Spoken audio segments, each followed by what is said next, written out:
Nagli lang.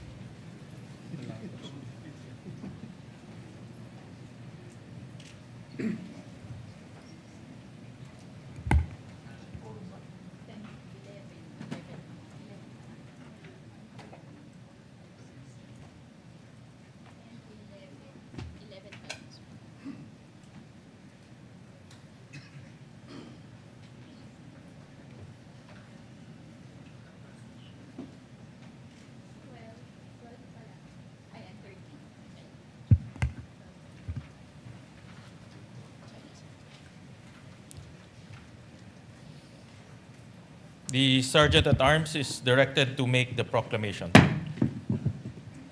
All persons are commanded to keep silent under pain of penalty while the impeachment court is in session for the trial of Vice President Sara Duterte. The impeachment trial of Vice President Sara Duterte is hereby called to order. We shall be led in prayer by Senator Judge J.V. Arcito.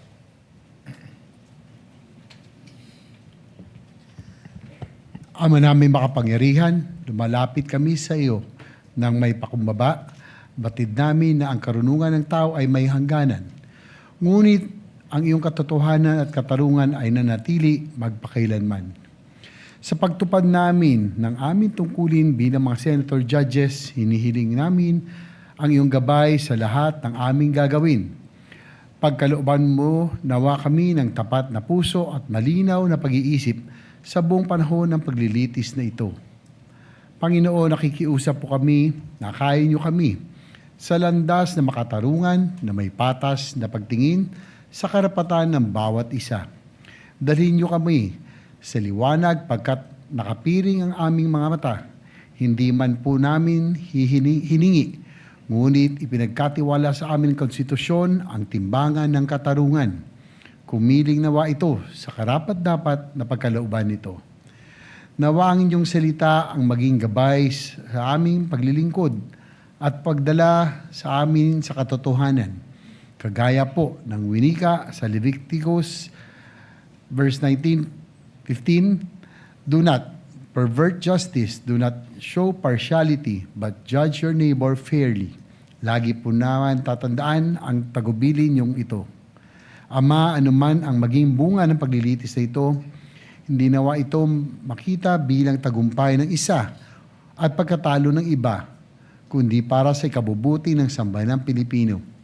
Lahat po ng aming gagawin ay para sa ikalulugod mo at hindi para sa kapakinabangan ng sino bang tao, mga partido o kanilang mga pansariling interes. Kundi ito'y para sa pagpapatibay ng aming mga institusyon, ng pamahalaan at sa pagpapanatili ng tiwala ng mamamayan sa demokrasya ng aming bayan. Buong puso po naming nananalangin na sa lahat ng aming gagawin, lagit-lagi namin kayong pinupurihan. Amen.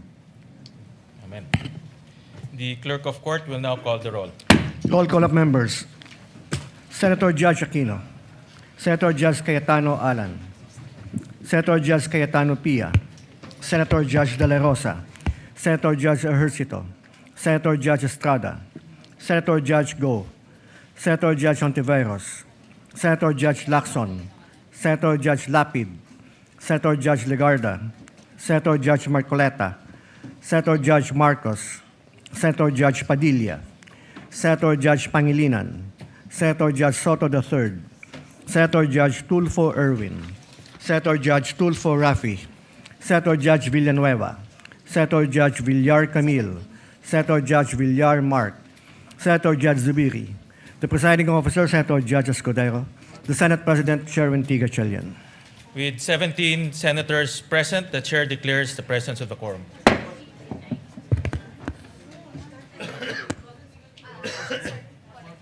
We note the presence of Senator Judge Bongo. We have 18, and Senator Judge Amy Marcos. We have 19 senators present. We have 18 senators present for the record.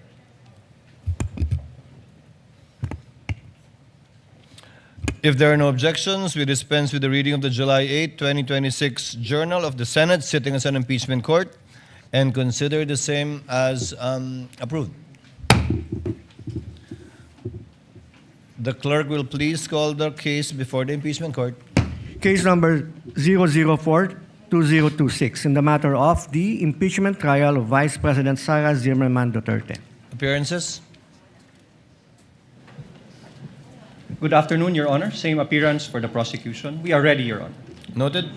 Appearances for the counsel for the respondent? Good afternoon, Your Honors. Same appearance for the respondent accused. Noted. Prosecution, call your next witness. Your Honors, before we... Senator Rafi Tulfo is seeking recognition. What is the pleasure of Senator Judge Rafi Tulfo? Thank you, Presiding Judge Escudero. Short inquiry lang po for the defense, particularly kay Attorney Mark Biduan. Attorney Binuan. During the last hearing, when you delivered a manifestation in reply to the prosecution's statement regarding the fourth article of impeachment. You said, and I quote, "The truth of the matter is this: she and her family were threatened, and while her response was unconventional, it was justified." What triggered her response was a question about Operation Romanov, which is the plot to eliminate VP Sara and her family. End of quote. Now, Attorney Binluan, this Operation Romanov that you mentioned, are you referring to the Operation Romanov mentioned by the blogger Princess Maui during the online press conference of VP Sara? Yes, Your Honor. Okay. So the question was raised during the press con by this Princess Maui, but I did not see her name sa list of defense witnesses in the pretrial order. So will you be presenting her as your witness? Your Honor, at this point, it will depend on what will be established by the prosecution. The defense reserve its right to call or not call any witness depending on the course of the trial. Oh, I see. Okay. So, in other words, will you also be presenting any other witness to prove this threat or this Operation Romanov? Yes, Your Honor, that will be part of our evidence in chief. May this court know now kung sino-sino itong mga witnesses na inyo i-present? Of course, Your Honor. We are not at liberty to disclose that at this time. Again, it will depend on the course of the trial. Your Honors, presiding judge, the first time I've heard about this Romanov is during the Maisog Leaders Forum in Davao City. That was on January 28, 2024. Correct me if I'm wrong. It was mentioned by Mayor Baste Duterte. At that time, hindi ko alam anong ibig sabihin ng Romanov at sino mga ito. In fact, ginugil ko yan. Sino tong family Romanov? So napag-alaman ko, apparently, they were the ruling family in Russia that was murdered by the Bolsheviks in the night of July 16, 1918. Malapit-lapit na sa anniversary, 108th anniversary. Kasi ano ba tayo ngayon, July 13. Anyway, may relasyon ba ito sa binanggit ni Baste sa sinabi ni Princess Maui at yung binanggit mo? Magkakarelasyon ba yung tatlo? Your Honor, I have no personal knowledge of what Mayor Baste said, so I cannot comment on that, Your Honor. So hindi mo napanood yun? Hindi... No, Your Honor. Okay. And last question. What did you mean when you said that BP Sara's response was unconventional? Your Honor, it was a description, Your Honor, of the statements that she made during that press con. Kaya nga, why do you consider it, why is it unconventional? Your Honor, the basic meaning of the word is, it will explain itself, Your Honor. Okay. That's all, presiding judge and Noted President. and entered into the records. Yes, what is the pleasure of the Honorable Defensor, one of the members of the panel of prosecutors? You may proceed, sir. Thank you, Your Honors.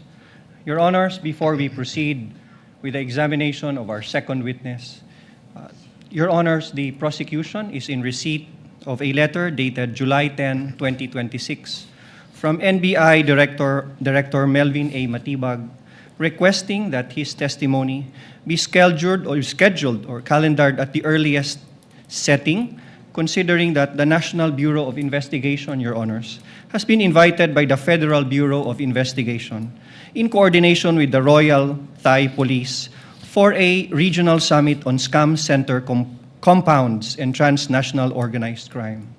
In that regard, Your Honor, the prosecution would like to request that the scheduled testimony of NBI Director Melvin Matibag be scheduled tomorrow after the testimony of our second witness, Attorney Jeremy A. Lotok. After the testimony of your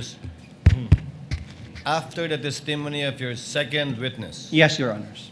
But the supposed witness scheduled for tomorrow is Attorney Zulaika Lopez per the gentleman's manifestation in the last hearing. That's correct, Your Honor. After we have dispensed with the testimony of NBI Director Matibag, we can proceed with the schedule of witnesses as provided in the list to the senator judges last week, Your Honors.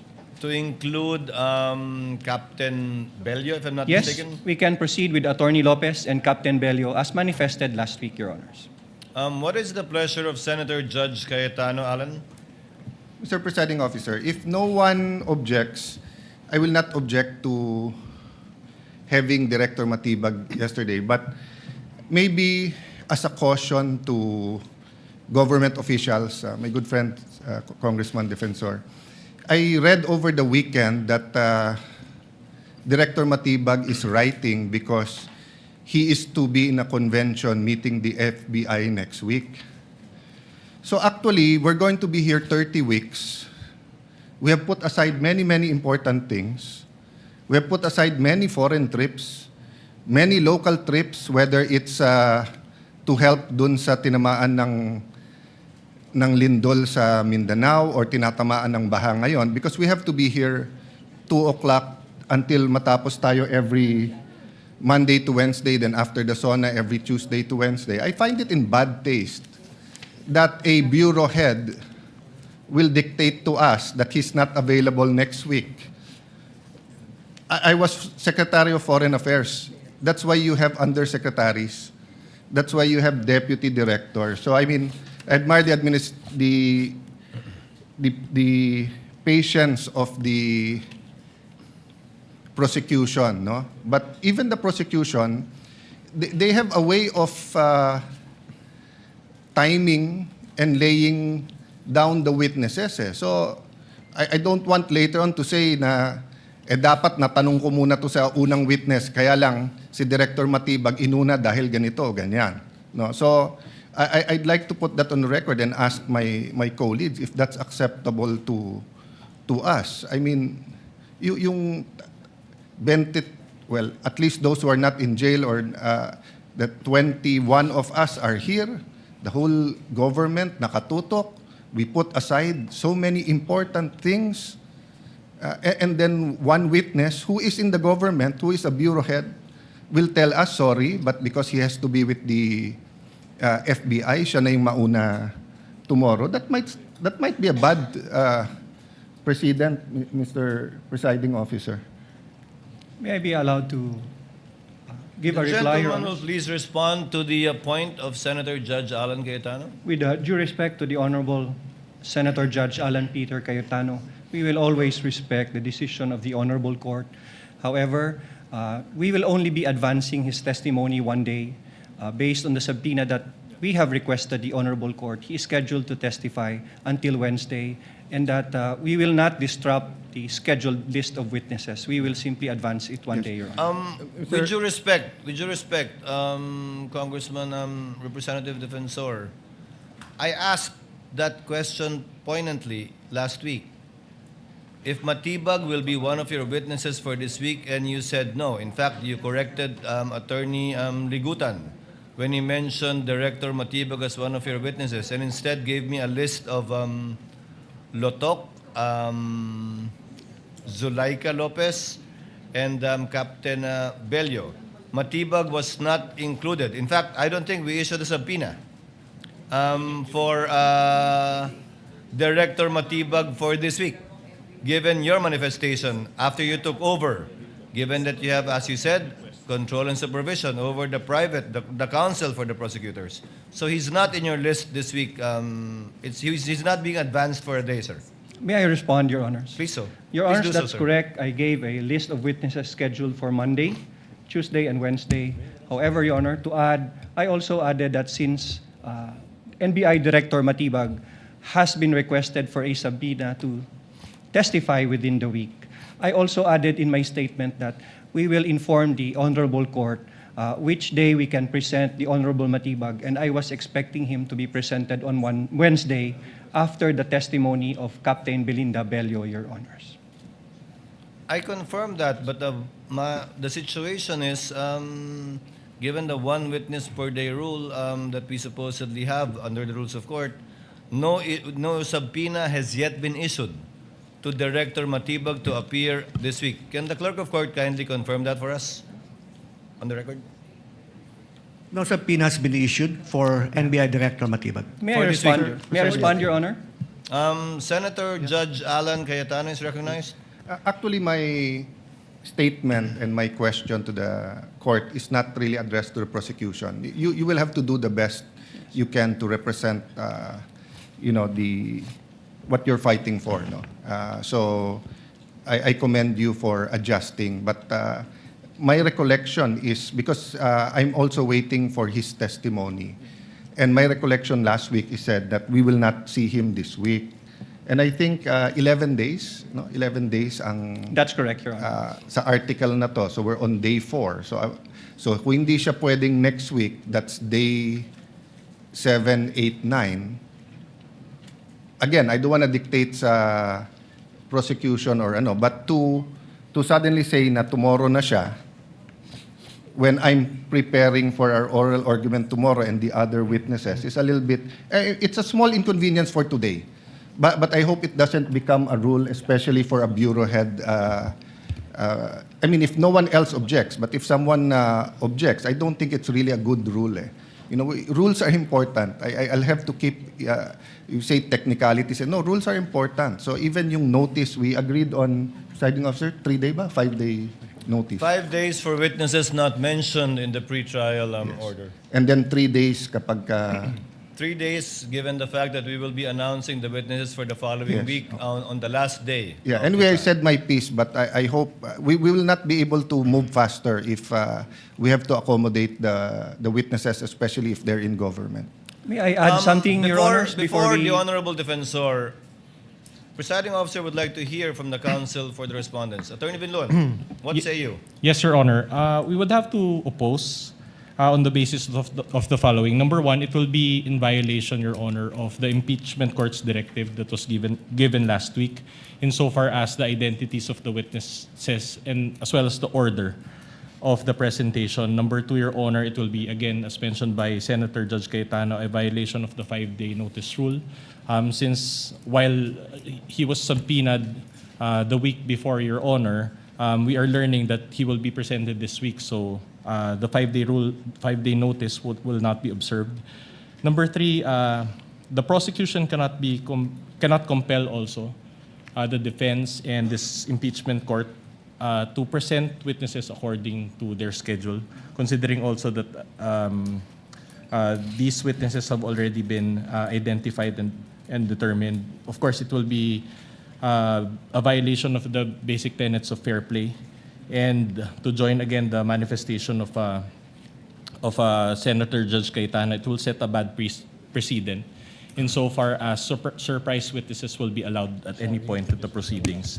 Number five would be, it will also violate our right to cross-examine intelligently. We have done our best to prepare for their witnesses. However, these last-minute changes really affect the preparation involved, Your Honor, and insofar as laying down the case that we want to establish. And finally, if there are violations of these preceding rights, there will be a violation of procedural due process, which of course can give way to another ground to further delay the proceedings. Moreover, Your Honor, we would, if the prosecution would also allow, can we also get a copy, Your Honor, of that invitation, and maybe inquire of the prosecution if at the particular travel authority has already been made? Because, Your Honor, we received information as well that the FBI had already conducted a summit, a regional summit of some sort, but it was conducted in other words, last month, Your Honor, also in Bangkok, Thailand. So we would have to, again, manifest, and we would have to study, Your Honor, the invitation and counter-check and do the proper verification as well. So that if it is indeed viable, then we would understand, Your Honor, why it has to be attended to by Director Matibag, Your Honor. Senate President Gatchalian is recognized. You may proceed, sir. Thank you, Mr. Presiding Officer. Sinusuportahan ko po yung statement ni Senator Judge Alan Cayetano dahil hindi lang naman po yung counsels ng prosecution at defense ang naghahanda, pati mo mga senator judges naghahanda rin. At sa totoo lang ho, itong weekend, marami rin sa ating mga senator judges ay pinag-aaralan kung ano yung kanilang maitatanong sa mga testigong ihaharap ho ngayong linggo. Marami po ay pinag-aralan po yung mga ebidensyang in-upload na ho para po sa ating mga senator judges. At hindi ho ito konting ebidensya, pinag-uusapan ho natin dito. Libo-libong mga papel at libo-libong mga ebidensya. Kaya kung bigla pong may isisingit na testigo, hindi ho rin makakahanda po yung ating mga senator judges sa kanilang pagtatanong at hindi rin ho nilang mababasa yung mga dokumento at ebidensya na nakakabit ho doon sa testigong iharap. Kaya napakahirap naman po na naghahanda ho tayo pero biglang may mga ganitong suppression na hindi ho natin paghahandaan at hindi naman ho yan magiging maayos at patas para po sa ating mga senator judges. Maraming salamat po. For the record, Chair would like to confirm the statement of the Honorable Defensor. I will quote, Presiding Officer, quote, so Director Matibag is not yet going to be presented next week. Representative Defensor, not yet, Your Honor. We will manifest on Monday. If we can consider him for the Wednesday session, depending on how the trial goes and how long the testimonies will take for both parties. With the permission of Senators, Senator Judge Cayetano and the Senate President, may we defer our ruling on this matter and ask the counsel for the prosecution to submit to us the letter given to you by Director Matibag for us to be able to look at it, copy furnished, of course, the counsel for the respondent, so that we can adequately go over it and hopefully come up with a ruling before the day is over. We submit, Would that Your be Honor. possible? We will submit the letter. The Honorable Thank you, Your Court. Honor. So we shall do it that way. Kindly furnish a copy to the counsel for the respondents as well for their review. Yes, Your Honor. Given Your Honor, counsel for respondent, Attorney Vinluen's Your Honor, manifestation earlier. if the travel authority is also available, if we can ask If for a the- travel authority, if it's already issued. Yes, of course. Kindly furnish us that as well. Your Honors, we will submit in good faith whatever the prosecution has received from Director Matibag, Your Honor. As well as Kindly communicate with him, if possible, if he already has a travel authority for the same, so that we could evaluate it based on what you have. We Yes, cannot Your Honor. evaluate it based on what you don't have, so we will presume if you don't have it, it's not yet there. Your Honor, Yes, one last Attorney addition. Considering that there's if and when they provide the travel authority, I understand, Your Honor, that one of the requirements is also the official invitation from the foreign body. So if they can also provide that, Your Honor, Well- so that we can do a full review of this matter. Attorney Vinluen, it's not really for the full review of the counsel for the prosecution, but rather for this court's evaluation, whether or not to allow the motion of the counsel, panel of prosecutors. But everything that will be submitted to us, you will be furnished with a copy. We will so that you submit can it. argue your way through this motion before we decide on it. So ordered. Counsel for the panel of prosecutors, kindly call your next witness. Your Honors, I respectfully request that the counsel for the panel of House prosecutors, Attorney Virgil Ligutan, be recognized for the presentation of our second witness. Attorney Ligutan, counsel for the prosecutors, is recognized to present the prosecution's second witness. You may proceed, sir. Mayong hapon sa atong tanan, the second witness for the prosecution is no other than Attorney Jeremy C. Lotok, Your Honor, please. We call to the witness stand Attorney Lotok. Kindly situate Attorney Lotok to the witness stand.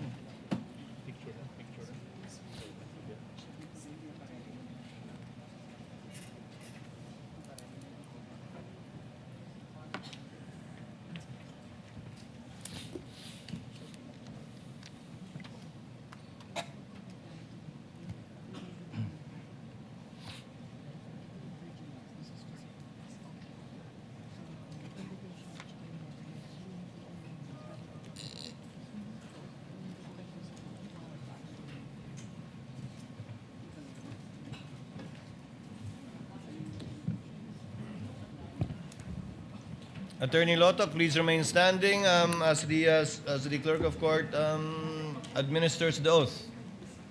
So far as the prosecution's second witness is concerned. Clerk of court is recognized. Please raise your right hand. You, Jeremy C. Lotok, I, Jeremy C. Lotok, do swear do swear that the evidence you shall give that the evidence that I will be giving in the case now pending in the case now pending between the Philippines and Vice President Sara Zimmerman Duterte between the Philippines and Vice President Sara Zimmerman Duterte shall be the truth, shall be the truth, the whole truth, the whole truth, and nothing but the truth. and nothing but the truth. So help you God. So help me God.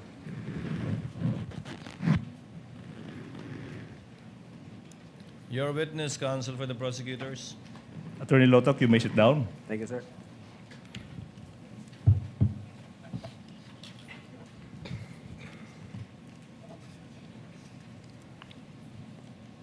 Your Honors, the testimony of our second witness, Attorney Jeremy C. Lotok, is offered to prove the following. Number one, Jeremy Lotok is a lawyer by profession, and he was the chief of the Cybercrime Division of the National Bureau of Investigation, or NBI, in 2024.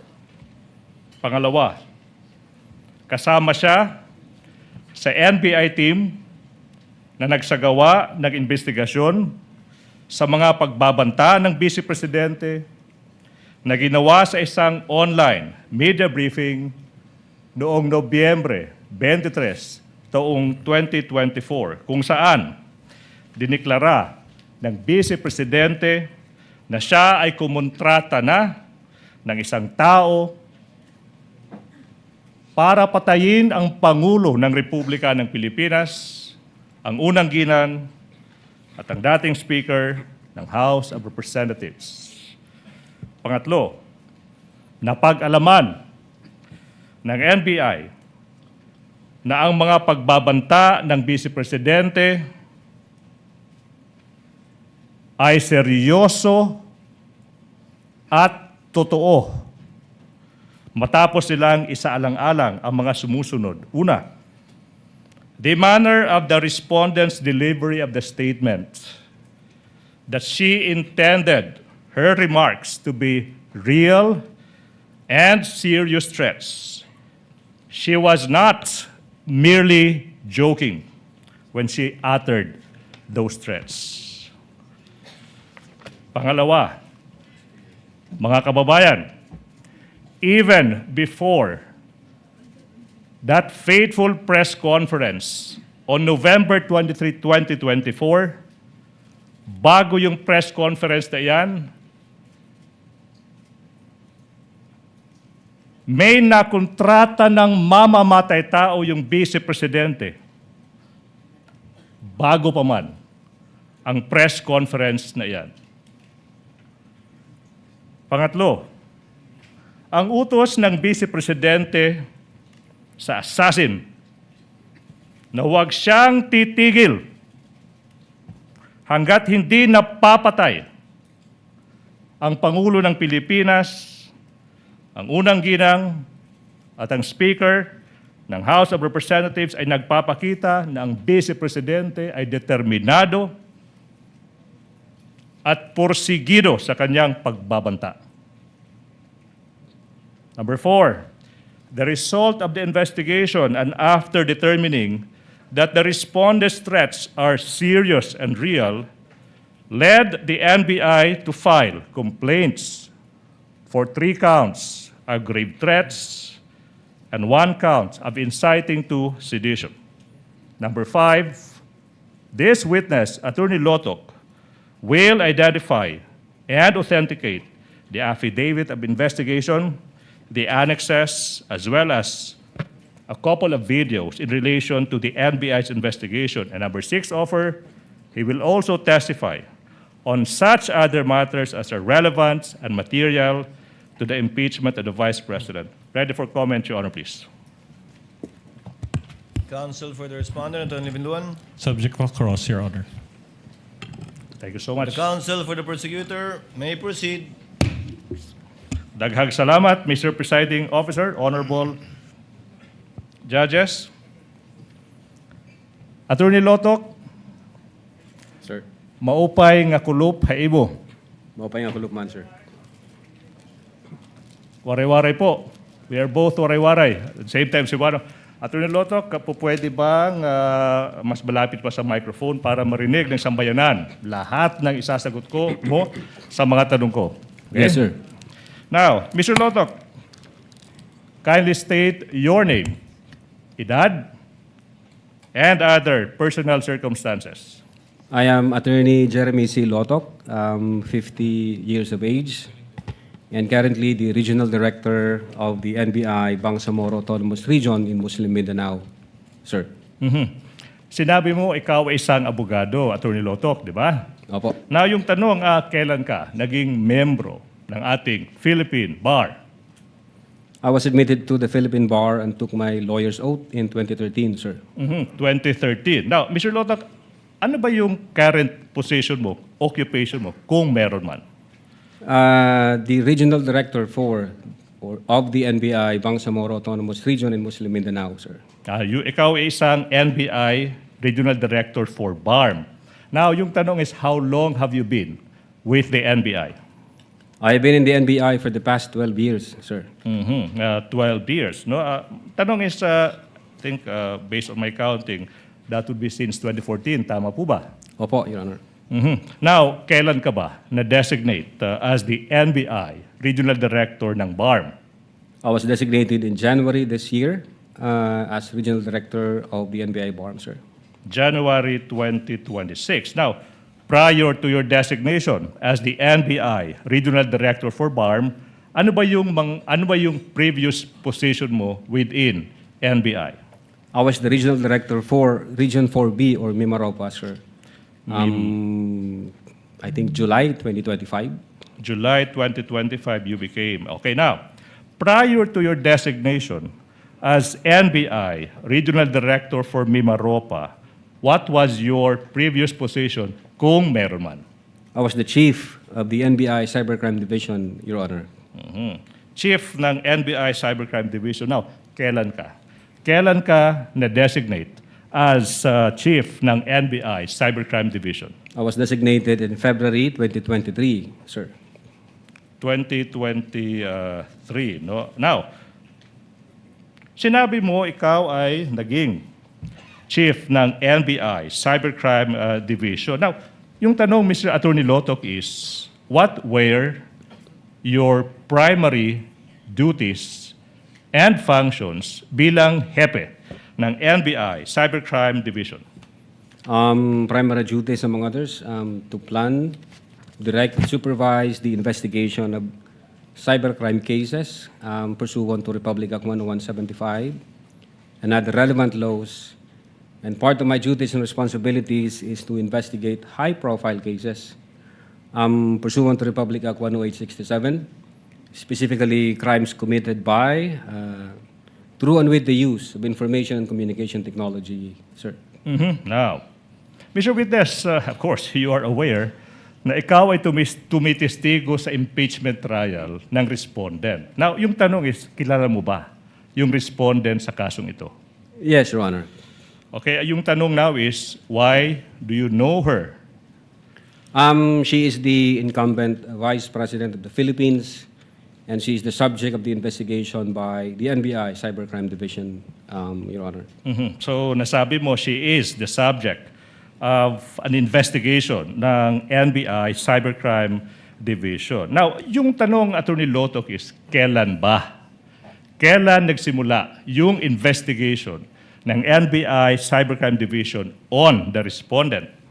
November 23, 2024, sir. November 23, 2024. Yung tanong now, Attorney Lotok, is, why?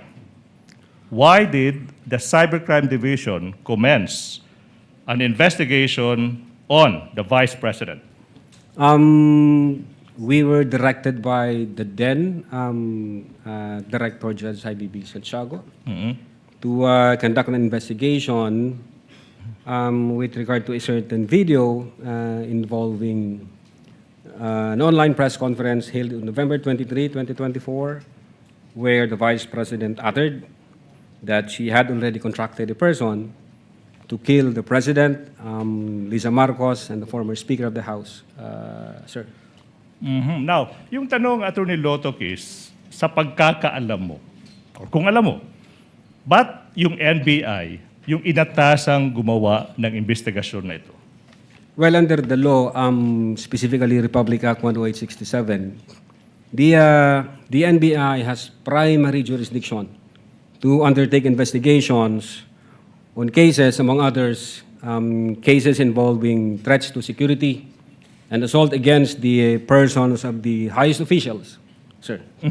So, threats or assaults on or against highest officials, sabi mo, di ba? Now, yung tanong, Attorney Lotok, is, sino ba yung mga highest officials na kung may threat or may assault sa kanila, NBI has to do it, an investigation? Sino yung mga officials na ito? Yes, Your Honor, they are the President, the Vice President, the Senate President, the Speaker of the House, and the Chief Justice of the Supreme Court, sir. All right. Now, so you mentioned Presidente, Vice President, tsaka yung iba pa. Now, you mentioned, Attorney Lotok, that the NBI conducted an investigation on the respondents' statements during an online media briefing on November 23, 2024. Yung tanong now, Attorney Lotok, is,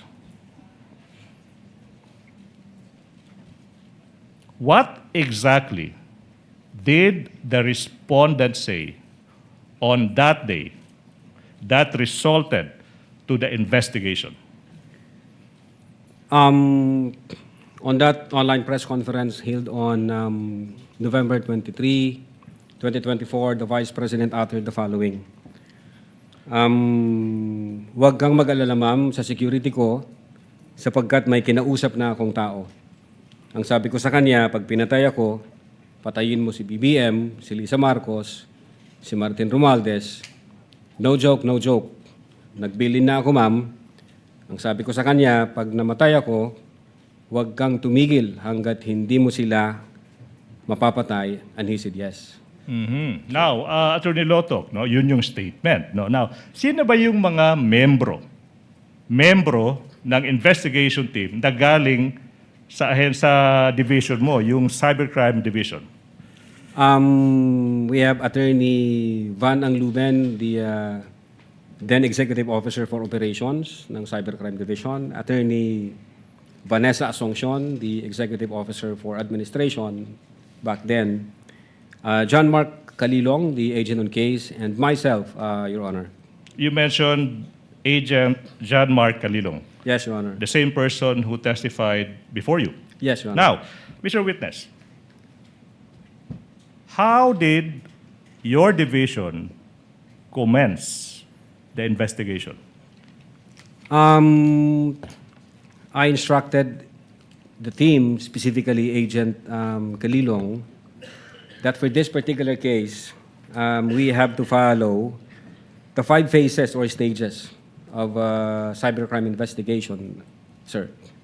So you instructed John Mark Kalilong to follow 4 stages of the investigation? The team and John Mark Kalilong, sir. Now, you mentioned, Attorney Lotok, yung 4 stages ng Cybercrime Division for the information ng ating honorable judges sa kanyang publiko.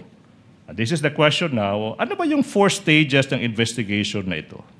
Yeah, Your Honor.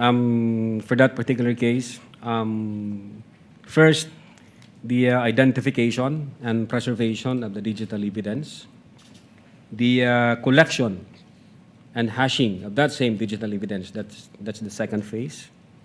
The analysis and attribution phase, the third one. And then the legal evaluation and case filing as the final phase, sir. So these are the 4 stages. Now, if you know, what was Agent Kalilong's response, and if any, sa naging instruction mo sa kanya na sundin yung 4 stages ng cybercrime investigation? Well, he said yes, and then he proceeded to identify. He proceeded to identify and preserve. Continue. Identify and preserve the digital evidence in question, sir. Now, you said and that you instructed Agent Kalilong to identify and preserve. Na-mention mo digital evidence. Yung tanong now is, what is this evidence that you are referring to? It refers to a certain video, Your Honor, involving an online press conference held on November 23, 2024, which was streamed through the Facebook page of one attorney Herminio Lopez Roque Jr. or Harry Roque, Your Honor. So it was the Facebook page of Harry Roque who live streamed the video. Yes, Your Honor. Okay, now, Mr. Witness, after Agent Calilong identified and preserved yung sinasabi mong video, which you said is the first stage of the investigation, ano yung nangyari after that kung meron man, tsaka kung alam mo? Yes, Your Honor. The agent on case proceeded to collect that digital evidence and generated hash value on that digital evidence, and at the same time stored that in a data carrier, Your Honor. Alam mo, Attorney Lotok, this is the first time na narinig natin yung term na hash value. And I think it's just proper na yung next question ko para malaman ng publiko, Attorney Lotok, ano ba yung hash value na yan? Well, under the implementing rules and regulation of Republic Act 10175 or the Reorganization and Modernization Act of NBI, hash value refers to a mathematical algorithm applied to the information like the file, the physical disk, or the logical disk, in this case, the digital evidence, thereby creating a digital fingerprint or DNA for that information or digital evidence, Your Honor. So to create a fingerprint for the video, is that what you're saying? Yes, Your Honor. In this case, the video. All right. Now, Mr. Witness, after the identification, preservation, collection, and hashing, so far these are the two stages, what happened next, if any, in relation to your investigation on the Vice President's statement? We proceeded to the analysis and attribution phase. Now, ano yung nangyari kung meron man, tsaka kung alam mo, in this analysis and attribution phase? In the analysis, we established the intent, the motive, the capability of the Vice President to carry out the threat she mentioned, as well as we proceeded to identify the individuals present in that press conference on November 23, 2024, sir. Okay, so sinabi mo, you proceeded to identify the different individuals in that video. Siguro yung publiko, they're now interested. So, what happened? What happened pagkatapos nyong mag-proceed sa pag-identify sino ba yung nasa video na yan? First, we have identified media personalities from Philippine Daily Inquirer, from the Manila Times, from the Reuters, SMNI, etc. And then we have also identified the Vice President herself, who in her presence, openly and publicly, uttered that she had already contracted a person to kill the President, Lisa Marcos, and the former Speaker of the House, and instructed the person to be relentless in killing the three. And it was streamed through the Facebook page again of Harry Roque, Your Honor. You said to be relentless in the killing. Okay, now, after finding out that indeed the Vice President uttered that, to be relentless in the killing, what happened next, if any, in relation to the investigation you conducted? We continued the open source investigation to determine if there were utterances made by the Vice President in previous dates, Your Honor. Now, ano ba yung naging resulta kung meron man, tsaka kung alam mo, sa naging open source investigation ng NBI into sinasabi mong mga previous statements ng Vice President? We have found a press conference dated October 18, 2024, streamed through the official Facebook page of the Office of the Vice President. And we were able to identify, for us, being the investigator, at least 3 material lines or utterances made by the Vice President, sir. Okay. So you said in that press conference, sinabi mo you found 3 utterances or statements ng Vice President. Okay, Among now, others, sir, yeah. among others. So let's focus on these 3. Ano ba yung 3 statements na sinasabi mo? Well, the first one, the Vice President uttered, gusto kong tanggalin yung ulo niya ba? And then the second one, the Vice President uttered, I realized toxic na itong relationship, referring to the relationship between the Vice President and the President. And then number 3, I imagine myself cutting his head. Okay now. Your Honor. Recap, sinabi mo gusto kong tanggalin nung ulo niya. And then sinabi mo rin sa third, I imagine cutting his head. Based on your investigation, Attorney Lotok, kaninong ulo ba yung rinirefer ng Vice President na gusto niyang tanggalin? The President of the Republic of the Philippines, sir. Yung ulo ng Presidente ng Republika ng Pilipinas. Opo. What proof, if any, do you have that the Vice President said this? We have that video, Your Honor, dated October 18, 2024. Now, kung maaalala mo, Mr. Witness, saang portion ng video na iyan maririnig yung Vice President, sinasabi yung mga katagang, gusto kong tanggalin yung ulo niya, imagine myself cutting his head. Your Honor, if I may refer to my notes. Your Honor, I move that. Witness may do so. Thank you so much. Thank you, Your Honor.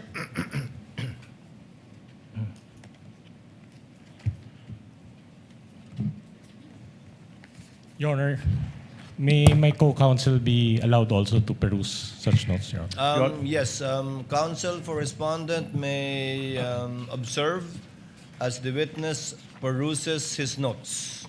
Your Honor, may we also be allowed to do the same through Similar Attorney order Stephen with Magallanes? respect to the counsel for the prosecutor.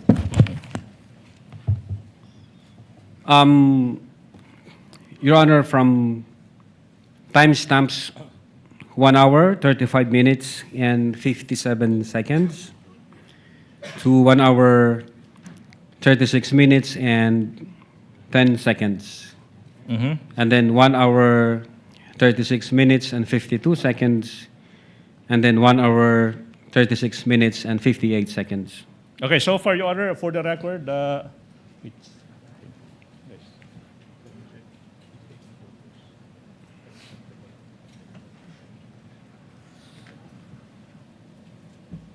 okay, Your Honor, please, sorry.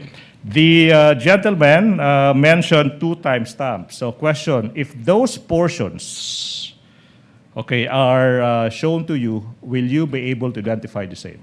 Yes, Your Honor. Your Honor, at this juncture, Your Honor, please, the video has already been identified, marked and identified by our previous witness, and it is marked as Exhibit P-Roman numeral 4-11 for the prosecution.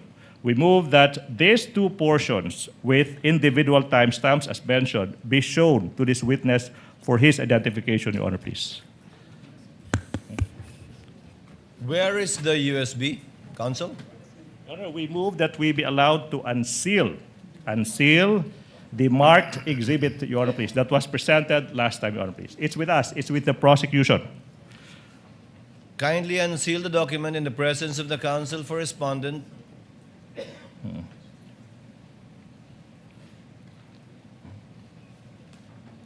Witness is instructed to unseal the USB.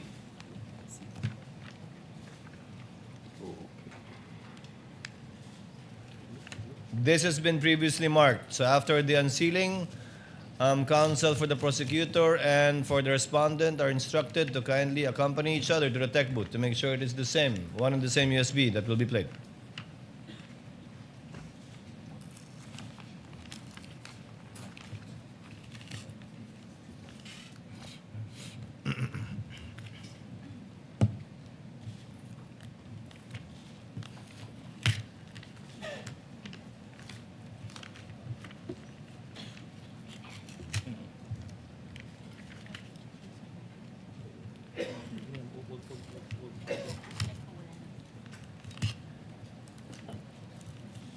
Kung may bala kayong buksan ulit, huwag nyo na masyadong i-tape na madami. Para hindi masyado matagal pag i-unseal.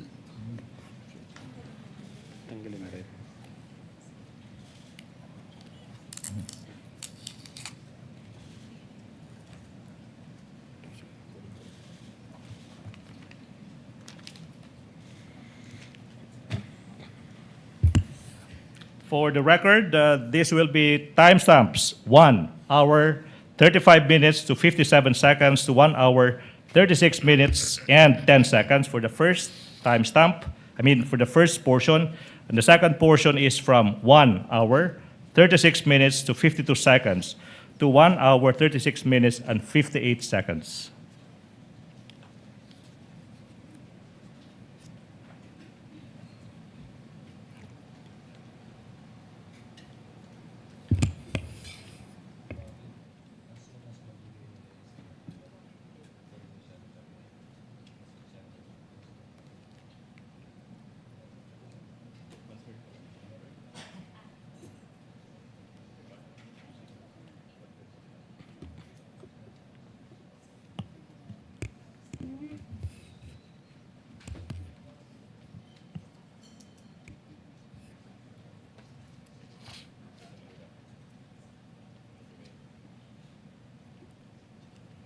Ayaw.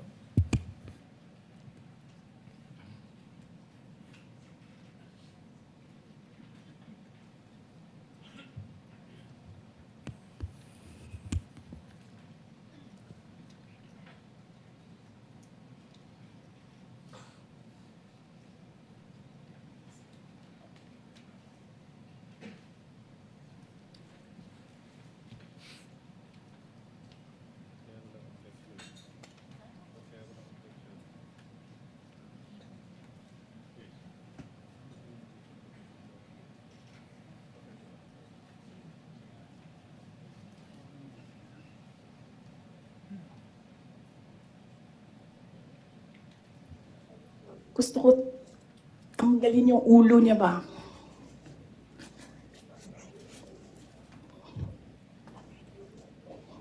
I realized toxic na yung relationship.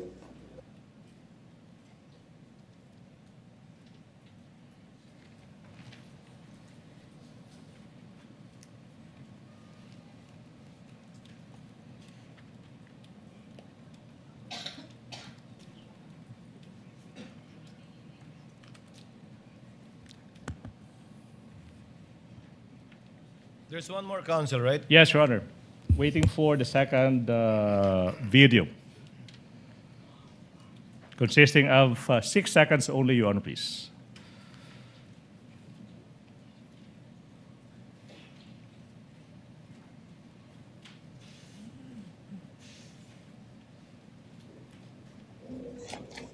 Imagined myself cutting his head.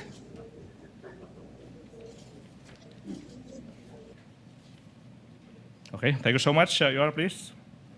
May proceed, Your Honor, please. Counsel may proceed. Mr. Witness,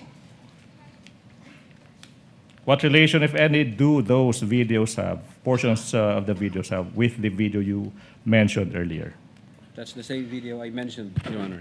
Okay, thank you so much. Let's proceed. Attorney Lotok now. After you discovered these previous statements by the Vice President, what happened next, if any, in relation to the investigation you conducted on the Vice President's statements on November 23, 2024? Yes, Your Honor. We have also discovered reactions from the recipients, specifically from the President himself, the Speaker of the House, relevant government agencies tasked to secure the life of the President and the national security, Okay. Your Honor. Thank you so much. You know, Mr. Witness, let's focus on the President kasi it's his head eh. Ulo ng Presidente yung gustong tanggalin ng Vice President. Let's focus on the President. Now, what did he say again in particular? If I may refer to my notes, sir. Your Honor, You may do so. Thank you, Your Honor.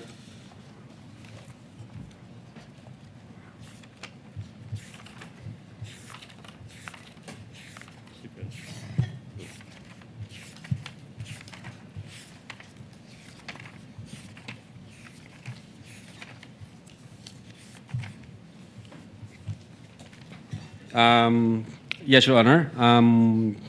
Among others, quote, nakakabahala ang mga pahayag na narinig natin itong mga nakaraang araw. Nandyan ang walang pakundangang pagbumura at ang pagbabanta ng planong ipapatay ang ilan sa atin. Kung ganun na lang kadali ang pagplano sa pagpatay ng isang presidente, paano pa kaya ang mga pangkaraniwan na mamamayan? Yang ganyang kriminal na pagtatangka ay hindi dapat pinalalampas. Yan ay aking papalagan. Unquote. Now, thank you so much. Okay. Attorney Lotok, you said that the former Speaker of the House of Representatives also gave yung tugon niya sa naging mga pagbabanta ng Vice Presidente laban sa buhay niya. Could you just summarize exactly ano ba yung tugon ng former Speaker ng House of Representatives? Yes, Your Honor, if I remember it right, I think the Speaker issued a statement during the plenary session November 25, 2024, which was published in the ANC Digital. And among others, the former Speaker stated that the utterances were dangerous, unprecedented, isa itong banta sa demokrasya at sa seguridad ng bansa. Alright. Now, Mr. Witness, Attorney Lotok, sinabi mo rin na may mga ahensya ng gobyerno na nagbigay din ng kanilang tugon sa mga pagbabanta ng Vice Presidente. If you may, anong mga ahensya na ito? Yes, Your Honor. For one, the Presidential Communications Office, the Philippine National Police, the National Security Council, and the Armed Forces of the Philippines. Okay. Let's focus on muna sa Presidential Communications Office. Ano ba yung statement ng Presidential Communications Office kung alam mo? If I remember it right, the PCO classified the threat as an active threat. As an active threat.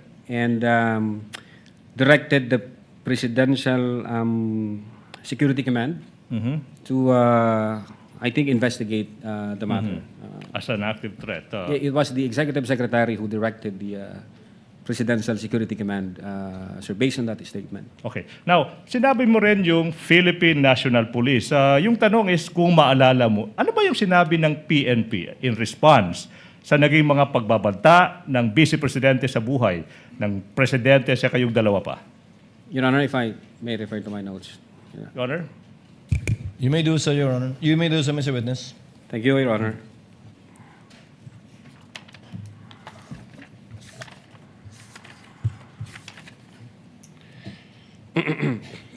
The Philippine National Police issued a statement relative to the press conference made by the Vice President. Quote, the Philippine National Police threats any threat to the safety and security of the President and all public officials with the utmost seriousness in light of the Vice President Sara Duterte's recent statement, which directly referenced an assassin contracted to target the President. The PNP recognizes the grave nature of this matter. The safety of the President is a national concern, and any direct or indirect threat to his life must be addressed with the highest level of urgency.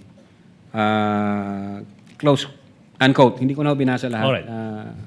Now, Your Honor. Attorney Lotop, now, the PNP used, based on your statement as the response of the PNP used the term assassin in referring to the person contracted by the Vice President to kill the President and two others?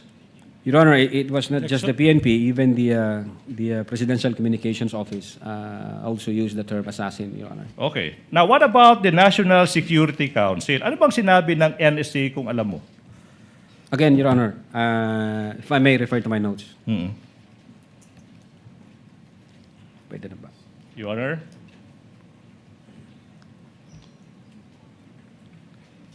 Your Honor? May the witness be allowed to refer to his notes once more? You may do so, Mr. Witness. Thank you, Your Honor.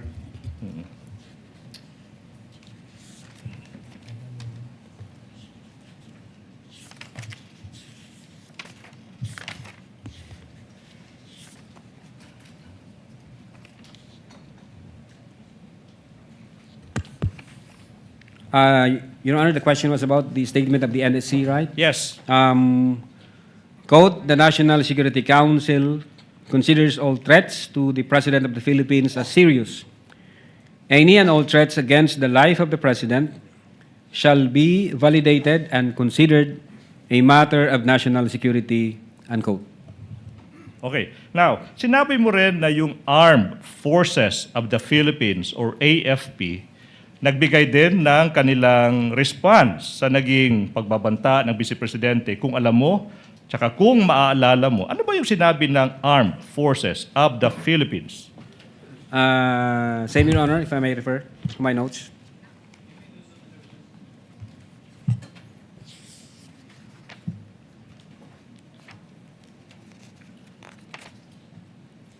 Just a minute, Your Honor.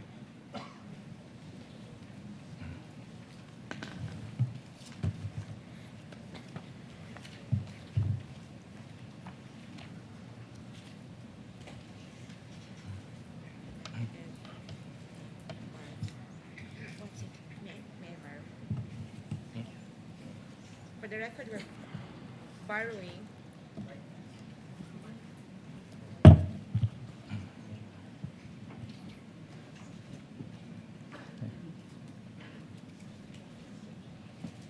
Just for the record. For orderly proceeding, Your Honor, please, I think it's proper for attorney season to ask to be recognized first. Yes, Your Honor, we will do that. If I may be recognized, Your Honor. Depends. What is the pleasure of Attorney Counsel for Respondent Attorney Season? We'll just state an observation on the notes. Your Honor, I think Counsel, you must we be recognized agreed first. that only one counsel shall speak insofar as the presentation of a witness is concerned. This was objected to by the counsel for respondents, even if it was asked for by the counsel for the prosecutors. Your Honor, for We will do the that, Your record, Honor. we are not objecting, but for a properly proceeding attorney season, Counsel, should be it's asked to be okay. The chair will recognized. make a ruling. Attorney Vinluan can Thank you. handle Thank you, that. Your Honor. With your permission, Attorney Season. Your Honor, I'd just like to share the observation that the witness is reading from notes, from his notes, and not directly from the document that he identified. And if I may reply to that, Your Honor, to that non-issue, Your Honor, if I may. Yes, Your Honor. Your Honor, there's nothing. Yes, counsel for the prosecutors. Your Honor, wala po sa rules na kailangan na yung tugon ng isang witness, sinabi niyang notes, dapat based sa isang dokumento. In fact, Your Honor, please, yung iniisip ng ating rules, yung mga notes na ginawa mismo ng witness. For the public, if you're interested, you may look at Rule 130, Section 16 ng Rules of Court. Andun yun, pwedeng tingnan ng isang testigo yung notes na ginawa niya. Rule 130, Section 16, Your Honor, please. Before I recognize counsel for respondent, Senator Judge Lacson, what is your pleasure, sir? Thank you, Mr. Presiding Officer. This is relevant to the discussion. The gentleman may proceed and he has 2 minutes. Yes.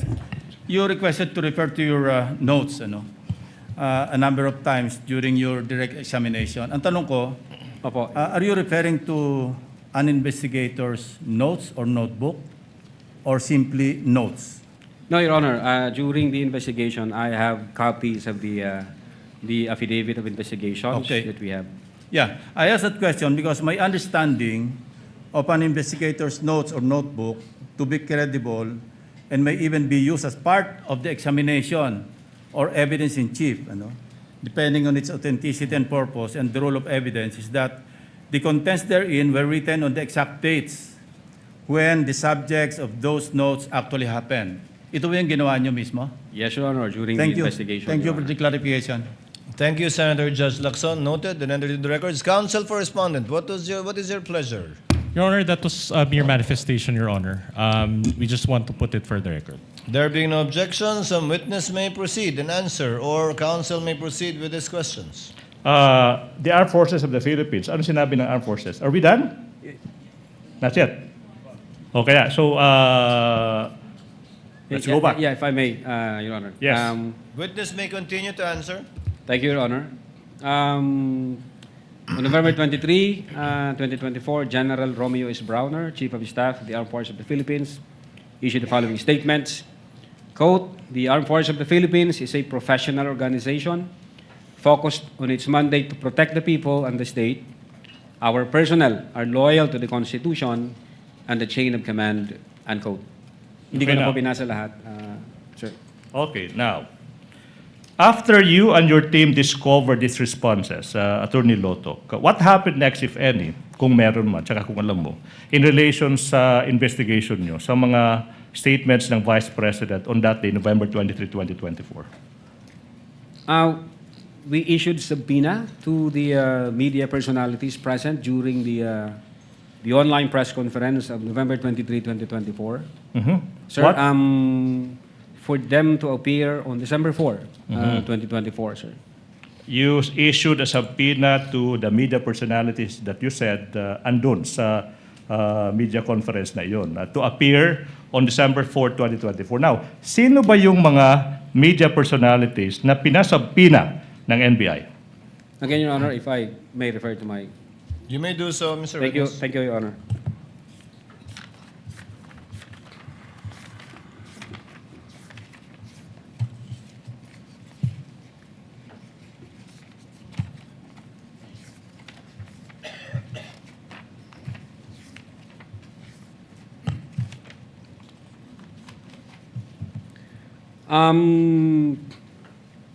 First to the late Dempsey Saidin Reyes of the Philippine Daily Inquirer, and then to Red Whore Marky J. Mendoza of the Manila Times, Bons Magsambol of Rappler, Ana Rosario Malindo Uy of the Manila Times, Jason Rubrico of the SMNI, and Mikael Flores of the Reuters, Your Honor. Okay. Now, Mr. Witness, yung tanong now is, ba't kailangang isubpoena ng NBI itong mga media personalities na ito na mag-appear sa NBI sa araw na iyon, December 4, 2024? Your Honor, they were there during the online press con, and they participated the press conference. So, ang tingin namin, meron silang personal knowledge kasi nandun sila at nag-participate po sila. Kaya, we deemed it proper to issue subpoena on them. Your Honor. Now, so you said na they were subpoenaed to appear on December 4, 2024 in the NBI. Now, what happened on that day, December 4, 2024, if any, and if you know, in relation to the investigation you conducted? The agent on case reported to me that Mr. Reyes and I think Mr. Magsambol appeared before the Office of the Cybercrime Division and participated in the process of the interview, sir. Now, how do you know? How do you know that these two individuals, at least, si Dempsey Reyes, again, may his soul rest in peace, and Magsambol appeared before the NBI on that day, December 4, 2024? Yes, Your Honor. Aside from the fact that the agent on case reported that to me, he showed to me the minutes of meeting wherein the signatures of the late Mr. Reyes and Magsambol were affixed on it, Your Honor. Okay. May nakapirma ho sila doon sa minutes of meeting, sir. All right, now, thank you so much, Attorney Lotok. Now, Attorney Lotok, you said that your team interviewed members of the media. You issued subpoena to them, and they appeared. Now, what else happened, if any, in relation to the investigation you conducted? We issued subpoena ad testificandum to the Vice President herself to shed light in the investigation we are conducting, sir. So you're telling the public that you, NBI, also issued a subpoena to the Vice President? Yes, Your Honor. answered, Your Honor. Okay, now, proceed, Your Honor. Now, what proof, if any, do you have that, in fact, the NBI issued a subpoena addressed to the Vice President? We have copy of that subpoena ad testificandum dated November 25, 2024, sir. Now, kung yung subpoena na binigay ng NBI sa Vice Presidente may petsang Nobyembre 25 taong 2024 ipapakita sa iyo, makikilala mo ba yung dokumentong ito? Opo. Now, we are now in the process of presenting to you a subpoena ad testificandum dated on even date December 25, 2024. That Counsel is, for the parties are authorized to approach Thank and you so view the much. document. for the record, this is previously marked as Exhibit P, Roman numeral 4-5 for the prosecution. Have you perused the same, Attorney Loto? Yes, Your Honor. Question, what relation, if any, does that document have with the subpoena you mentioned? This is the same subpoena I mentioned, sir. Thank you so much. So the NBI issued a subpoena to the Vice President. Your Honor, can we just make a comment? Counsel for the respondents recognized. We have- Your Honor, may we just put on record that Exhibit P-4-4 is a photocopy and it was not, the original or the certified copy thereof was not produced. We are ready to produce that, and that's the next step we are supposed to do. Your Honor, Noted. Please proceed. we have a copy of the certified true copy. We invite the defense to check the same for comparison, Your Honor, please.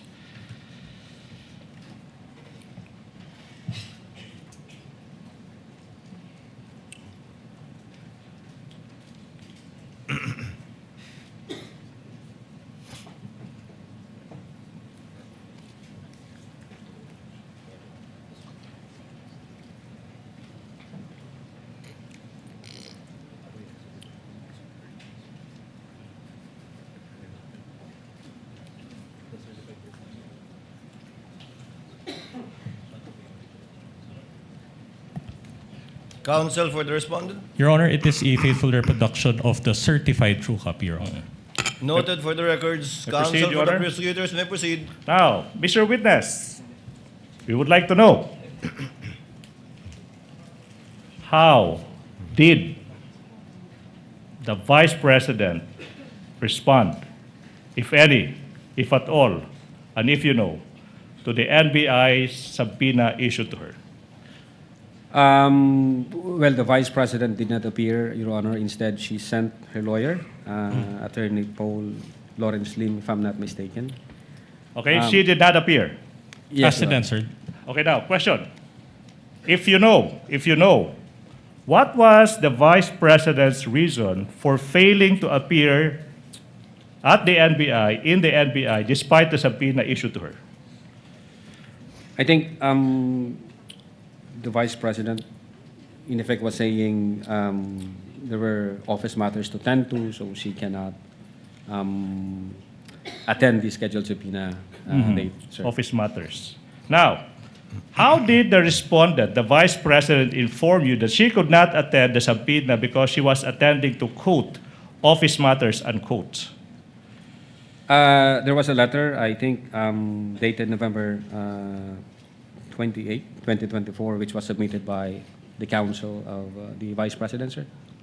So the letter, December 20, 2024. Now, kung yung kopya ng letter na yan ipapakita sa iyo, ma-identify mo ba yung letter na ito? Opo, Now, Your Honor. we are in the process of showing you a copy of the letter dated November 28, 2024. Counsel for the prosecutor may approach, as well as counsel for the respondent.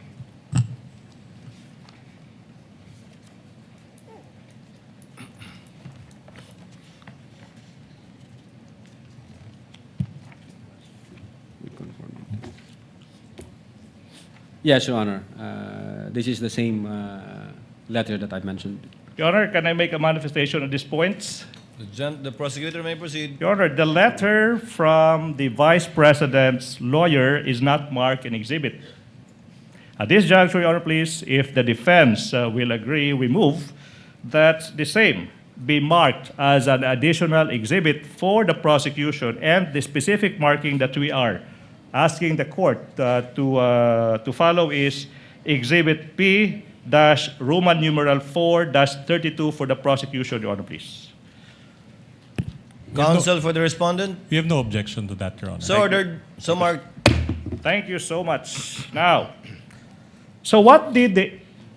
Your Honor, please. Your Honor, do we have to pause for the marking, or do I proceed? Please proceed, counsel. Thank you so much, Your Honor, please. Thank you so much. Now, so what did the NBI do? No? Anong ginawa ng NBI after yung Vice Presidente hindi sumipot sa NBI despite the subpoena, kung meron man? Yes, Your Honor. We deemed it proper to issue another subpoena to give the Vice President another time so she can prepare. And at the same time, in reply to the letter submitted by the lawyer, we issued also a letter dated December 2, 2024, because the Vice President in that letter from her lawyer was asking copy of the complaint and the question to be propounded by the NBI to the Vice President. All right, now, let's go to that letter, Attorney Lotok na. Puntahan natin yung letter na iyan. Now, kung alam mo, ano ba yung sinabi ng NBI sa letter na iyan na pinadala sa Vice President after hindi siya sumipot despite the subpoena sent to her? Your Honor, the document would speak for itself. No need for the witness to read. I think the counsel Witness may is... answer Yes. if he knows. Yeah, among others, sir, sinabi ho doon sa letter namin noong December 2, 2024 na ini-inform namin ang Vice Presidente na iniimbestigahan din po namin yung alleged threat against sa kanyang life.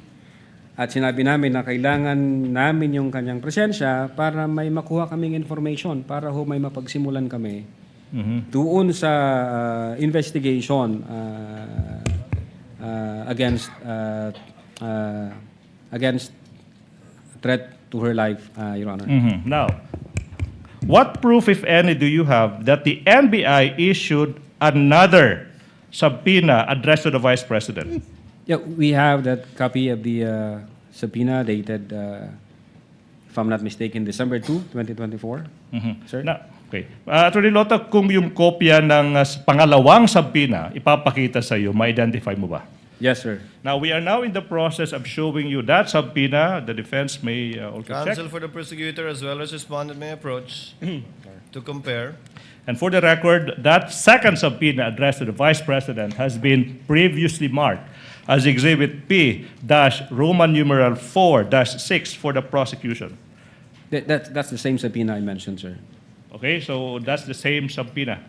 Do we have any observation from the defense? Counsel for respondent. The document is a machine copy, Your Honor. Machine copy. Stephen, where's the Stephen? Your Honor, we move that the certified true copy in our possession be compared with the photocopy identified by the witness, Your Honor, please. Counsel, this has not been marked, right? This has been marked this time, Your Honor, please. The second subpoena. This has been marked already. Yes, Your Honor.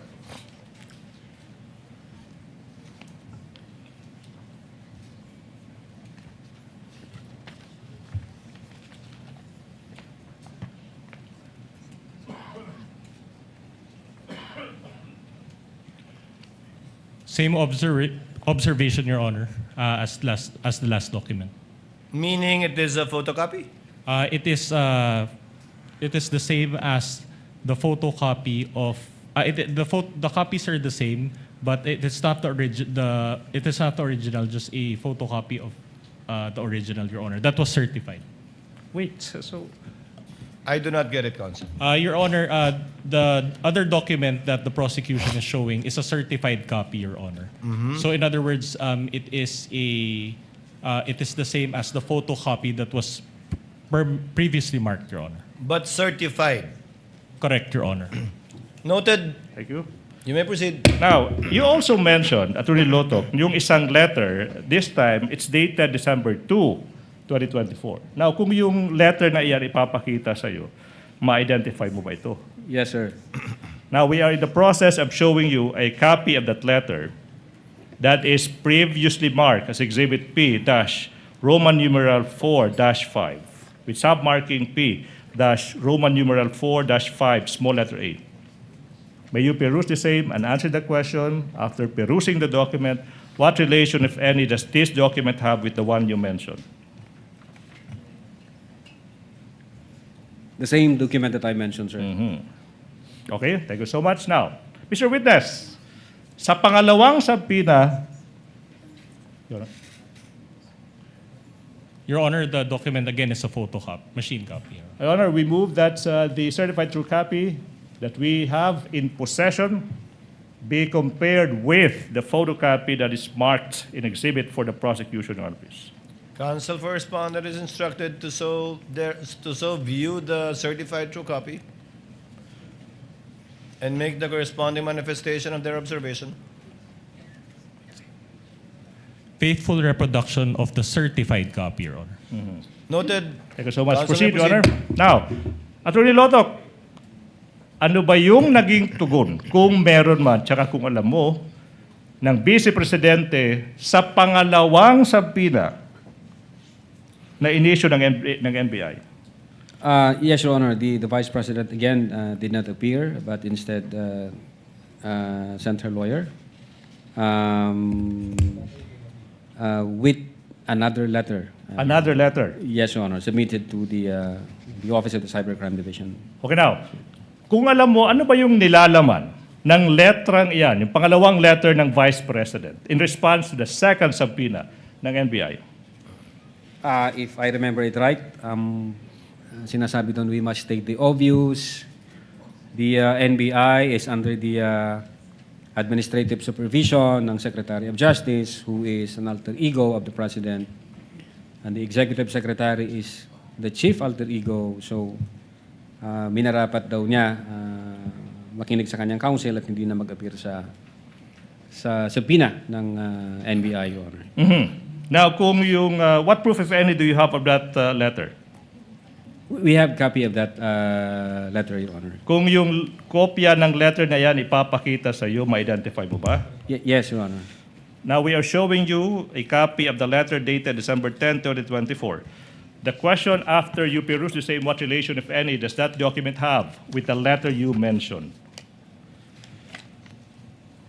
The same document that I mentioned, sir. Your Honor, manifestation, the same letter coming from the Vice President's counsel is not marked in exhibits by the prosecution. Same with the previous letter we moved, that the same, with agreement from the defense counsel, be marked as our exhibit P-Roman numeral 4-33 for the prosecution. It is a photocopy of that letter, Your Honor, please.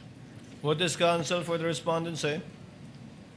No objection to that, Your Honor. No objection. Thank you so much. Noted. Kindly have it marked.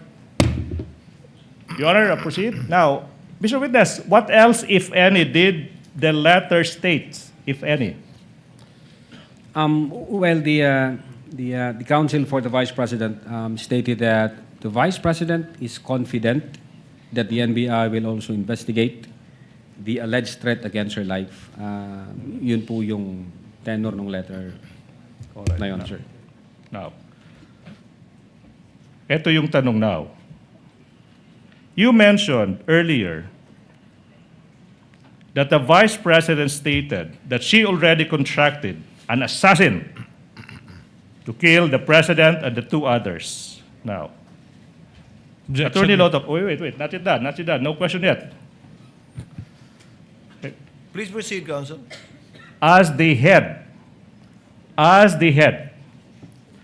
of the investigation team, what was your impression of the Vice President when she declared that she already contracted an assassin to kill the President, the First Lady, and the former Speaker of the House of Representatives? Objection, Your Honor. Calls What for ground? an opinion. Opinion. You may cite the rule, Your Honor, please. And misleading as well, Your Honor. She never mentioned the word assassin. Your Honor, the term, may I reply to that, Your Honor, please? Counsel for the The prosecution term is recognized. assassin is not a fiction. It is the same term used by the PNP and by the PCO. So it's not plucked out of thin air, Your Honor, please. So we have basis for using the term assassin. But Your Honor, the counsel mentioned that it was VP Sara who mentioned it, and that was phrased in his answer. So we are objecting to that, Your Honor. With the understanding that the witness will base his answer on his investigation or knowledge insofar as the investigation that he himself conducted and led is concerned, and not as a conclusion of fact and law. The witness may answer. What was your impression? Yes, Your Honor. To me, as the chief investigator at that time, the utterances made by the Vice President was serious, and the threat was real and actual, sir. It Mr. was- Witness, if I may intercede, counsel, is this contained in your investigation report? Yes, sir. You may proceed, counsel. Seryoso tsaka totoong pagbabanta. Now, what made you say that? Na yung pagbabanta ng Vice Presidente ay both seryoso at totoo. Well, Your Honor, we considered the content and context of the utterances made by the Vice President in November 23, 2024, as well as the utterances made by the Vice President in October 18, 2024, and the reactions from the recipients, as well as reactions from several government agencies, sir. Content and context. Now, exactly, yung tanong is, exactly, how did you analyze the content and the context of the entire press conference? We considered several factors, Your Honor, in the analysis of that content and context. Several factors. To be exact, kung alam mo, ilang factors kinonsider nyo? At least four. At least four. Your Honor, number one, the delivery or manner in which the utterances were spoken. That's one. Number two, the literal meaning of the statement, Your Honor. Number three, the nature of the instruction, and number four, the relationship between the parties, sir. So 4 factors. Now, Attorney Lotok, let's go to the first factor, no? Let's go to the first factor. The delivery of the manner in which the threats were spoken.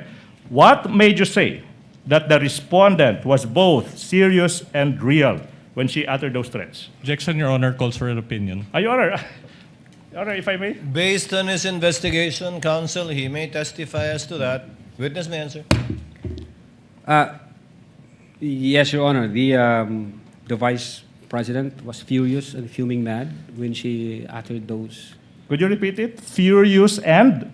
And fuming mad, sir. Fuming mad. Furious and fuming mad. Now, what made you say na yung Vice Presidente was both furious, and fumingly mad?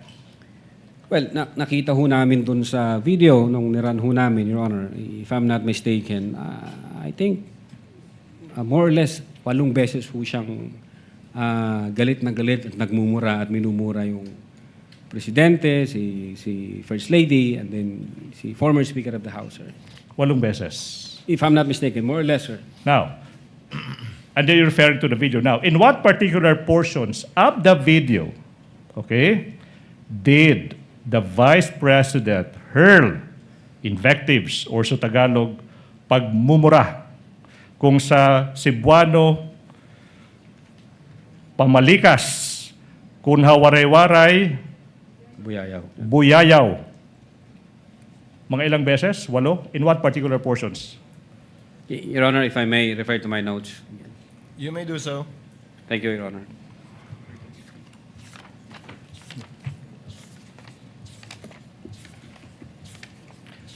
In the interest of time, Your Honor, please, while the councils are doing that, I move that the previously marked and identified Exhibit P, Roman numeral 4-10, which is the flash drive containing the video of that press conference, be unsealed in the presence of counsels from both sides. You may proceed. And then you may now answer, Mr. Witness, anong mga timestamps ba ito? Yeah, Your Honor, from timestamp 53 minutes to 27 seconds, and 53 minutes to 39 seconds. So 53 minutes, 27 seconds to 53 minutes, 39 seconds. The second timestamp, if you may. 54 minutes to 03 seconds, and 54 minutes to 08 seconds. 54 minutes, 03 seconds to 54 minutes, 08 seconds. That's the second timestamp. What about the next timestamp, if you know? 55 minutes to 42 seconds, and 56 minutes to 07 seconds. 55 minutes, 42 seconds to 56 minutes, 06 seconds. What about the fourth timestamp, if you know? 58 minutes to 38 seconds, up to 58 minutes to 47 seconds. 58 minutes, 38 seconds to 58 minutes to 47 seconds. What about the fifth timestamp, if you know? 1 hour, 02 minutes and 25 seconds. 1 hour, 02 minutes and 32 seconds, sir. 1 hour, 02 minutes to 25 seconds to 1 hour, 02 minutes, 32 seconds. What about the sixth timestamp, if you know? 1 hour, 05 minutes and 08 seconds, up to 1 hour, 05 minutes and 31 seconds. 1 hour, 05 minutes, 08 seconds to 1 hour, 05 minutes, 31 seconds. What about the last timestamp, Mr. Witness? 1 hour, 08 minutes and 43 seconds, and then 1 hour, 08 minutes and 54 seconds, Your Honor. 1 hour, 08 minutes, 43 seconds to 1 hour, 08 minutes, 54 seconds. Your Honor, we move that those 7 timestamps identified by the witness be shown in sequence, Your Honor, please. So ordered. Your Counsel for the prosecutors will kindly give the flash drive to be unsealed by the witness, as witnessed by counsel for the respondents. Thereafter, for counsel of the parties to kindly accompany each other to the tech booth so that the USB may be played with respect to the specified timestamps of the witness.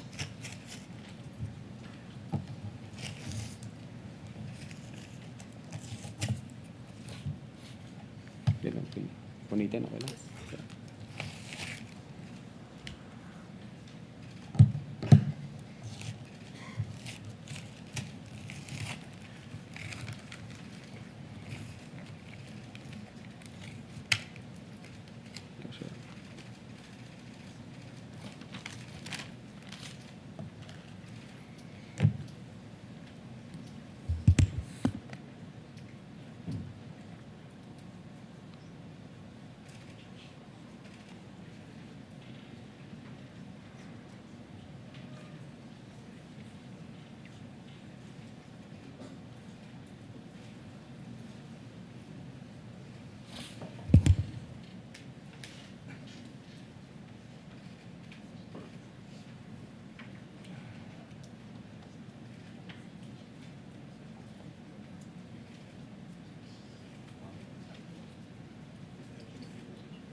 Sado. Utang ina ninyo.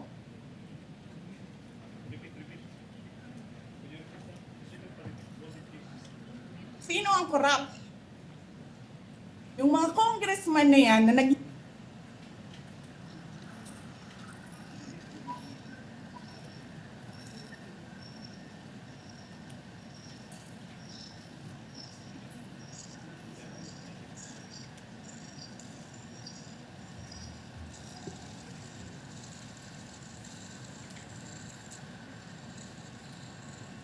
nila na kesyo taksil, kesyo corrupt, abusado. Utang ina ninyo.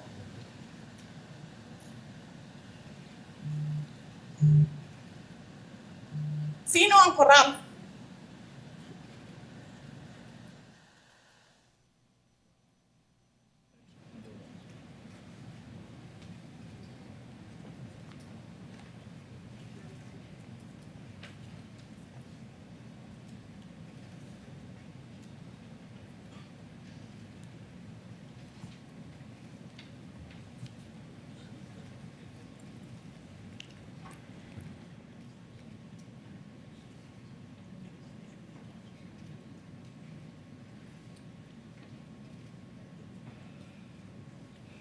gusto tong ginagawa ko eh. Eh putang ina, hindi mo pala gusto ginagawa mo eh. Eh bakit mo sinisira pangalan ko? Joel Chua.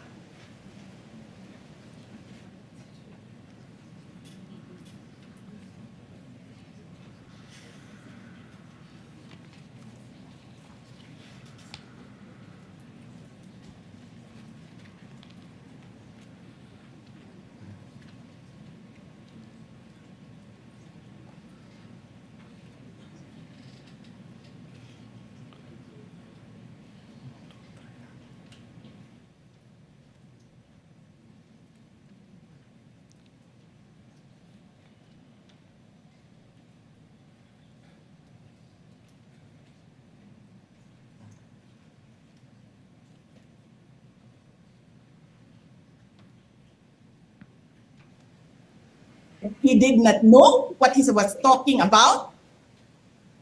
That's so incompetent. Or he was lying through his teeth to get the votes of people. Ang ina ninyong lahat. Martin Romualdez, Lisa Marcos, Bongbong Marcos.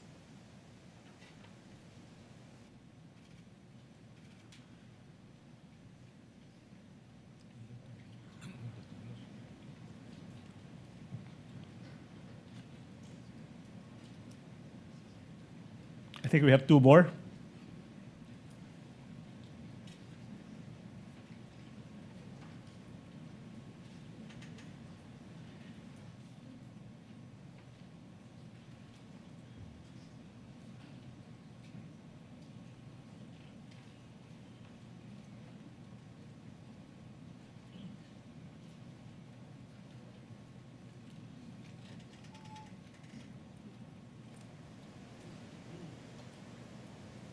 Tapos kami yung nagsisinungaling? Nagpipigil ako eh. Kasi gusto ko lang magtrabaho. Gusto ko lang tapusin nyo na yung ng show ninyo dyan sa House of Representatives para makabalik na kami.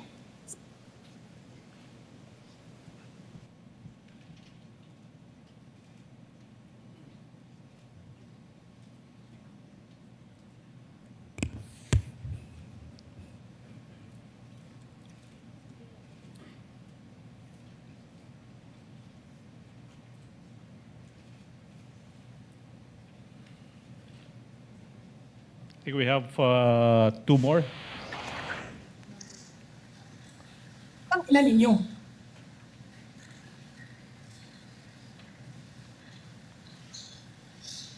I think that will be the last. Your Honor, that will be the last. Counsel, that's the 7 timestamps? Let me confirm. Attorney Magallon. Okay, we have one more. We have two more, Your Honor, please. I was told we have two more timestamps, Your Honor, please. Two more. Thank you.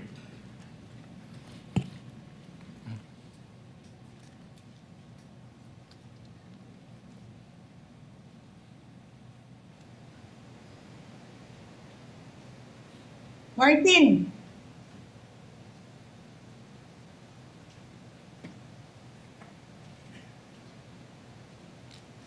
Nangangampanya tayo. Nakasakay tayo sa eroplano. Magkatabi tayo.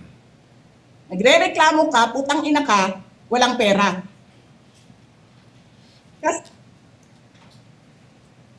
And the last one.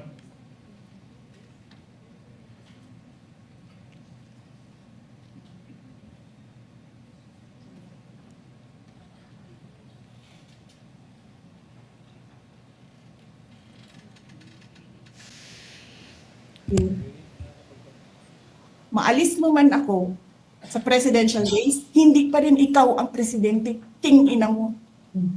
Walang buboto sa'yo. Please lang. Okay. Thank Wala. you. So, Your Honor, those were the 7 timestamps, portions of the video where the Vice President hurled invectives and profanities. Now, the question is, may I proceed, Your Honor? Counsel, to clarify, Yeah, Papa. that the Vice President hurled invectives, period. Not necessarily against the three officials mentioned. Most of them were against the three officials, Your Honor, please. I only counted or heard one or two. Out of the seven, I heard Representative Chua, but he's not one of the subject matters of this case. But just for the record, does the witness confirm that? Out of the 7 timestamps, there are approximately 2 or 3 that mentioned either all 3 or one of the top officials. Would that be correct, Mr. Witness? I think more than that, sir, if you can see the Make your context. voice louder, louder. If I'm not mistaken, I think 5 times referring to either Martin Romualdez or Liza Marcos or the president. The rest were either congressmen or a particular congressman. If I'm not mistaken, sir. Yeah.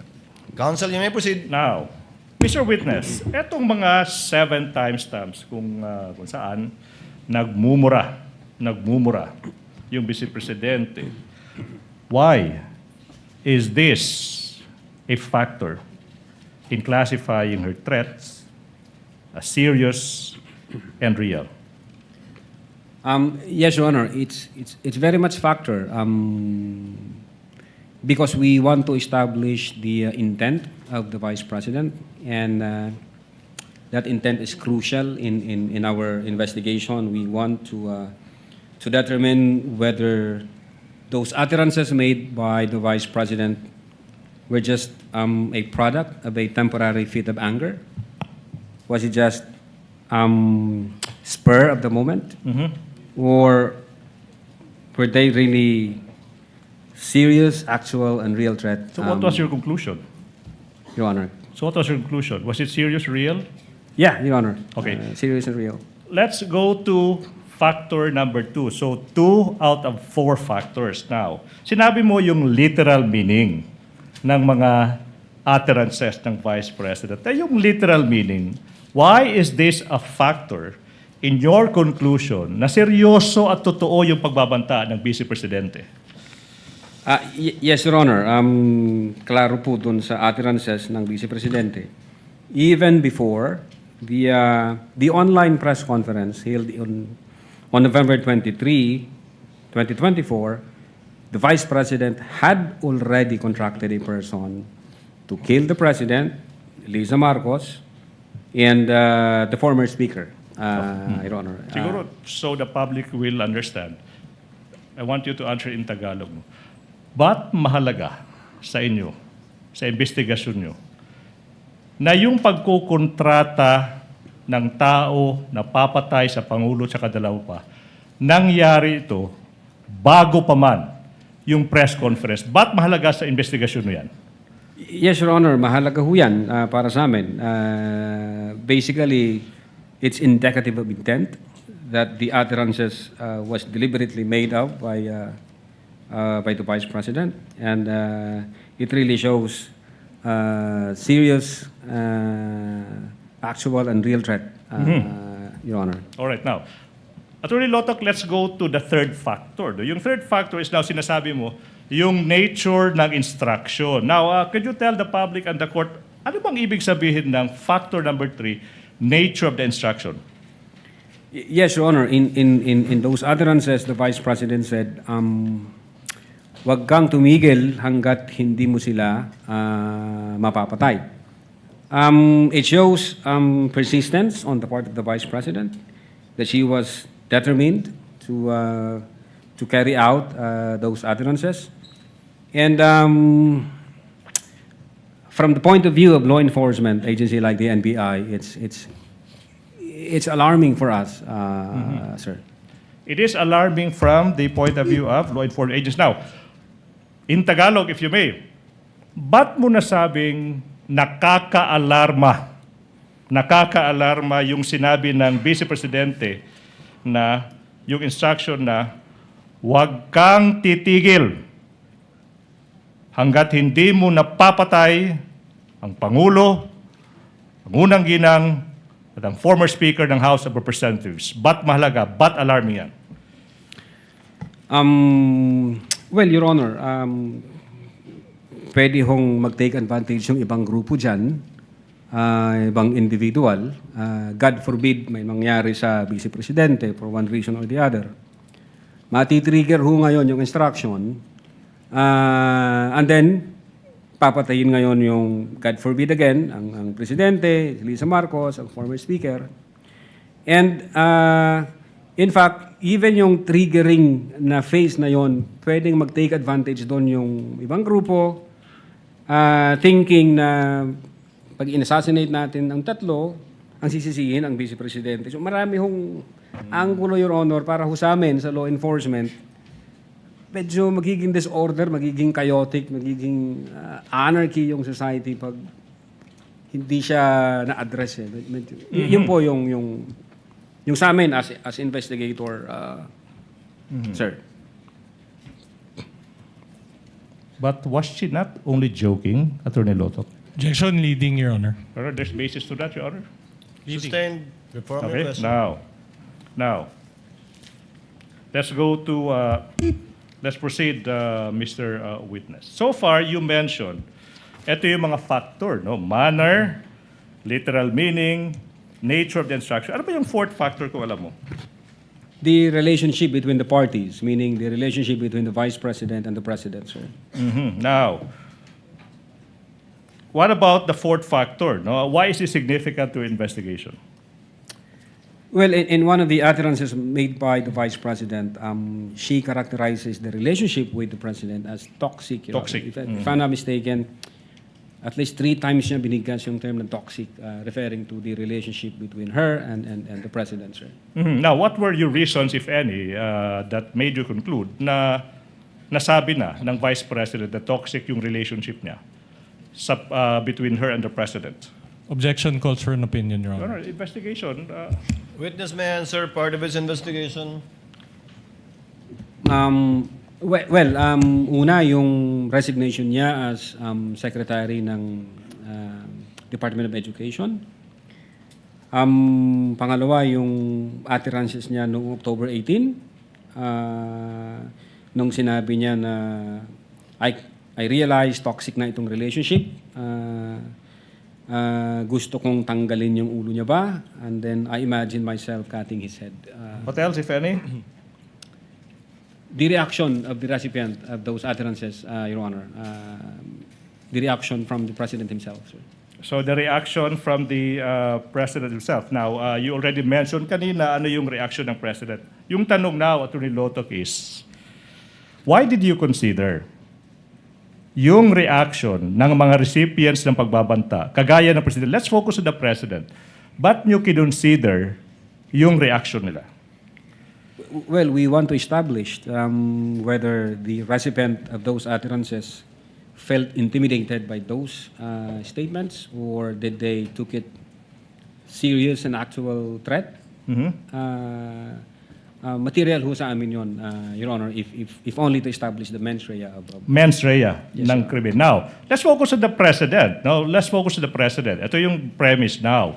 Based on your investigation, no, what was your impression of the President based on his reaction? Was he intimidated? Well, yung opening statement ng Presidente, ang sabi niya, nakakabahala ang mga narinig natin itong mga nakaraang araw. Ito'y isang kriminal na pagtatangka. Papalagan ko to. Yes, Your Honor. The President took the threat by the Vice President as serious and real. Now, Mr. Witness, aside from yung reaction ng mga recipients, we focus on the President. Ano pa yung ibang mga factors na kinonsider nyo kung meron pa man?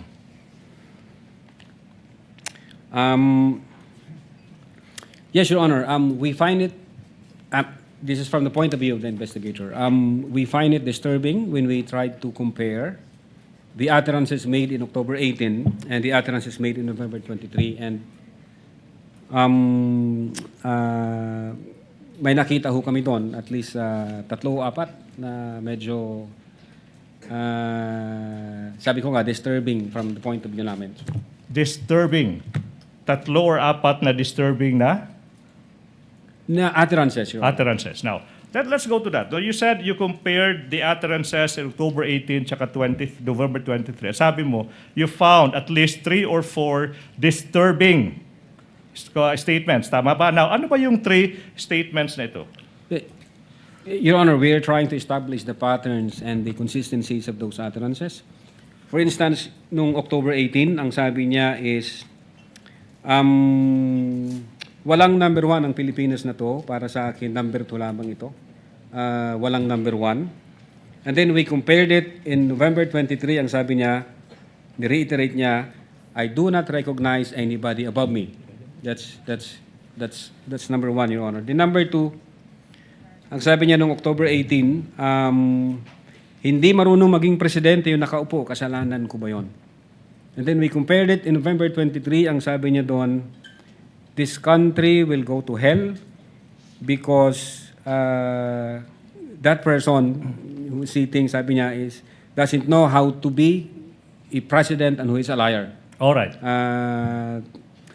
The number 3, ang sabi niya sa October 18, meron akong 5 impeachable offense na alam kay BBM pero papasabad dyan sa House. Siyempre hindi.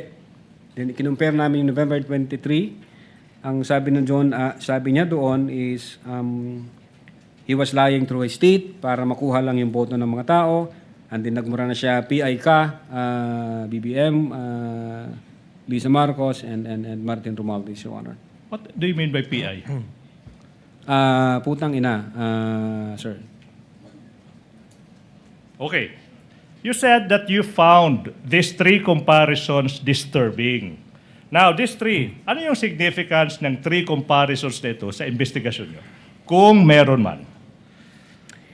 Yes, Your Honor. Based on these patterns and consistencies in the utterances made by the Vice President, it appears that these statements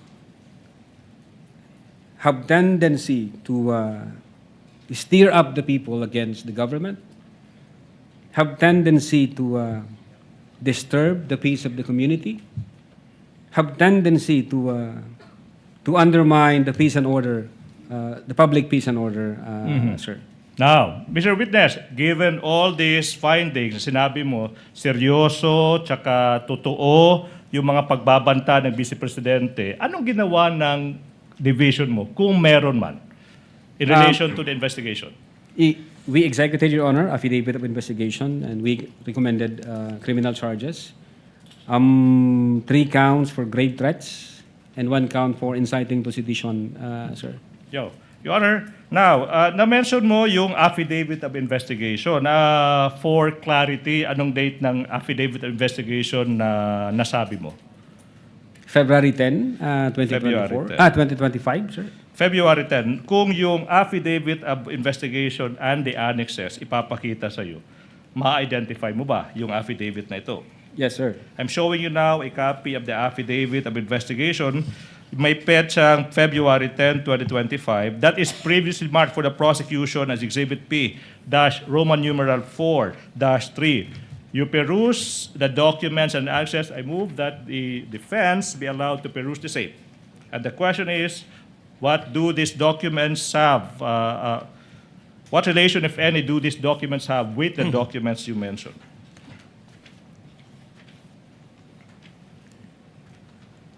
Counsel for both parties may approach.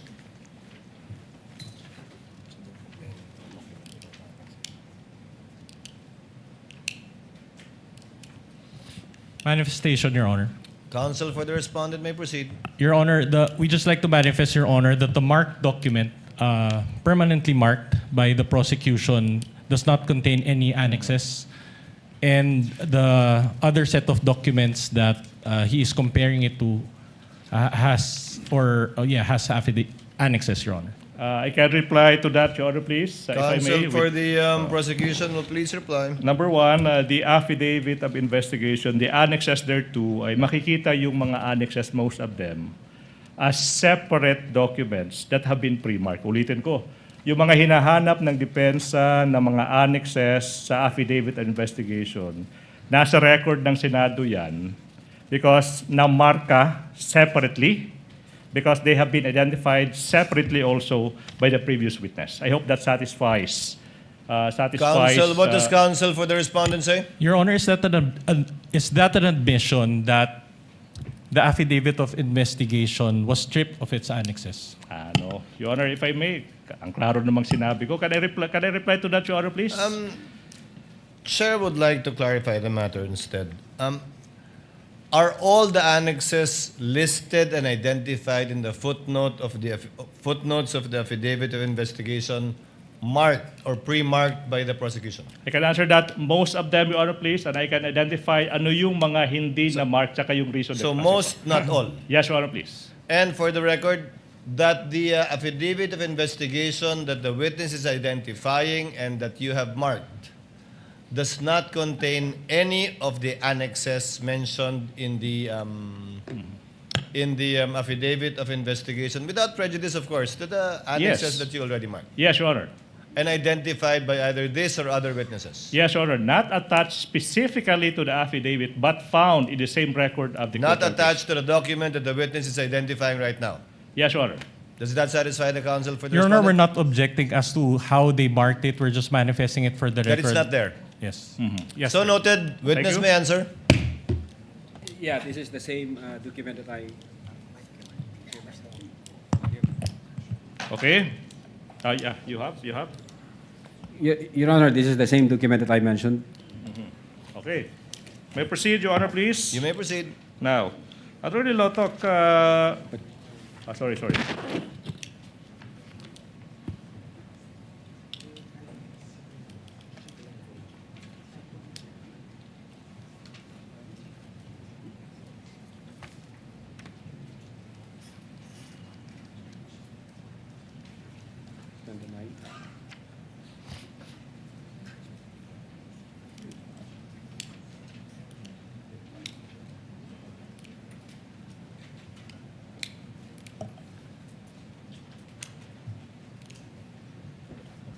Just to manifest, Your Honor, Counsel that, for the respondent is recognized. just to manifest, Your Honor, that again, the comparison, Your Honor, was made with the certified true copy, not the original, Your Honor. Thank you. So noted. Thank you so much. Please proceed, counsel for the prosecutor. Attorney Lotok, sa pahinang 28 ng Affidavit of Investigation, may makikitang pirma sa ibabaw ng pangalang S.A. Jeremy Lotok. Yung makikita mo ba yan? Yung tanong, kaninong pirma ito?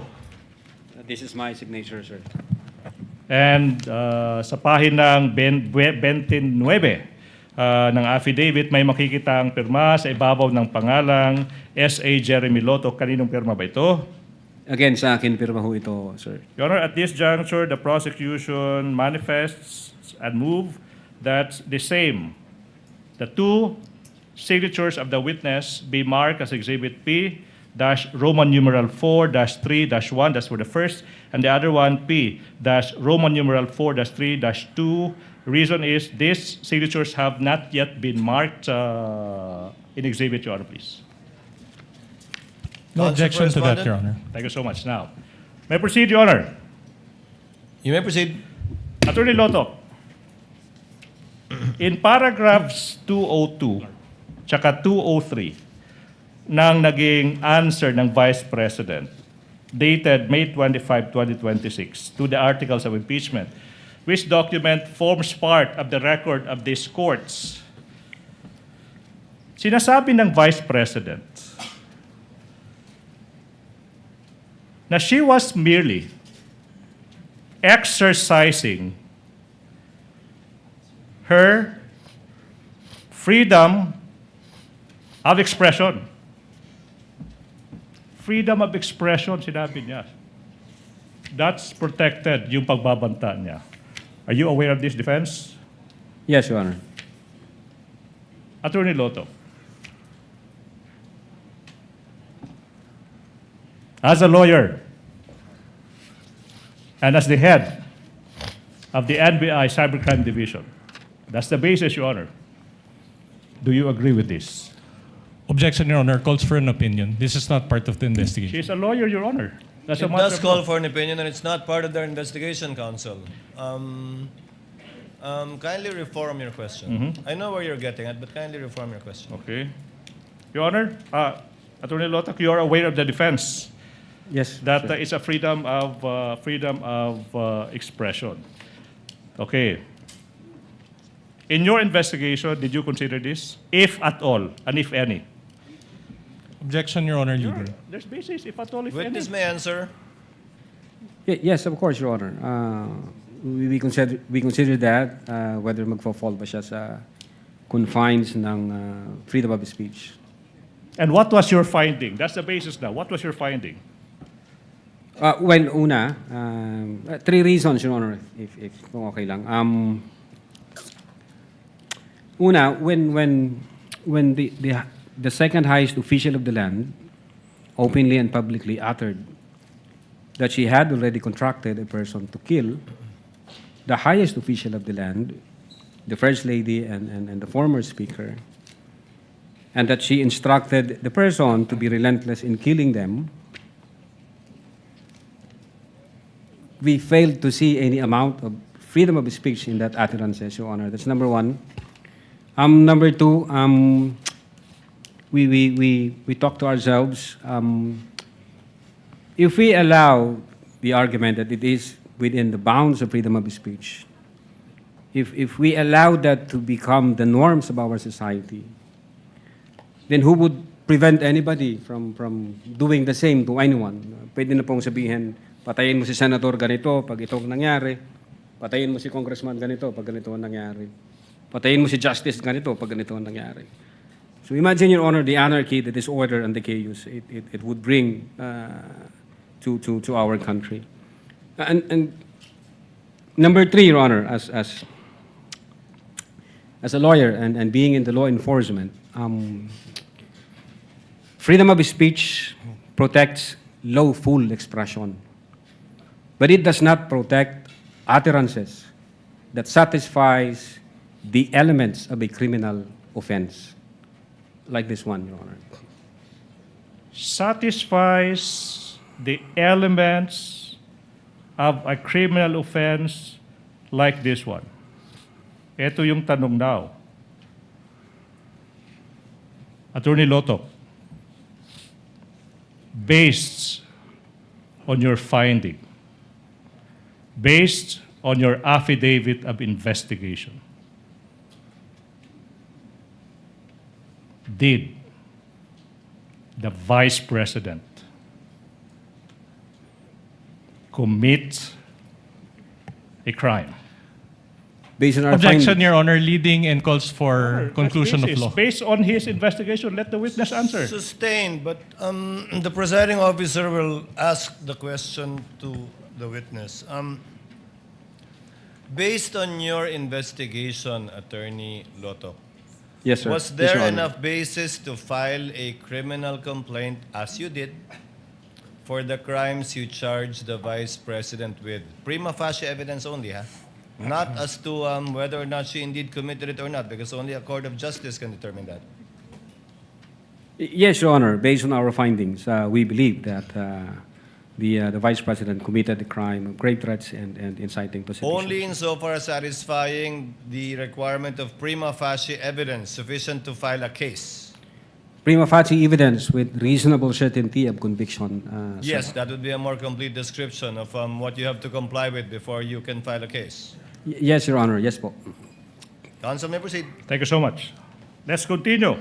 Attorney Lotok, kita magpapadayon hininaton mga pakiana nga naimo pagbaton hininaton mga Your Honor, pakiana. Your Honor. Your Honor, what? What's May your I objection? be allowed to make a manifestation? Your Honor, as I understand, only Filipino and my goodness. English was... Be careful. because I cannot understand, Your Honor, what he was saying. So can we just ask that he states his statement in Filipino or English, Your Honor? Your Honor, Filipino language encompasses all the languages, dialects. It includes our very own waray-waray. But Counsel, the rules state only Filipino and English, but I will let it go once in a while, but not each time. we will Yes, Your submit, Your Honor. Thank you, Your Honor. You may proceed, counsel, for the prosecutors. Now, you mentioned that the respondent's lawyer, Attorney Lim, through a letter said that the Vice President was confident in your office's assurance that the alleged threats to her were also being investigated. Malala mo sagot mo yon doon? Yes, Your Honor. Opo. Now, what did the NBI do, if any, on the alleged threats? This time, sinasabi niya, to her, to the Vice President, kung meron man. Yes, Your Honor. We started the investigation on the alleged threat against the life of the Vice President. You started. So, what was the result? If any, if at all, if you know, to that investigation? Well, Your Honor, the fact that we issued a letter dated December 2, 2024, we informed the Vice President that we are investigating on that alleged threat against her life and that we want information, any information that would give us any investigative lead on that matter, Your Honor. Unfortunately, the Vice President did not appear. So wala ho kaming makitang pagsisimulan na imbestigahan. Well,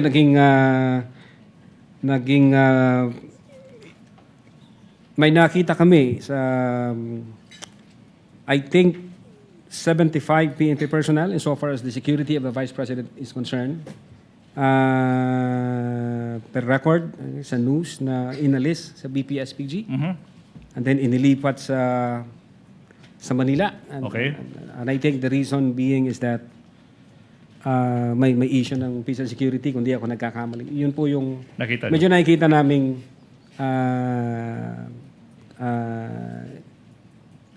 security issues. Now, if you know, no? Ilan ba yung natira sa Vice Presidential Security and Protection Group? If you know. Pagkatapos ma-remove yung sinasabi mong 75 personnel of that VP-SPG, if you know. Well, based on, if I'm not mistaken, based on the record, the COA record, I think more or less 335 security personnel. Kung di ako nagkakamali, base doon sa... 335 personnel protecting a single person, the Vice President? Based on that record, Your Honor, based on the news, yeah. 335. Last point, Your Honor, please. Wind up, counsel. Yes, Your Honor. Now, Mr. Witness, you mentioned earlier that your office considered in its investigation in the November 23, 2024 online briefing na aside kay respondent yung Vice Presidente, tsaka yung mga media personalities, okay, na nabanggit mo, sino pa, kung meron pa, yung nandun sa online briefing na yon, kung alam mo? Well, yung pinakaunang part ng video, si Attorney Zulaika Lopez. Attorney Zulaika Lopez. Now, yung tanong, Mr. Witness, ano yung na-observe mo kung meron man, okay, about Attorney Zulaika Lopez during that online media briefing? Objection vague, Your Honor. Oh, Your Honor, what's vague? Okay. Witness is smart enough to answer if he knows. Witness may answer. Thank you, Your Honor. Well, based on that video, it appears na nagko-complain si Attorney Zulaika referring doon sa paglipat niya from HOR to women correction facilities, I think. And then yung health issue niya, so parang kinukomplain din niya na yon. Okay. At yung nangyari sa kanyang pagka-held in custody sa HOR. All right. Now, Attorney Lotok, what significance, if any, do these complaints the Attorney Lopez have, okay, in your investigation on the threats made by the Vice President in that online media briefing? Yes, Your Honor. We take that into account. Tinignan namin yung sitwasyon, yung issue ni Attorney Zulaika. But when we see the bigger picture, taking all the pieces of the puzzle, it has nothing to do with the Vice President contracting a person because even before Zulaika Lopez appeared in that video, the Vice President had already contracted a person to kill the President and Lisa Marcos and the former Speaker. And when we consider all the facts and circumstances, the instance where Attorney Zulaika was complaining does not diminish, it does not alter, it does not affect the totality of the findings that we have in our investigations, right?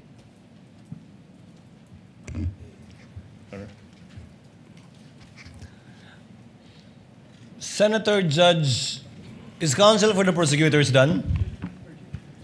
Attorney Ligutan, are you done? Yes, Your Honor. You're done?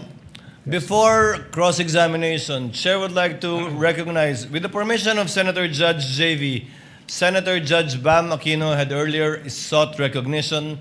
Chair will recognize him first. Thereafter, Senator Judge Tulfo Erwin. Thereafter, Senator Judge Ejercito, and then Senator Judge Ontiveros. Senator Judge Aquino is recognized. You have 2 minutes, sir. Yes, maraming salamat, Mr. Presiding Officer. Attorney Lotok, Yes, meron po, pa Your po bang ibang grupo sa NBI ang nag-imbestiga doon po sa mga utterances ni Vice President Sara Duterte noong November 23 to 24? During our time, insofar as the Cybercrime Division is concerned, yung Cybercrime Division, Your Honor, and the team that was yung binuo ni former Judge, Director Judge. So kayo lang po? At that time, sir, hindi ko na po alam ngayon kung sino yung mga team na, kasi nalipat na po ako sa ibang region, sir. Okay. Yung tanong ko po kasi ay nakatukoy dun sa taong nakausap o sinasabing na kontrata ni Vice President Sara Duterte para patayin yung Presidente, First Lady at former Speaker. So tinuloy niyo po ba yung investigasyon para mahanap ang taong ito?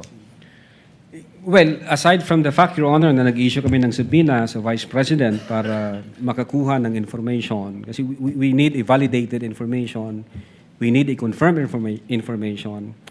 Nung inisyuan namin ng subpoena yung mga media personalities, bawat isa sa kanila na nag-appear, tinanong din po namin, nandun ka ba nung sinabi ito ng Vice Presidente? Hindi ko po tinatanong kung sinabi ba ito o hindi.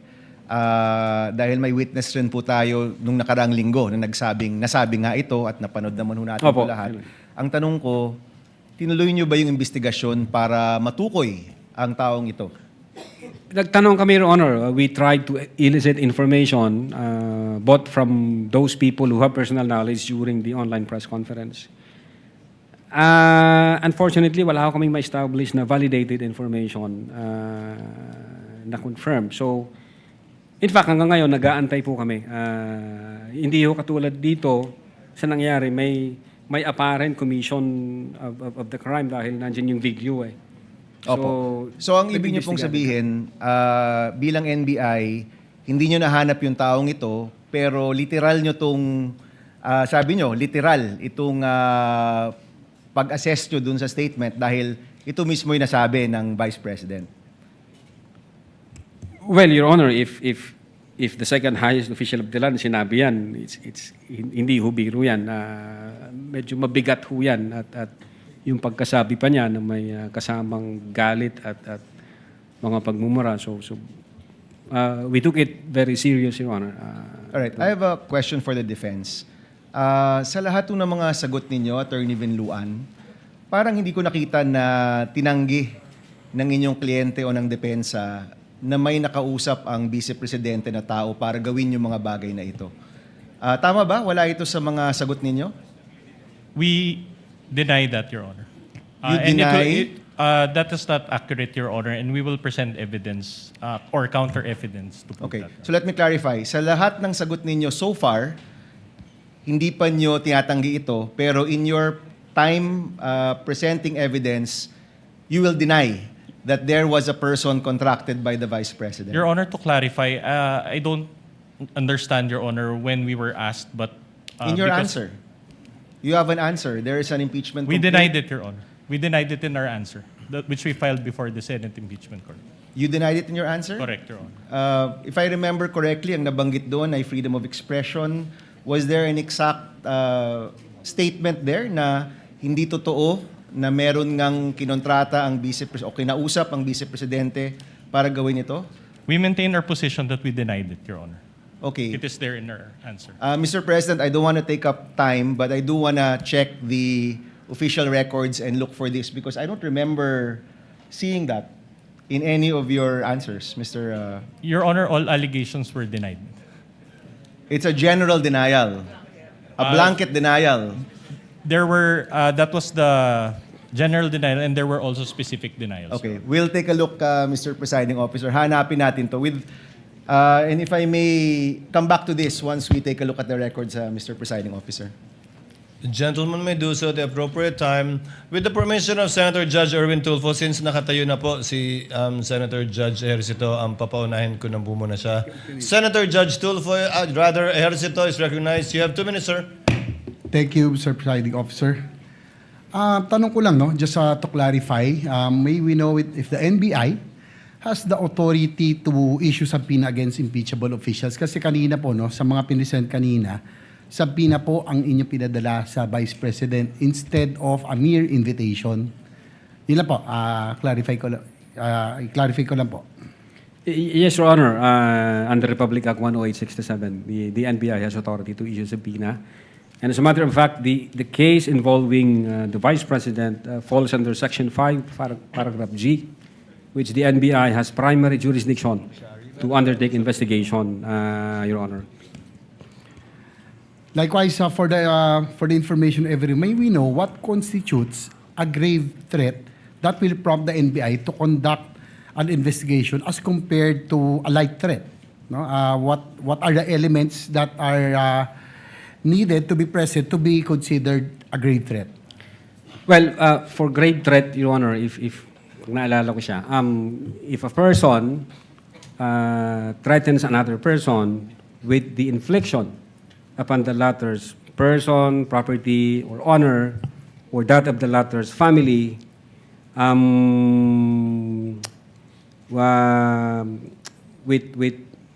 a wrong or with any wrong amounting to a crime, if that threat is with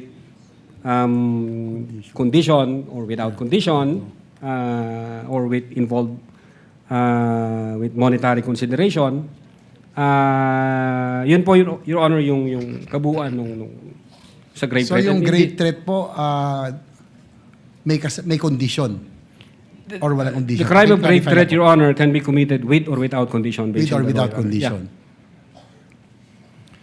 So as an investigator, have you ever investigated and filed a complaint for grave threats apart from this one?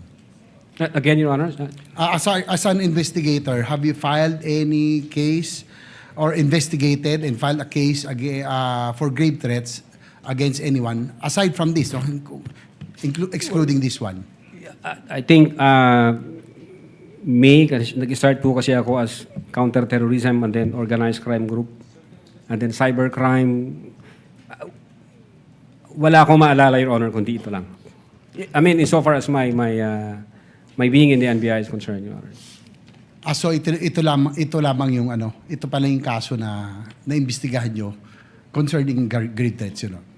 I think yung iba, may mga naimbestigahan, Your Honor. Pero again, sabi ko, yung sa sarili ko po, yung experience ko from counter-terrorism hanggang sa organized transnational crime group, hanggang sa cybercrime division, ang naalala ko lang, Your Honor, kasi matagal na ho yun kung ano yung nasa record.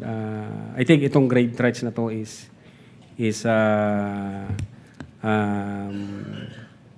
pag hindi first time, doon ko lang na-experience. Gaano katagal ho kayong parte nitong cybercrime division bago kayo nalipat? Since 2018, Your Honor. Nagsimula ho ako bilang investigation agent. And then 2022, I was designated as Chief of the Digital Forensic Laboratory Division. And in 2023, designated as Chief of the Cybercrime Division, sir. So more than 5 years kayong nandito sa Cybercrime Division ng NBI? Opo. That's all, Mr. Presiding Officer. Thank you. Thank you, Senator Judge Ejercito. Senator Judge Tulfo Erwin is recognized. You have 2 minutes, sir. You may proceed when you're ready. Thank you, Mr. President or Presiding Officer. I'd like to direct my clarificatory question to the witness on the stand, Mr. Presiding Officer. Attorney Jeremy Lontok, Opo, Your Honor. what findings, if any, convince the NBI the motive of the respondent to kill the President and two other people? Meron po bang kayong nakitang motibo? Kasi maaari pong sabihin lang nung isang tao, sa sobrang galit niya, napag-usapan na po kanina yan, di ba? Spur of the moment. Pero did you find any motive? Bakit niya po gagawing patayin ang Pangulo?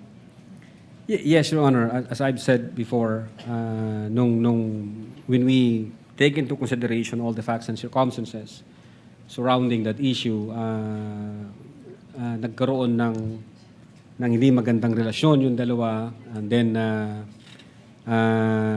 nagbato na ang Vice Presidente ng mga salitang mabibigat laban sa Presidente. Pinapakita doon sa October 18 na toxic na nga yung relationship nila. Galit na galit si Sara dahil sinasabi ng Vice Presidente is politically motivated yung pag-attack sa kanya. And then at the same time, pinagtutulungan siya ng buong gobyerno. So, then na-trigger ho yun, if my memory serves me right, nung incident nangyari noong 23 November 2024. So parang nagpatong-patong na ho siya, convolution ng iba't ibang issue. So nakita ho namin talagang galit ang Vice Presidente sa Presidente. Okay. So you saw that the Vice President is very angry, right? Galit po siya. Did the investigation uncover any evidence, if there's any, that the respondent had taken steps to carry out these threats or these statements that she made in public, online? Did you have or did you cover any evidence?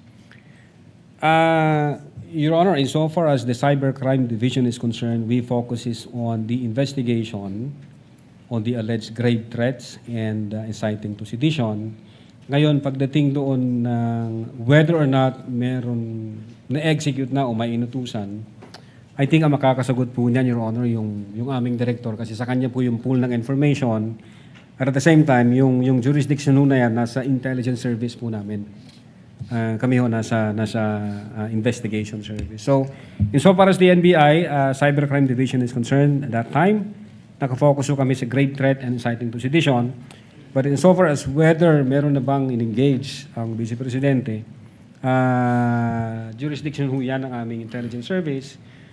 At maybe ang makakasagot niyan yung aming director kasi siya po yung recipient ng full of information from different divisions and regions. You mean the inciting to sedition will be answered by the director, is that correct?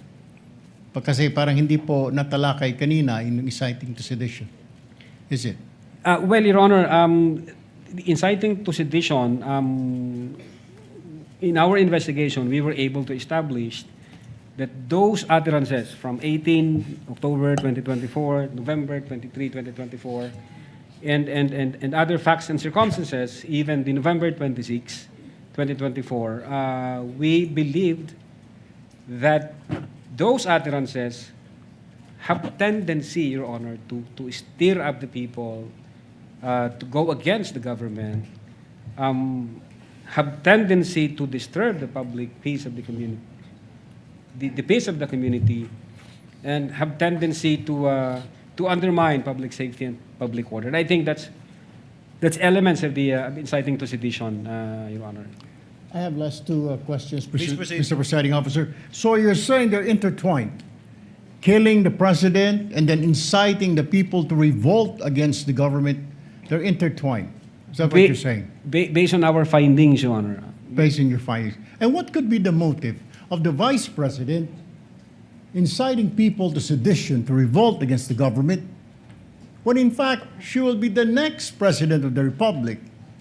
She's been saying, and everybody knows, and she's been claiming, Why do you think? I mean, did you look deeper?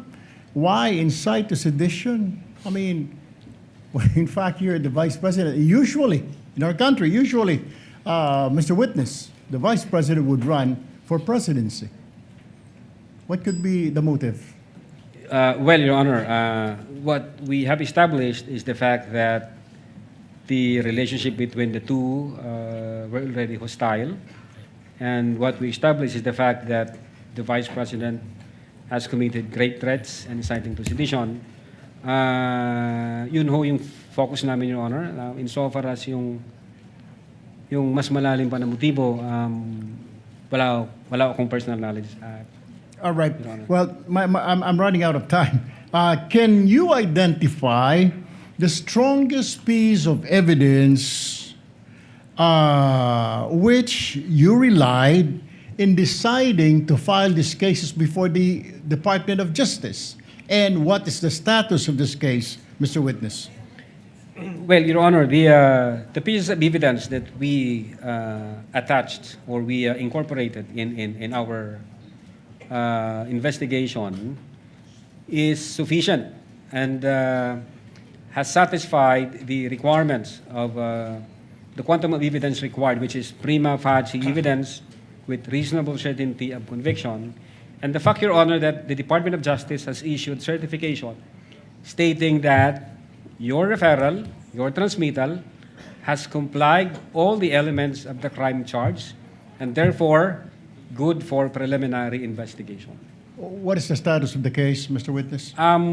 It's ongoing, Your Honor, if kung tama ang naalala ko. It's ongoing, Your Honor.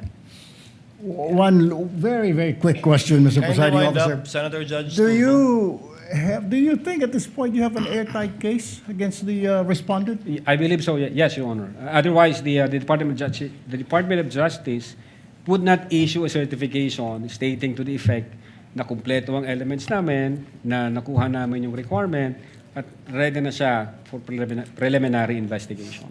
Thank you, Mr. Witness. Thank you, Mr. Presiding Officer. Thank you, Senator Judge Tulfo. Senator Judge Ontiveros, Senator Judge Villanueva, and thereafter we pause for a 10-minute break.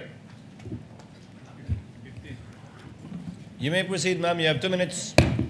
Salamat, Mr. Presiding Officer. Attorney Lotok, Opo, yes, Your Honor. sa Affidavit of Investigation dated February 10, 2025, nirekomenda ng NBI na sampahan ng mga kasong grave threats at inciting to sedition ang Vice-Presidente. Pwede po bang idahilan sa mga kasong yan na nadala lang ng emosyon or may matinding trigger kaya nakapagsambit ng ganoon? I don't think, Your Honor, kasi wala naman ho sa elements ng grave threats yung situation na yon. As long as we were able to satisfy the elements for grave threats, Your Honor, and when the Department of Justice certifies na kumpleto yung elemento doon, so, no, Your Honor, hindi ho yan mamatter doon sa findings namin. At yung sinabi po ninyong elements of grave threats, yun po yung apat na in-enumerate nyo kanina. Ano pong elements of grave threats? Yes, Your Honor. Number one, that a person threatened to inflict another person upon the latter's person, honor, or property, or that of the latter's family with any wrong. That's the first element. The second element, that wrong amounts to a crime. Then the third element is yung may demand for money or may condition na imposed. In our investigation, mayroon hong tatlong acts para makommit yung grave threats. Base doon sa tatlong elements na sinabi ko, the offender have complied with the threat na sinabi niya. The offender hindi niya na-comply yung threat na sinabi niya, or yung pangatlong act, yung walang condition, yung threat na yon, Your Honor. Mga 2 beses nyo po binanggit yung salitang kondisyon, Attorney Lotok. Itatanong ko yan mamaya-maya. Sa DOJ po, sa DOJ naman, may criteria ng reasonable certainty of conviction bago magsampa ng kaso. Sa Yes, Your NBI, yes, Attorney, sa Opo. NBI, ano naman po ang pamantayang sinusundan ninyo bago magrekomenda ng kaso? Well, sinusunod din ho namin yung quantum of evidence na prima facie evidence with reasonable certainty of conviction. Kaya ho, kung makikita nyo, yung pong aming processes o yung phases, yung pang last po niya is legal evaluation. Meaning, pag meron na ho kaming conclusion, bago ho namin ito isubmit sa Department of Justice, meron hong referral kaming ginagawa sa legal division, or nagpapatulong ho kami sa aming mga legal experts. So sila ho ngayon yung nag-evaluate, sila ang mag-qualify kung na-satisfy na yung requirements at kung pwede na siyang isubmit sa Department of Justice for purposes of preliminary investigation, ma'am. Alright, salamat, Attorney. So kahit papaano, ina-approximate nyo yung criteria na sinusundan ng DOJ, kahit bilang NBI? Yes, Your Honor, and that is on the basis of our cherished principle, the two-pillar rule in investigation, thoroughness and legality, Your Honor. Alright, salamat po. Eto, in principle, kailangan po ba ng patunay na may kinontratang assassin para maituring na grave threats ang mga sinabi? Well, Your Honor, in so far as the crime of grave threat is concerned, hindi po yan kailangan. Alright. Speaking of condition, kanina na binanggit nyo 2 beses. Posible po ba ang grave threats kahit may kondisyon ang banta? Ibig sabihin yung kapag ito nangyari sa akin, ito ay mga gawin mo. Kahit may kondisyon yung banta, posible po ba ang grave threats? Very much possible, Your Honor. As I have said, grave threats can be committed with or without condition. And as a matter of fact, meron akong naalalang isang case, SPO2 Jamaica versus Attorney Bangot. Ang sabi ho doon ni SPO2 Jamaica, if I lose my job, I will break your head, or I will. So it's for us, it's a kind of event-based condition na matitrigger yung execution ng threat pag nangyayari yung event. But then when the Supreme Court nag-decide the Supreme Court at ang sabi niya, the threat was absolute. So it's sinabi ng SC absolute yung threat, Your Honor, Okay. hindi conditional. So parang ganito, akin sa situation dito, meron siyang sort of event-based condition na pag nangyari yung event, matitrigger ngayon yung threat na inatter ng offender, Your Honor. Masasabi pong may jurisprudence po dahil may nakikita kayong paghahalintula dun sa kasong ni rule ng SC, kaugnay ni PO2 Jamaica at itong kay Vice President. Yes, Your Honor. Alright. Huling tanong na lang po, Attorney Lotok. Bilang abogado po, as a general rule, kailan po masasabing lampas sa free speech ang pananalita at nagiging grave threats o inciting to sedition na? Well, we consider the two tests. Number one, yung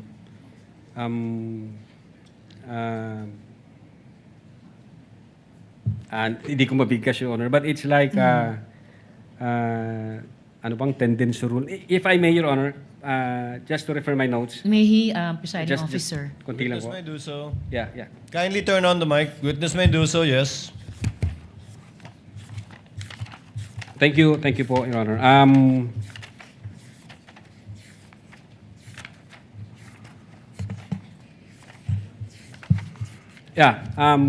We consider, Your Honor, the clear and present danger rule and the dangerous tendency rule. But among the two, ang nakita ho namin yung the dangerous tendency rule. Meaning if if the speech would have a tendency to create chaos or to create illegal acts, then that should be restricted. Pag may tendency ho na magiging ganon ang resulta. So, huli po, attorney, masasabing bang may parang spectrum pwedeng nagsisimula sa free speech pero pag lumalapit na dun sa dangerous tendency rule ay maaari na talagang tumawid sa magiging grave threats o inciting to sedition. Yon. Yes, Your Honor. Pwede ho yun. Alright. Maraming salamat po, Attorney Lotoc. Salamat po, Mr. Presiding Officer. Thank you. Noted and entered into the records. Senator Judge Villanueva, you have 2 minutes, sir. You may proceed. Thank you, Mr. Senate President, Presiding Officer. Just a few questions to our witness. Mr. Witness, it's been mentioned several times the importance of your investigation, that it falls under yung prima facie evidence with reasonable certainty of conviction. And nabanggit niyo po na fulfill po lahat yan, no? Kaya ho siguro nagkaroon ng first report at second report. Is that correct? Yes, Your Honor. And can you just for the record give us an idea, ano yung mga boxes that you have to fill in para pumasok po dito? You mean, Your Honor, yung comment ng Department of Justice doon sa first affidavit namin? Yes, to make it clear na it's indeed goes dito sa pumapasok siya dun sa prima facie evidence with the reasonable certainty of conviction. Well, basically, Your Honor, yung requirements na binigay ng DOJ from our point of view were administrative requirement. Hindi ho yun yung sustansya ng aming affidavit. Kasi hindi ho namin binago yung affidavit namin, yung pa rin ho yun eh. Ang nakita ho ng DOJ doon, yung affidavit ng, I think, authentication na kailangan i-attach doon, and others, yung TSN, affidavit of transcription. This is, from our point of view, to satisfy the requirements of admissibility. But insofar as the substance nung aming affidavit, Your Honor, hindi namin binago yon yung pangalawang submit namin. So it didn't change, so that's part of your fourth stage, no, yung legal evaluation. In that stage na legal evaluation, no, was it considered, Mr. Witness, yung binabanggit ni Vice President and even some of the defense panel, no, na it is actually a conditional threat, and it appears that the Vice President during the presentation of the video is also getting threats.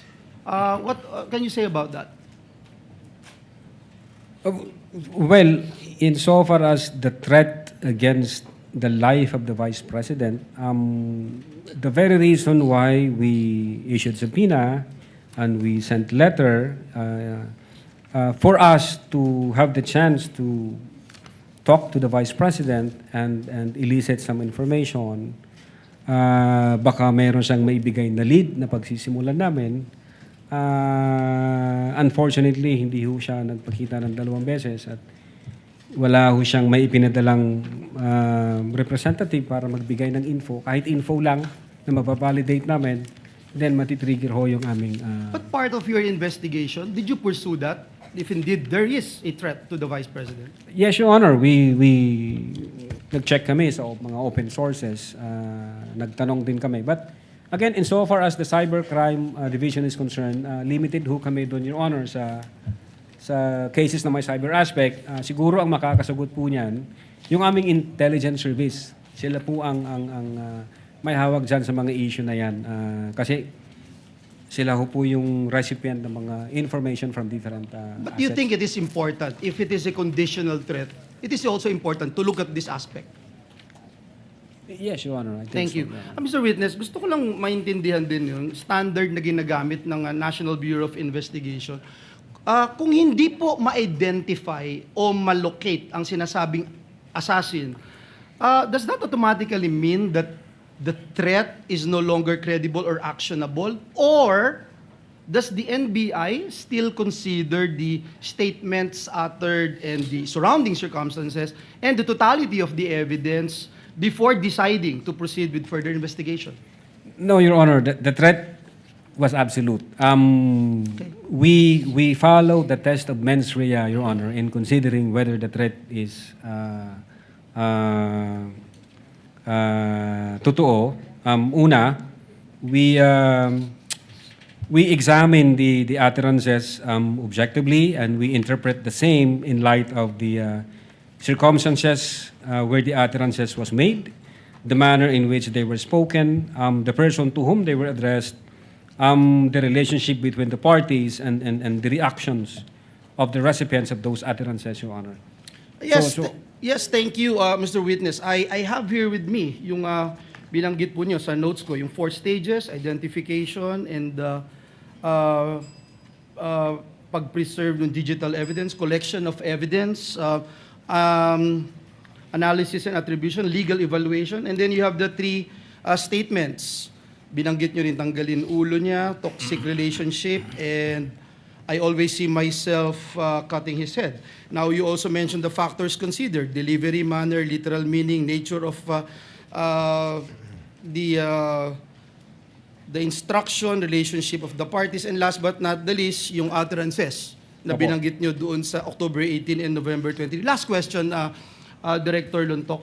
Bukod po doon sa authentication ng recordings, maaari nyo po ba sa amin ipaliwanag yung kung ano po yung mga naging batayan ng NBI sa pag-assess sa mga pahayag ng respondent? Halimbawa po, binabanggit po ninyo yung kakaibang bagay na nangyari dito sapagkat ang binabanggit nyo pong nagbibigay ng statement ay dun sa nakita nating video ay no other than our Vice President, no?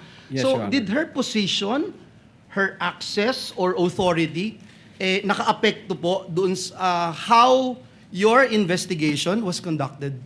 Yes, Your Honor, as I have said a while ago during the direct examination, in the analysis phase, we considered the intent, the capability, and the motive, Your Honor.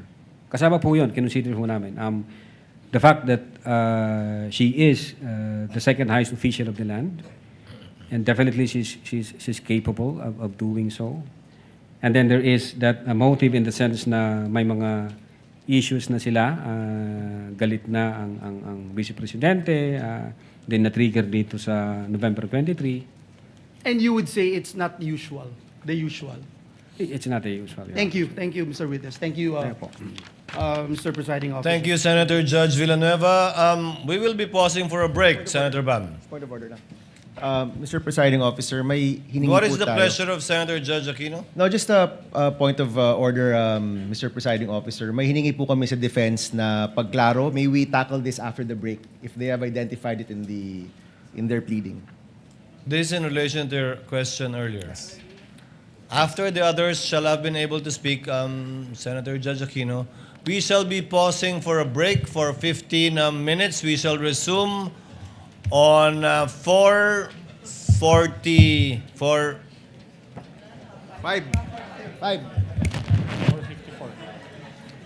4:59 sana sasabihin ko eh. We shall resume at 5 p.m. When we resume, we shall recognize Senator Judge Tulfo, Senate President Gatchalian, and thereafter Senator Judge Cayetano and Marcos.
The trial is resumed.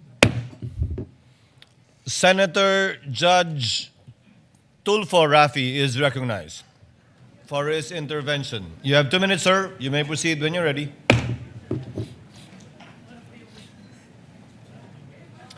Maybe ask the secretary, the clerk of court, the location of the witness. Where is the witness? Kindly situate the witness at the witness stand.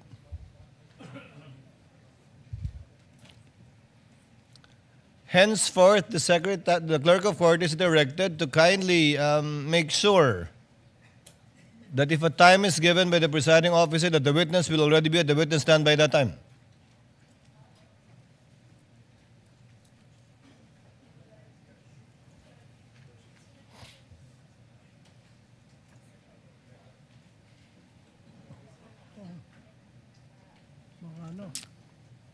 Mapupunta pa sa SM.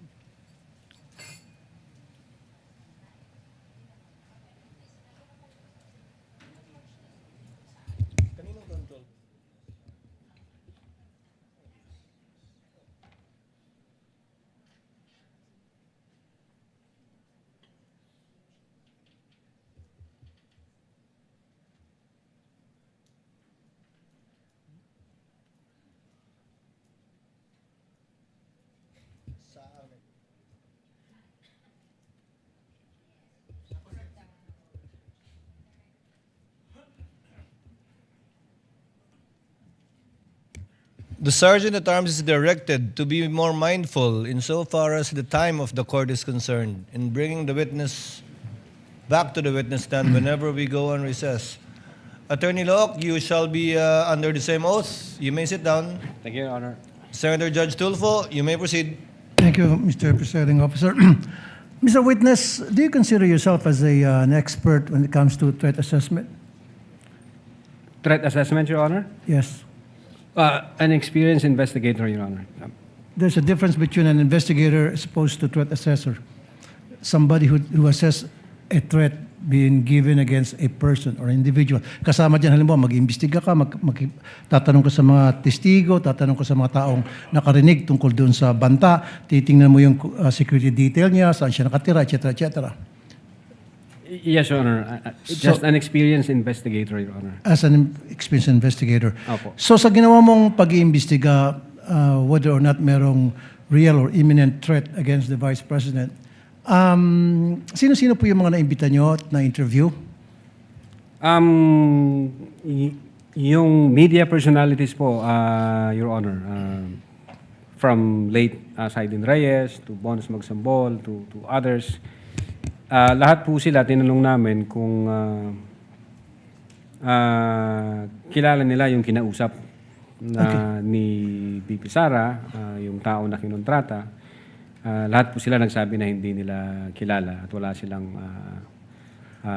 alam doon. Did you also invite Princess Maui, yung influencer, na nagtanong kay VP Sara during that online press conference? I believe so, Your Honor. I asked the executive officers back then at ang sabi nila sa akin, hindi ho nag-appear chief. So you invited her pero she failed to appear? Yes, Your Honor. Yun po yung report sa akin ng aking mga executive officers. Okay. So masasabi niyo ba na talagang merong imminent threat, real and imminent threat against the life of the Vice President based on the investigation you conducted? Against the life of the Vice President, sir? Yes, Vice President. Kasi siyempre, pag nag-imbestiga doon sa Presidente, dapat imbestigan mo rin yung threat against the Vice President para patas. Yes po. Precisely, the reason po, Your Honor, kung bakit ho namin inimbitahan ang Vice Presidente, may separate ho kami na sulat noong December 2. In-inform po namin siya na, ma'am, iniimbestigahan din ho namin yung alleged threat against sa life mo at para ho ma-expedite ito, bigyan niyo po kami ng any information na pwede maging lead doon sa investigation namin. Unfortunately, wala ho kaming na-receive na information. Hindi naman po kasi nag-appear ang Vice President, Your Honor. Pero nagpadala ba siya ng representative to represent her doon sa sabina ninyo na pinadala sa kanya? Nagpadala siya po ng representative and then with a letter, sir. In fact, 2 beses po yung letter na yon. Yung unang letter niya, ang sabi niya hindi siya maka-attend kasi nga meron siyang office matters to attend to.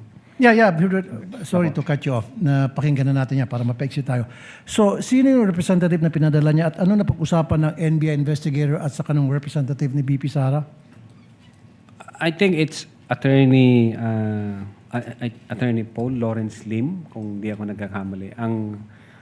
Ang kumausap sa kanya, Your Honor, yung dating Director Jaime B. Santiago. What was discussed during that meeting between Attorney, ano pangalan ulit? Lawrence Lim po. Attorney Lawrence Lim and the people from the NBI, particularly the investigators investigating the threat against the Vice President? Iyon nga, pinapaliwanag lang ho ng abogado, Your Honor, yung laman ng letter kung bakit hindi makakapunta yung Vice Presidente. And in fact, doon sa pangalawang letter, may sinasabi ang abogado na 6 years ago, may threat ang Vice Presidente. So, hopefully confident ang Vice Presidente. Naiimbestigahan nyo rin yung issue na yon. So, 6 years ago, pero hindi nyo ba 6 years, 6 months. Okay. 6 months yata, Your Honor, 5 to 6 months. Alright, so if I'm not sinabi mistaken, nung representative ni VP Sara na 6 months ago, there was a threat against the life of the Vice President. Yun po yung nasa letter. Okay, inusisa nyo ba kung ano yung threat na pinagsasabi niya? Nagkandak ho kami, Your Honor, ng open source. Wala ho kami na-validate, sir, na aside doon sa pag-aalis ng 75 personnel na security personnel from BPSPG, Okay. and then inilipat ho sa Manila, wala ho kaming na-validate nor na-confirm. Your Honor, insofar ho as Cybercrime Division is concerned, pero hindi ko po alam, baka yung intelligence service namin meron o kaya yung director may alam. Last na lamang, Mr. Witness. Kasi sabi mo, ulitin ko dun sa 6 months ago naka-receive ng threat against her life ang BP. Sabi mo kanina, If I may, sabi Your nung abogado, right? So, kasi kung ako sa'yo, if I was the investigator, I would say, okay, ano yung threat 6 months ago? Pwede ka bang magpakita ng mga ebidensya? Pwede ka bang makita ng proof or mga witnesses na pwede naman interviewin to that effect? For that? Your Honor, ang nag-usap po, Your Honor, si the then Director Judge Jaime B. Santiago at saka yung lawyers, Your Honor. So, hindi okay. Last na naman po. Now, can you say in certainty na talagang wala o meron threat against the life of the Vice President? I cannot... Based on your investigation, based on your experience. Well, given na wala ho kaming validated information at confirmed any data, hindi ho ako makakapag-comment, Your Honor. Kailangan ko po yun. Thank you, Mr. Witness. Thank you. Thank you, Senator Judge Rafi Tulfo, Senate President Gatchalian. Thereafter, Senator Judge Alan Cayetano. Thereafter, Senator Judge Amy Marcos. You may proceed, Senate President. Thank you, Mr. Presiding Officer. Mr. Witness, narinig ko kanina nung tinatanong kayo ng prosecution na yung statements ni Attorney Zulaika Lopez ay walang kinalaman dun sa threat na ginawa ng Vice President. Tama po ba? Kinonsider namin siya dun sa totality ng aming investigation. Then nakita namin na even before nung situation ni Attorney Zulaika, base doon sa appearances ng Vice Presidente, meron na ho siyang kinausap. So, yan ang next na tanong ko. Ibig niyo ba sabihin na even prior to this video, meron na siyang nakausap na kinontrata? That's the appearances, Your Honor. Ang sabi niya, huwag kang mag-alala, ma'am, sapagkat may kinausap na akong tao. Ang sabi ko sa kanya, pag namatay ako, patayin mo si BBM, si Lisa Marcos, si former speaker. So, nakita namin, may kinausap na siya. Even before the press conference was held on November 23, 2024. So, base sa kanyang statements, sa inyong pag-aanalitika, meron na siyang nakausap na kinontrata? Yes, Your Honor, and we believe na hindi naman ho magsisinungaling ang Vice Presidente noon kasi galit na galit nga po siya. meron dito sa mga tanong ng counsel ng prosecution na yung mga term na ginamit nyo, serious and real threat. Tapos meron din kayong sinabi na serious and threat is actionable. Nasabi niyo yun over the course ng mga pagtatanong. Threat is actionable. I don't remember, Your Honor, using the word threat, actionable threat. Your Honor. Threat is actual, sorry. Threat is actual. No? So, I take this to mean na meron talaga siyang kausap na kinontrata. That's what we believe, Your Honor. And Sir. kung yan ang paniniwala nyo, dahil ito ay pagbanta no, sa ating Pangulo, may ginawa ba ang NBI na imbestigahan kung talaga bang merong nakontratang gagawa nitong banta? Yeah, I think a couple of months ago may binuo ang aming direktor. Nagbuo siya ng task force to investigate threats against the life of the president. Kaya lang hindi na ho ako part noon, Your Honor. July 2025, nalipat na ho ako sa ibang region. So, wala na po akong idea. I think yung intelligence service namin at yung director, yun ho yung pwedeng makasagot, Your Honor. Actually, yun ang next na tanong ko dahil tayo dito sa ating bansa, sanay tayo sa whole of government approach, whole of nation approach. Dapat merong whole of agency approach, in this case, the NBI.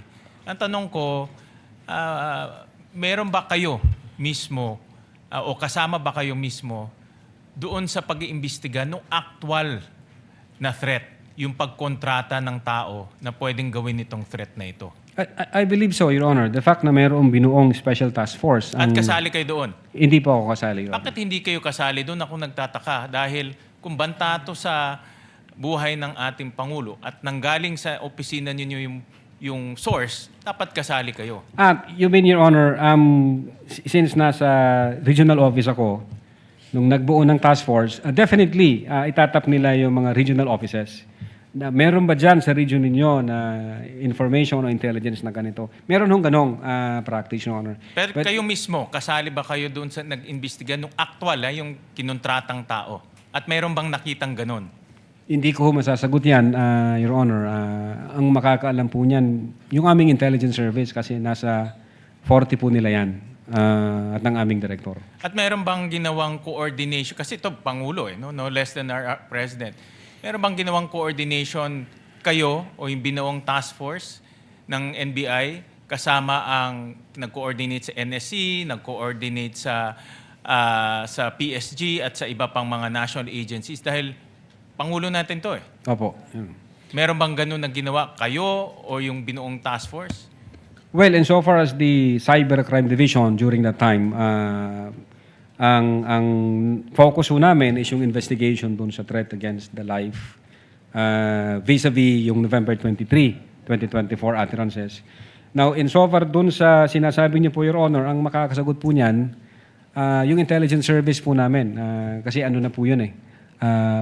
Para siyang deep dive intelligence gathering na po yun eh. Ang punto ko lang naman is sa ganitong napakahalagang banta, ini-expect ko sa NBI na meron silang whole of agency approach na kasama kayo dahil nanggaling doon yung... Yes, Your Honor. Yung binuho ng director na memo, nag-create siya ng task force. And then yung task force, tinatap po dyan lahat ng regional offices. Anong information meron kayo iba to dito sa central office? Anong resulta nun? Last question, Well, Mr. Presiding Officer. in so far as the NBI BARM is concerned, yung hawak ko pong region, meron kaming ongoing investigation pero hindi ho related doon sa kausap ni Sara. Meron kaming iniimbestigahan na nag-threaten sa presidente.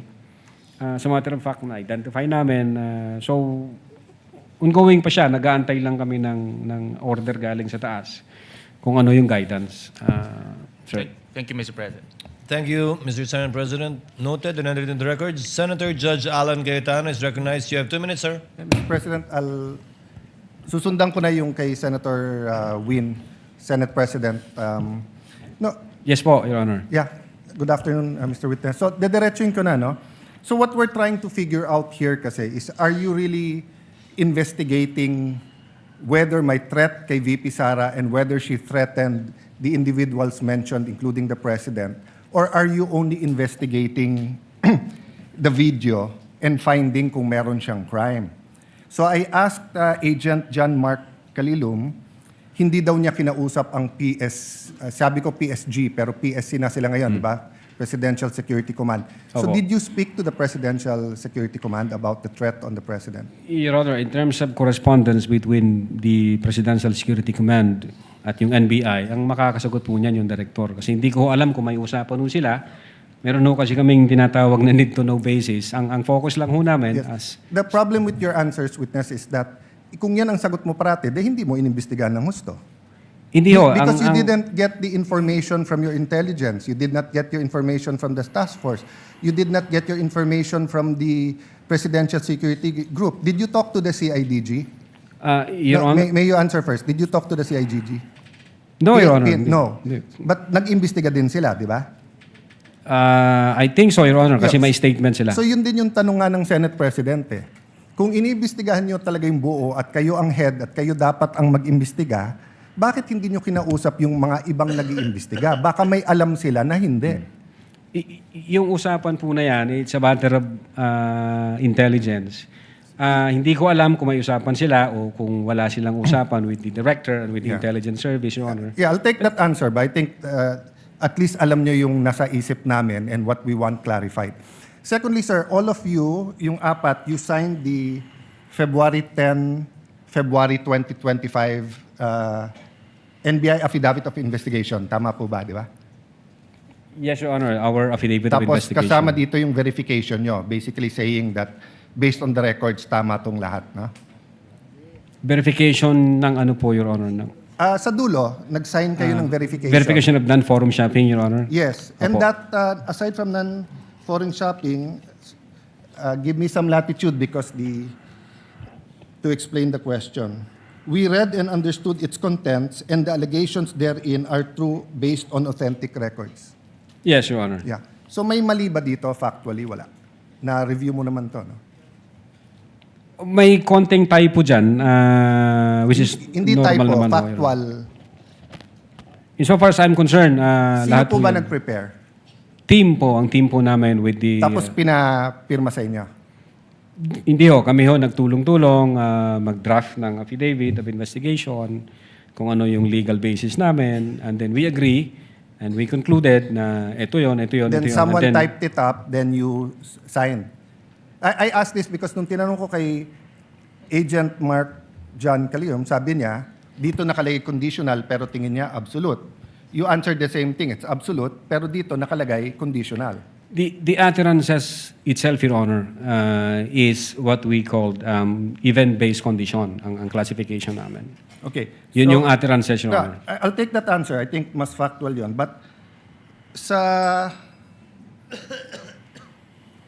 paragraph 51, was VP Duterte ever Secretary of the Department of Justice?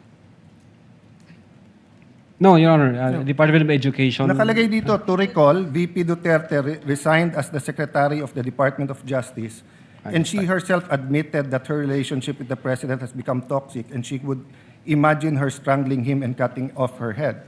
That's typo, Your Honor. That's not a typo. A typo means yung department naging depart. Department of Justice and Department of Education are two different things. Ang alam namin, sorry po. Yes, sir. Go ahead, sir. Yeah, Department of Education ang alam po Yeah. namin. So, kasi, I just filed my counter affidavit sa ombudsman about yung obstruction of justice. Ilang beses ko kailangan basahin kasi nga, pag may mali, pinirmahan nyo na sinasabi nyo. No? But anyway, going back to the condition, you mentioned the case of SPO2 Hamata. Yes, sir. No? But isn't it true that the lis mota of that case was really res judicata and double jeopardy? Meaning, hindi tinake up ng Supreme Court whether or not a condition. Yes, sir. Di ba? Opo. Oh, so that wasn't on point. Kasi I was going to ask, is there a difference if the condition is legal or illegal? Di ba? So halimbawa, pag sinabi ko sa yung, pag natanggal akong Senate President, patatanggal din kita. Okay. unang-una, legal naman akong tanggalin na Senate President. We always vote. There's nothing there. But if illegal, o pag pinapatay mo ko, papapatayin din kita. Is there a difference if the condition of why I will act or why I'm threatening you is an illegal act? Well, under the law, Your Honor, it says there that even the condition is unlawful.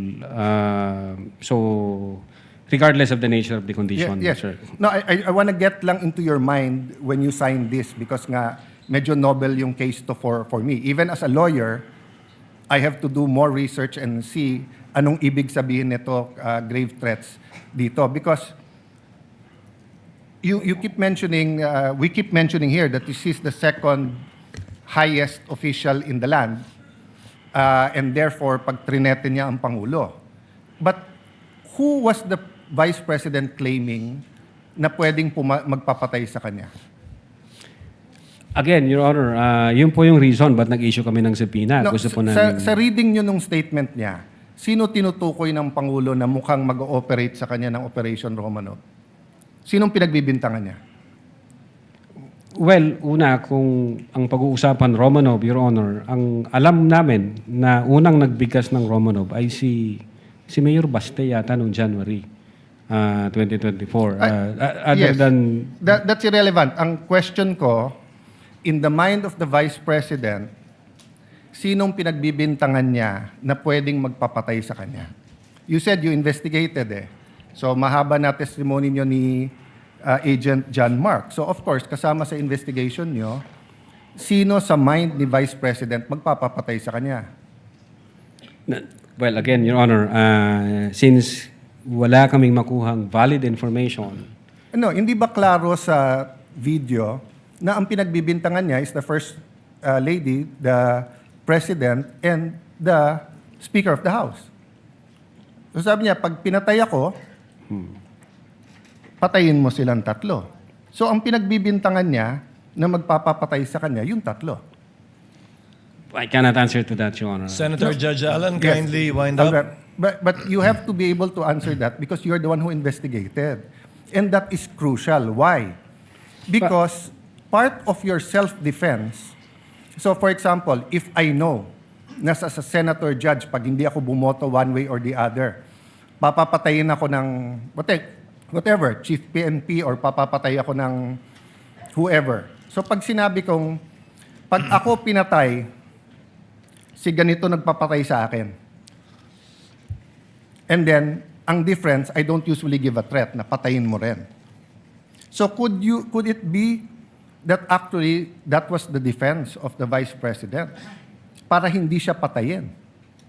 I don't know the state of the mind of the Vice President. But you've testified all throughout this afternoon that you went into her state of mind. Based on the series of events, Your Honor. Yes, and based on her statement.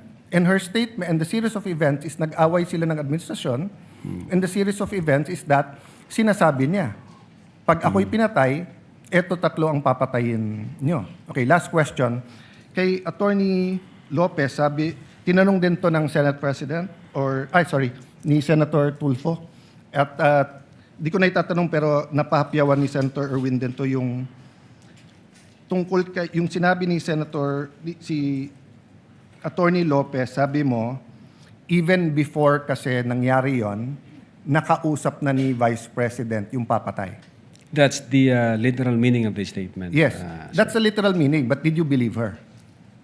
Well, she's the Vice President, sir. So she also said freedom of expression, so you also believe her? Not based on the evidence that what we gathered, sir. No, okay, so I'll stop there, but I'll read to you. Sinabi niyo kasi sedition. Pero tignan niyo po yung page 25 nung sarili niyong affidavit, ha? Si Princess Maui, ang sinabi niya, ano po ba ang pwede niyong maging remedy para matapos na ito, lalo't nagsisigaw na po ang taong bayan na mag-people power na? So actually, I would consider ang nag-uudyok si Princess Maui. Of course, we can discuss people power, pero tignan niyo po ang sagot niya after yung sa pagpatay. Ang laban ay wala dyan sa EDSA, ma'am. Wala dyan sa mga highway. Ang laban, ma'am, nandun sa loob ng palasyo. Yan ang problema. We appreciate yung expression nyo ng disgust, ang pagkamuhi, ang hopelessness, kasi it reflects kung ano nararamdaman ng maraming milyon-milyon. Alam ko yan, ma'am. Kahit saan ako pumunta, ang sasabihin, binoto namin dahil sinabi mo, iboto namin. So if I look at that statement, parang baliktad. Parang sinasabi niyang huwag kayo mag-people power. Hindi, actually, kung babasahin po natin yung buo, may sinabi siya doon na natutuwa siya sa ginagawa nila. Sa ginagawa nila na active nagrarally. Pero sa people power, ito yung exact. But I won't argue with you. I'm just trying to get into your frame of mind. Yes, Your When Honor. do you believe her and when do you not believe her? And what did you actually investigate? We based everything on the evidence that we've gathered. Thank you, sir. Presiding Officer. Thank you, Mr. Witness. Opo. Thank you, Senator Judge Alan Cayetano. Senator Judge Marcos, thereafter, Senator Judge Aquino. Senator Marcos, you may proceed, ma'am, when you're ready. Thank you very much, Presiding Officer. And Attorney Lontok, Yes, maupay nga pag-abot din Mapaya ko lang, ma'am. aton Senado. Opo, ma'am. Okay, I'd like to affirm lang yung sinabi mo kanina na noong nangyari nga itong hating gabi na interview ni Vice President sa Zoom, agad-agad in-orderan kayo, in-instructionan ng NBI na mag-imbestiga. Tama po yun? Hindi po, Your Honor. Sabado po yon, lunchtime, mayroon kaming meeting ako with the then Director Santiago. I think between 12 noon and 1 p.m. And then mayroong instruction na nanggaling kay Delta Santiago na, Jeremy, may kumakalat sa social media, may mga utterances na ginawa ang Vice Presidente. Imbestigahan natin. Since may cyber aspect ito, imbestigahan nyo na. Doon po nagsimula yon. Tama. So anong araw yon? Kasi andito sa inyong affidavit of investigation at yung sinabi ninyo na on even date, ang tinutukoy mo ba yung November 23 din? November 23, ma'am. Kasi natapos ho ang... Oo, gabing-gabi kasi yon di ba? Madaling araw po ng alauna, ma'am. That's right. So, nag-meeting kayo kaagad-agad? Ganun ba? Hindi, ma'am. Hindi po kasi namin alam yun. Kailan kayo inutusan na mag-imbestiga? During lunchtime, nung may meeting kami ni then Director Santiago, pero iba ho ang iniimbestigahan namin krimen. Kailan kayo sinabihan ng DOJ na mag-imbestiga? Anong araw That po same yun? day, ma'am. Kaya nga, November 23. November pa rin. 23. Oo, pareho lang. Yun ang sinabi ninyo kanina nung tinatanong kayo ng counsel ng prosecution. Yan din ang nakasaad. On even date ang nakasabi sa inyong affidavit. Opo. Yes, ma'am. Okay. So, nag-umpisa na kayo. Kwento nga ninyo, four-phase yung investigasyon. Nag-umpisa sa identification. Nagbigay kayo ng hash value. Nag-preserve kayo ng data. Pagkatapos nag-research kayo. Subsequently, sinabi mo na meron kayong open source intelligence search at natuklasan ninyo na meron palang October 18 video na press con na naman ni OVP na nasa Facebook at may mga sinasabi na naman na puputulin yung ulo. Tama ba yon yung October 18 ang nakita ninyo? That's the continuation in the analysis phase, Your Honor. Oo. Yes, Your Honor. Kasi nag-research na kayo, no? Bilang fourth phase nga ng inyong investigasyon. Tama po ba? Hindi po, Your Honor. Yun yung third phase ho, yung analysis and attribution. Sa analysis pa at attribution. So third phase, pero bandang huli na. Ang pinagtatakahan ko, kung inutusan kayo ng November 23 na magkaroon ng investigasyon, bakit napakaaga? November 6, 2024, a subpoena was issued to ABS-CBN requiring them to submit an authenticated copy of the video pertaining to the 18 October press con. Nandito to sa affidavit ninyo, nasa page 8, number 14. Kung inutusan kayo noong November 23, ang ibig ba sabihin, November 6 pa lang, minamanmanan na si Vice President? Iniimbestigahan na siya bago pa yung Zoom conference sa Kongreso? No, Your Honor. I believe that's a typo yung date. Sorry? Kasi that's a typo, Your Honor, yung date. Kasi makikita doon yung date noong appearance ng taga-ABS-CBN, which is consistent ho siya doon sa ibang inisyuhan Kailan ng ba yung subpoena. appearance? Kasi hindi ko nasusundan yung timeline ninyo eh. Parang yung November 23 yung utos, pero November 6 pa lamang, may subpoena na. Ba't nagkaganon? Typo ho yan, Your Honor. Hindi ho yan November 6. Typo na naman katulad ng Department of Justice. No, Your Honor. If I may refer to my notes, Your Honor. Oo, pakita mo na lang sa akin kasi nahanap ko hindi ko masundan eh. You may do so, This is Counsel. page 6, number 14 po. November 6, 2024, subpoena to ABS-CBN.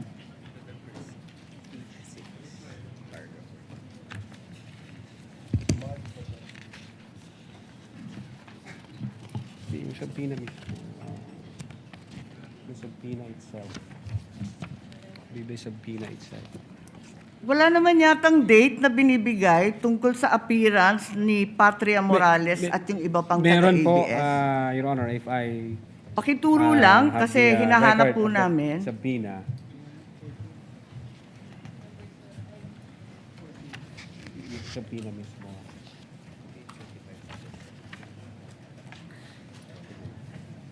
For information, the time of Senator Judge Marcos is over. Kindly. Yes, but he's still responding Of to course, the we same will wait for question the if you will response allow. first. Siya po yung matagal, hindi tayo. We're only counting your the questions that you asked, not the answer. Neither are we counting the waiting time for the witness to answer. I-check ko lang po, Your Honor, para Kasi yung mga sumunod na meeting, doon sa page 13, sa number 30, at sa mga sumunod, yung mga tinutukoy doon, yung mga media na nandun sa Zoom conference. Hindi naman siya yung ABS na humawak ng camera noong October 18. Iba naman yung mga tinutukoy doon eh. Attorney Lutok, the question of the Honorable Marcos is on page 6, paragraph 14. You said you sent a subpoena on November 6, 2024. Unfortunately, because the annexes are not part of the document marked, it's not here. So the question is quite clear. If it's a mistake, then what is the correct date of the subpoena? If I can see the real subpoena, Your Honor. Kindly talk to the mic, please. Yeah. If I can see the real subpoena, Your Honor, because the subpoena was signed by our Assistant Director for Investigation Service. As I said, unfortunately, it was not attached to your affidavit, and I doubt if it's one of those marked or pre-marked Wala. by the counsel for prosecutors. As he said and admitted earlier, he did not or they did not mark all of the annexes in your affidavit. Yes, Your Honor. If I may, check ko lang po, Your Honor, para sigurado ho. Wala sa'yo ngayon. Inaanap ko po rito. Wala nga pong annex yan eh. Wala sa annex at wala rin sa affidavit. Kasi yung mga media na tinutukoy sa ibang pahina, eh yung mga nag-interview nung Zoom conference. Dito ho yung certified true copy daw, Your Honor. If I may, Your Honor, please, can I assist on this regard, if the court will allow? Only if you can produce a copy of the November 6 subpoena, counsel. Exactly, Your Honor. The documents are present. They are in the possession at present of the witness, Your Honor, please. They may not have been physically attached to the affidavit investigation, but they do exist in the records of the case as separate pre-marked documents, Your Honor, please. So Okay. it's here?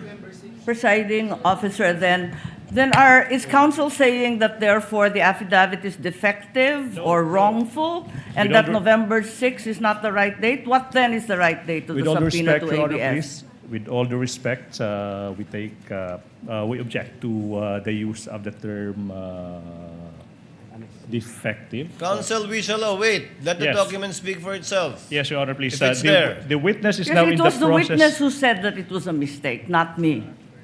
No, it doesn't make the entire affidavit of investigation defective. No, I merely said the date was wrong, All right. because that's what he said. Yes, Your Honor.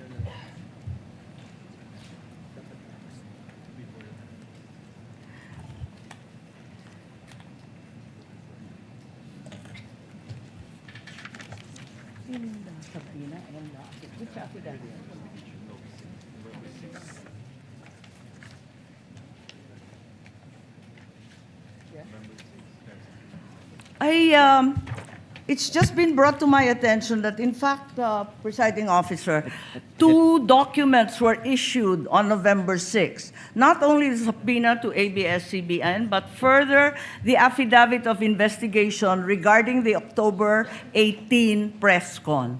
Can we please be clarified as to these 2 documents which don't seem to appear in the affidavit nor in the annexes provided? Let's first wait for the witness to answer the first question, Senator Judge Marcos. Okay. Yes, Attorney Lotok. If I may, Your Honor. Ito ho ang subpoena, Duces Tecom. Yung date ho ng appearance niya is December 11.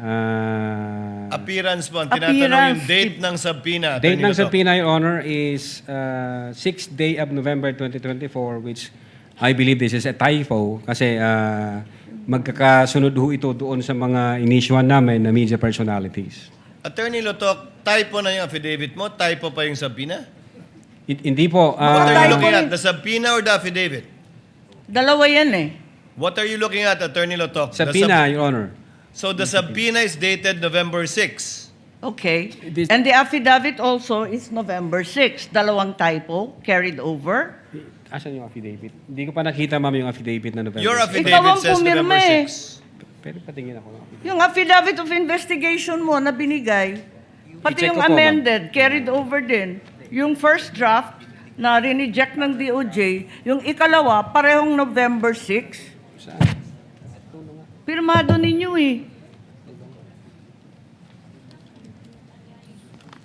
Page 6, Counsel, paragraph 14 of his affidavit of investigation.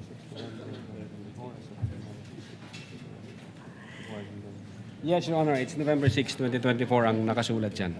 So typo din yan? Is it your testimony na typo din yan? I believe so, Your Honor. Kasi ang intention namin dyan is 11 December 2024. Anyway, Senator Judge Marcos, let the document speak for itself. That would be the best evidence of it, if at all, of the dates of either the subpoena and or the affidavit. Yes, presiding officer, just to provide our witness a chance to correct himself or the documents, sa palagay mo, ano yung tamang date kung mali yung November 6? Same ho, Your Honor, doon sa mga subpoena na inisyu namin sa media personalities. Dapat magkakapareho. Yes, magkakasunod po yun. Okay, sige. Maraming salamat. Thank you very much, presiding officer. Damong salamat. Salamat po, ma'am. Thank you, Senator Judge Marcos. Senator Bamakino, and then we proceed to cross. Your Honor, can we just Yes, point out Attorney one Binlon. Your Honor, regarding that matter, Your Honor, may we just manifest, Your Honor, for the record, that not only in paragraph 14, page 6, does the November 6, 2024 date appear, it also appears on the footnote. Footnote 12, November 6, 2024. So I don't think,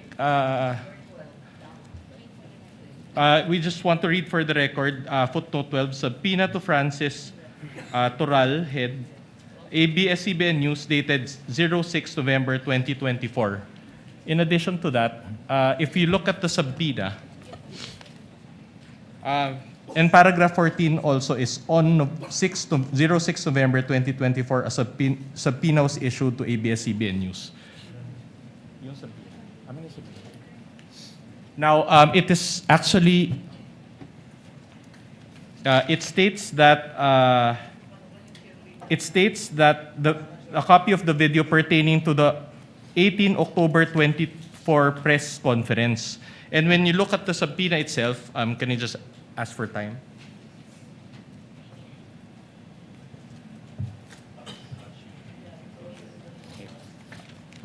The subpoena, if you look at the subpoena, there's an attachment, and the photo there contained therein actually pertains to the 18 October 2024 press briefing. So in other words, Your Honor, this is a substantive, this is not a mere typographic. Objection, Your Honor.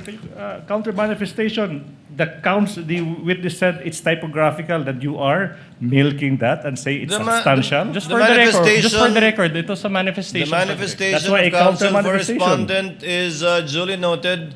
Insofar as the counter manifestation of the counsel for prosecution, the witness already answered. That is a typographical Thank you so much. error from his point of view. Senator Judge Bam Aquino. Yes, Then we mara- proceed to cross. Maraming salamat, Mr. Presiding Officer. So ito po yung continuation po ito nung tanong ko kanina tungkol sa general denial tsaka specific denial. Pero bago yon, Attorney Venluan, let me ask Attorney Lotok, kanina po tinanong kayo kung bakit nyo tinuloy yung kaso, no? Why you continued with filing. Sabi niyo po kanina, hindi naman siguro siya magsisinungaling. Siya meaning the Vice President. Could you just quickly tell me, what do you mean by that? Hindi naman siguro siya magsisinungaling. Well, the surrounding circumstances, Your Honor, at that time, yung atmosphere, sabi ko nga, galit na galit siya at madiin yung kanyang mga binitawang salita. At ito ay nagugat pa sa mga naunang event. So doon, nung winika niya na wag kang mag-alala ma'am, sapagkat may sa security ko, sapagkat may kinausap na akong tao.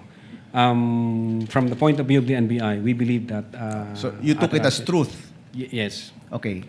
In succeeding interviews, I'm sure nag-imbestiga ka, meron bang pagtanggi dito sa pagkausap sa isang tao na papatay kung may mangyari kay Vice President Duterte? Meron ba kayong napanood o naimbestiga na pagtanggi nito in the succeeding interviews? Yes, Your Honor. I think there was a video dated November 26, 2024. Doon sa video na yon, instead na i-deny niya yung nangyari noong November 23, ni-reiterate pa ho niya, Your Honor, in-admit po niya na indeed may kinausap siyang tao. So para inulit doon. pa, kumbaga. Opo. Okay. So let me repeat my question to the defense. No, so far, wala pang actual statement si Vice President Duterte na tinatanggi itong pagkausap sa isang hitman. And for the benefit of the public, magkaiba ho kasi yung general denial sa specific denial. No? Ang general denial, hindi ko ginawa yan. Wala akong kasalanan. No? Yung specific denial, hindi ko ginawa ito mismong mga bagay-bagay na ito.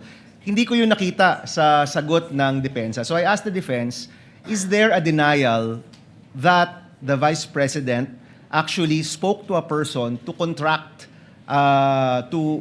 spoke to a person to kill, you know, the individuals that we're talking about, Attorney Venluan? Sabi niyo meron. Your Honor, Could you point us to where it is in your answer? Your Honor, I just want to clarify because specific denial is a legal term.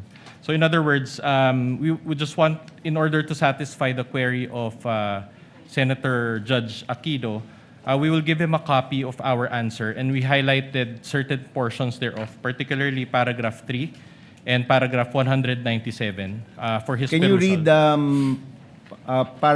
both paragraphs, please? Because I've also read your, I mean, kami dito, binabasa naman namin yung mga sagot ninyo at siniseryoso namin yan, no? So can you read the two, please? It reads, the rest of the allegations in the articles, including the supposed evidence attached therein, are specifically denied for being false, misleading, impertinent, mere conclusions of fact and law, and subject to the affirmative allegations and special and affirmative defenses below. And then we That's Article enumerated. 3. Paragraph 3, Your That's Honor. paragraph 3. So the rest, no, itong mga iba. Okay, paragraph 197. 197. It says there, finally, no such purpose contemplated by law was attained or could have been attained precisely because the respondent did not have any purpose other than simply answer a speculative inquiry. So that is our position on the matter. So your position is that is enough of a specific denial to the allegation na may kinausap na hitman si Vice President Sara? Yes, Your Honor, because we discussed in our answer that the presumption never shifts. It is in light of our discussion that it is the burden of the prosecution to prove their claim, considering that according to our laws, he who alleges must prove. And so we just presented our arguments accordingly, Your Honor. Okay. So I'm sure, attorney, sa inyong summation, you will argue this, that the burden of evidence has shifted. Pero hindi nyo po na take into account na ito mismo'y galing sa Vice President natin. Your Honor, to clarify, the burden of proof is with the prosecution and not with the defense. In fact, Your Honor, according to our laws, even if we do not present evidence, if they do not overcome that threshold, Your Honor, then the we believe that our client is Okay. entitled to. So, ang an sagot acquittal. po nyo, and this is my final question, Presiding Officer, ang sagot po nyo, kailangan i-prove ng prosecution na merong hitman. And you're not denying that the Vice President spoke to a hitman. No, we are denying that, Your Honor. It's just that was our presentation and our answer. Okay, so for the record, you are denying that the Vice President actually spoke to a hitman na, in fact, ang sabi nga ni Attorney Lotoc, hindi siya nagsisinungaling. Yes, Sinasabi nyo, actually, nagsinungaling siya at wala siyang kinausap na hitman. Yan Yeah. pong sinasabi ninyo. Yes, Your Honor. I don't know what's the frame of mind of Attorney Lotoc, but that is our answer, Your Honor. Okay. That she denied. Maraming salamat, Attorney. Thank you. Thank you, Senator Judge Aquino. Senator Judge Zubiri is recognized. You have 2 minutes, sir. Thank you very much, Mr. Presiding Officer. I just want to go to the line of questioning continue the line of questioning of Senator Bam Aquino to the prosecution, Attorney Vinluan.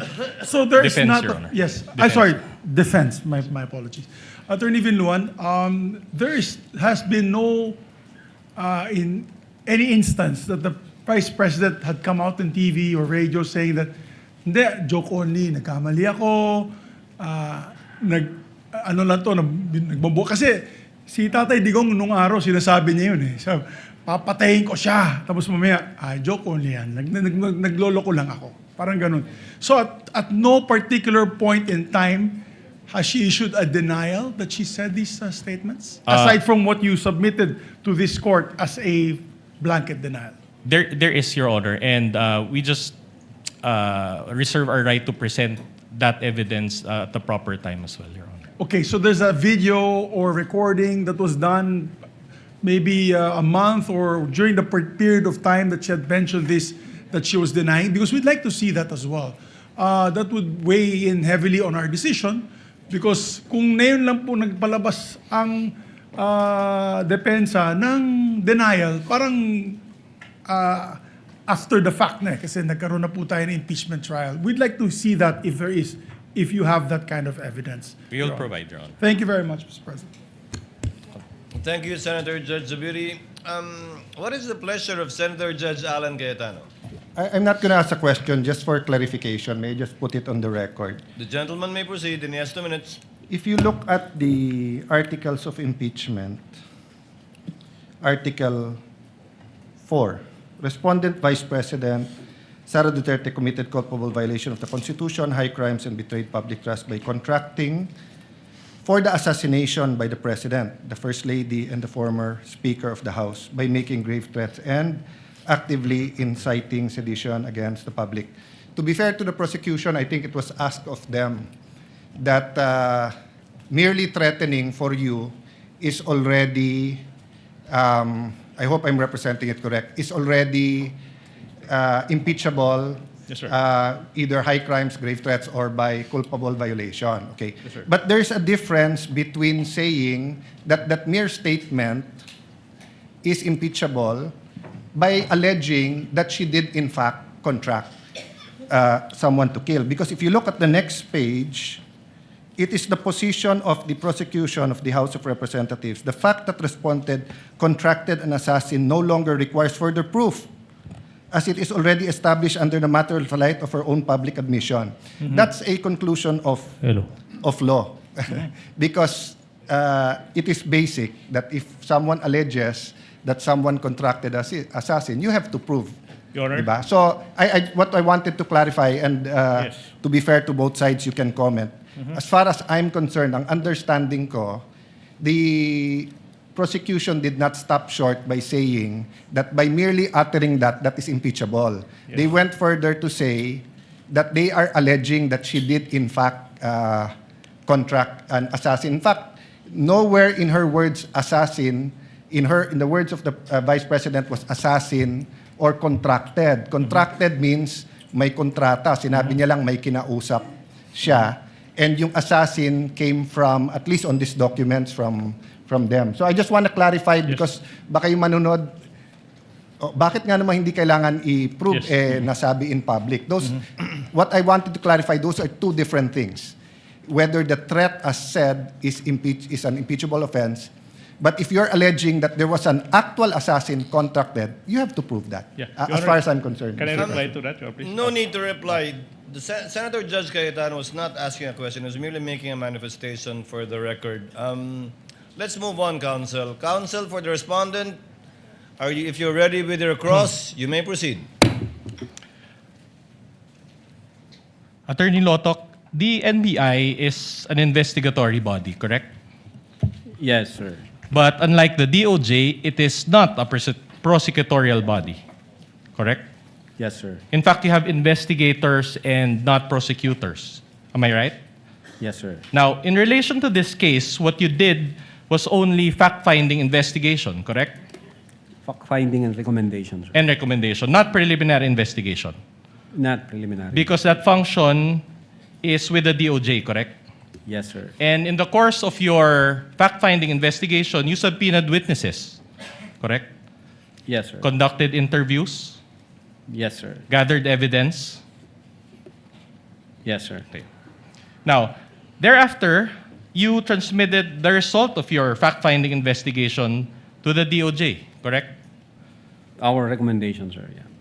Okay. We learned from Agent Calilong last time, just to clarify, that there were 2 transmittals. Correct? The Yes, first sir. transmittal was on January 30, 2025, correct? Yes, sir. Okay. For the benefit of this court, there was a transmittal letter then, correct? Yes, sir. Can we flash that on the screen? For the benefit of our senators, that is page 7 of the Articles of Impeachment, Annex G9 or GGGG. All right. Now, if you look at the document, this was received by the DOJ also on the same day, so January 30, 2025, correct? Well, it is not clear, but it can be read. If I may be allowed to use a pointer, Your Honor, just to... You may do so, Counsel. It's quite unclear, but actually, if you look at the actual document, it can be read as January 30, 2025. Do you confirm this? I don't have the document, sir. May. Well, we have a hard copy, and I asked my co-counsel to show the document. Co-Counsel may approach. 30. Yeah, hindi siya clear, Your Honor. All right. Now, this was addressed to Prosecutor General Fadulyon. Correct? Yes, yes. Okay. Yes, sir. And NBI's recommendation was for 1 count of inciting to sedition and 3 counts of grave threats. Am I right? Yes, sir. Now, attached to this transmittal letter was your affidavit of investigation. I won't bother to read the body, but it says there that it was attached to that transmittal letter, correct? Because, of course, the transmittal letter won't be empty. It has to contain something, correct? Your Honor, let the witness, I move that the witness be allowed to answer first before the counsel asks a follow-up question. Witness will please answer.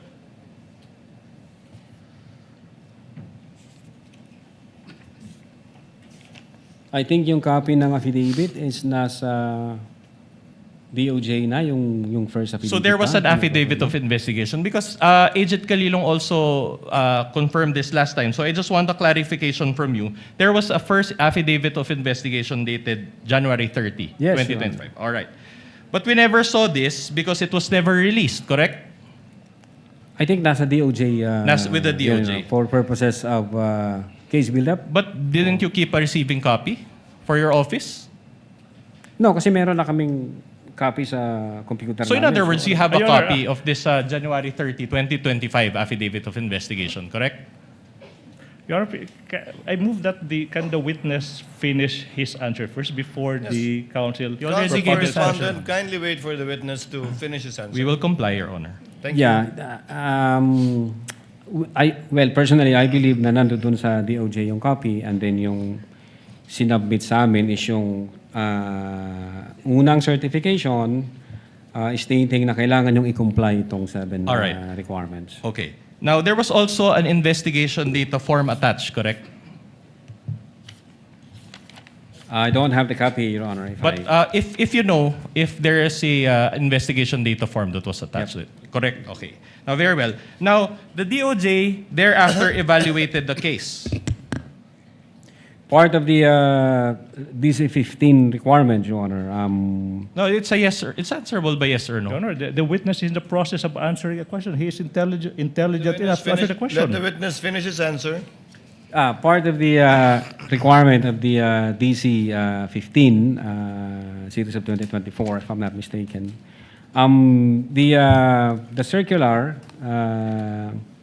has directed the prosecutors to proactively engage in the investigation of crimes or in the criminal investigation. Kaya ho yung ginagawa namin, nung nag-submit kami, nung transmittal, ang purpose ho nun, for evaluation ng ating prosecution. At the same time, for case build-up. So pag nakita ho ng prosecutor na may kulang, part ho ng evaluation saka case build-up process, nagbibigay ho sila ng recommendation, NBI, may kulang kang ganito, may kulang kang ganito, hindi pa sa sufficient, i-comply nyo muna to. Part ho yun ng DC-15 requirements. All right, clear. So in other words, the evaluation is to determine if the recommendation is sufficient or insufficient for the purpose of preliminary investigation, correct? For purposes of case build-up, so that the transmittal or referral would be able to comply the requirements of preliminary investigation. At any rate, preliminary investigation is the next step, correct? Yes, Your Honor, after the evaluation and case All build-up right. process. Can you receive this evaluation or response from the DOJ? Am I right? You mean the certification, sir? Yes. Yeah, the first No, certification. if only you receive. Your Honor, again. The witness is in the process of answering the question, and the counsel is excited to propound a follow-up question. Let the witness answer first. Same ruling, same reminder. Witness, kindly proceed to answer. Again, sir, what was the question? So you received a response from the DOJ? A certification dated February 5, 2025. All right. Oh, no. That's not my question. But anyway, let me direct your attention to a certification issued by the DOJ through Senior Assistant State Prosecutor J.V. Lawrence B. Bandong and approved by Senior Assistant State Prosecutor Herbert Calvin P. Abugan, dated February 5. For the benefit of this honorable court and the Filipino people watching, this is Articles of Impeachments Annex G9 as well, pages 10 and 11. May we ask that the witness peruse this certification? Just a manifestation, Your Honor, Annex G9 is actually not numbered, so pages 10 and 11 was based on the PDF file or the soft copy, but the hard copies are not actually numbered. Noted. So, Mr. Witness, was this the response from DOJ following your January 30, 2025 Yes, transmittal? sir. So this certification contained the DOJ's evaluation, correct? Yes, Your Honor, And- part of the requirement Wait, ng DC-15. again, the same. Yes, Your the Honor. same. Your Honor. The witness still answering. Let the witness answer first before propounding the next question. And the NBI received this February 5 certification, correct? Yung copy ko, Your Honor, hindi ko makita yung date. Oh, I'll help you. There is a note received on the upper right that is unclear. Can we flash that on the screen as well? It is unclear, but it appears to have been received on February 5, 2025, correct? So more or less 6 days after transmittal. Do you confirm this? Your Honor, before the witness answers the question, I would like to Yes, commence counsel. my objection on the ground of relevance. May I explain, Your Honor, please? This witness testified that what they filed with the NBI, with the DOJ, is a February 10 affidavit investigation. And here comes the defense now, asking questions as to the first affidavit of investigations that the NBI submitted, which the DOJ asked them to correct and to provide additional information, which they complied with. And what is now at issue is the February 10 affidavit investigation. That's why I'm now objecting on the grounds of relevance. Your Honor. What's the wait, let me finish. What's the point of digging into a prior affidavit investigation when what this witness testified to, when what this witness identified is a later affidavit investigation that is now being considered by the DO? The question is simple: what's the relevance? Objection is overruled. It goes into the credibility of the witness as well as his ability to testify as to his investigative report. And witness is competent enough anyway. Witness may answer. Yes, Your Honor. No, Your Honor, we received that letter on 10 February 2025 based on the second letter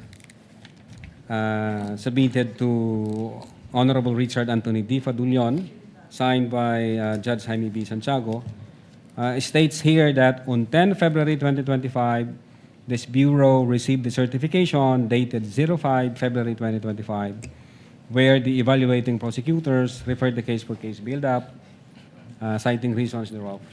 Then in that case, Your Honor, we have a problem because this is Oh, part... Your Honor, objection. I'm not yet... Objection. Kindly let counsel finish. Because like, as I mentioned a while ago, Your Honor, this forms part of the records of this honorable court. This was submitted as page 10 to 11 of Annex G9. This is part of the court's record, and we also received this. These are not our documents. That's why I'm objecting, Your Your Honor. These are the prosecution's... I mean, the Counsel for the prosecution's prosecution, documents. kindly let him finish. These are not our documents, Your Honor. These are part of the records of the court. This came from them, and they attached this to the articles of impeachment. Your Honor, we have all the right to confront each and every document because that forms part of the charge against our client.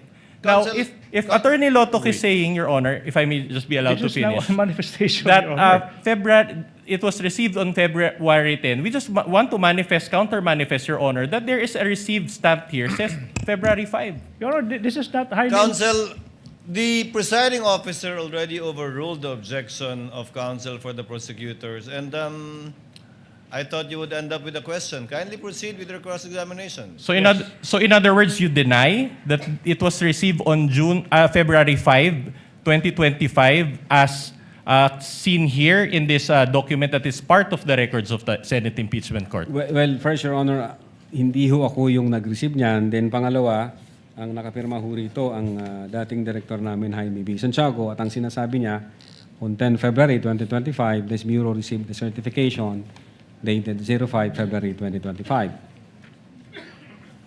All right. Anyway, I'll move on to a new point. This certification noted 7 items, and we went through this the last time with Agent Kalilong, so I won't delve on that. But basically, just to go through this very quickly, the first point says that there is no affidavit of the person, so no affidavit.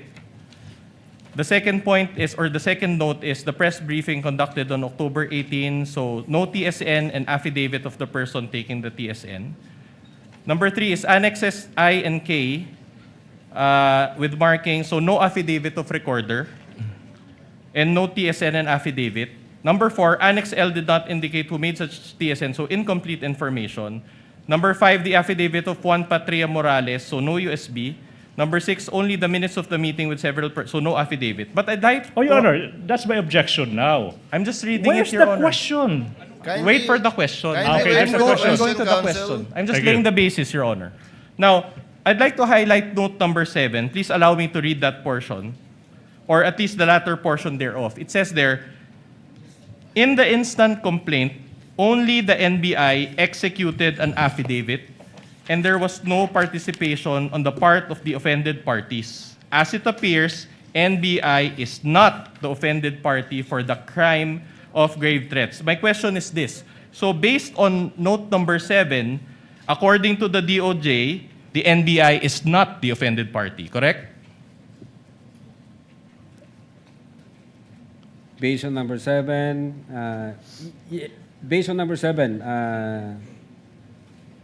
NBI is not the offended party for the crime of grave threats. Okay, very well.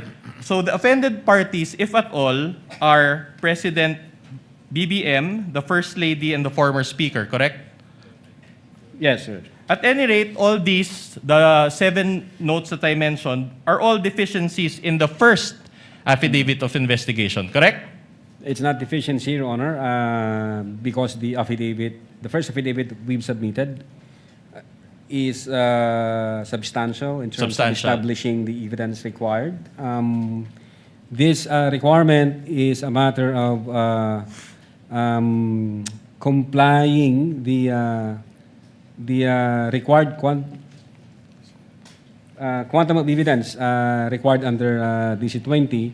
And if I may, sir, the purpose of submitting our referral to the Department of Justice is for preliminary investigation, which under the NPS rules, the new rules under the NPS, the law enforcement agency can submit a complaint affidavit, or in fact submit a complaint before the DOJ for purposes of preliminary investigation. The requirement that the offended party should have that complaint affidavit is not an indispensable requirement, and so far as the preliminary investigation is concerned.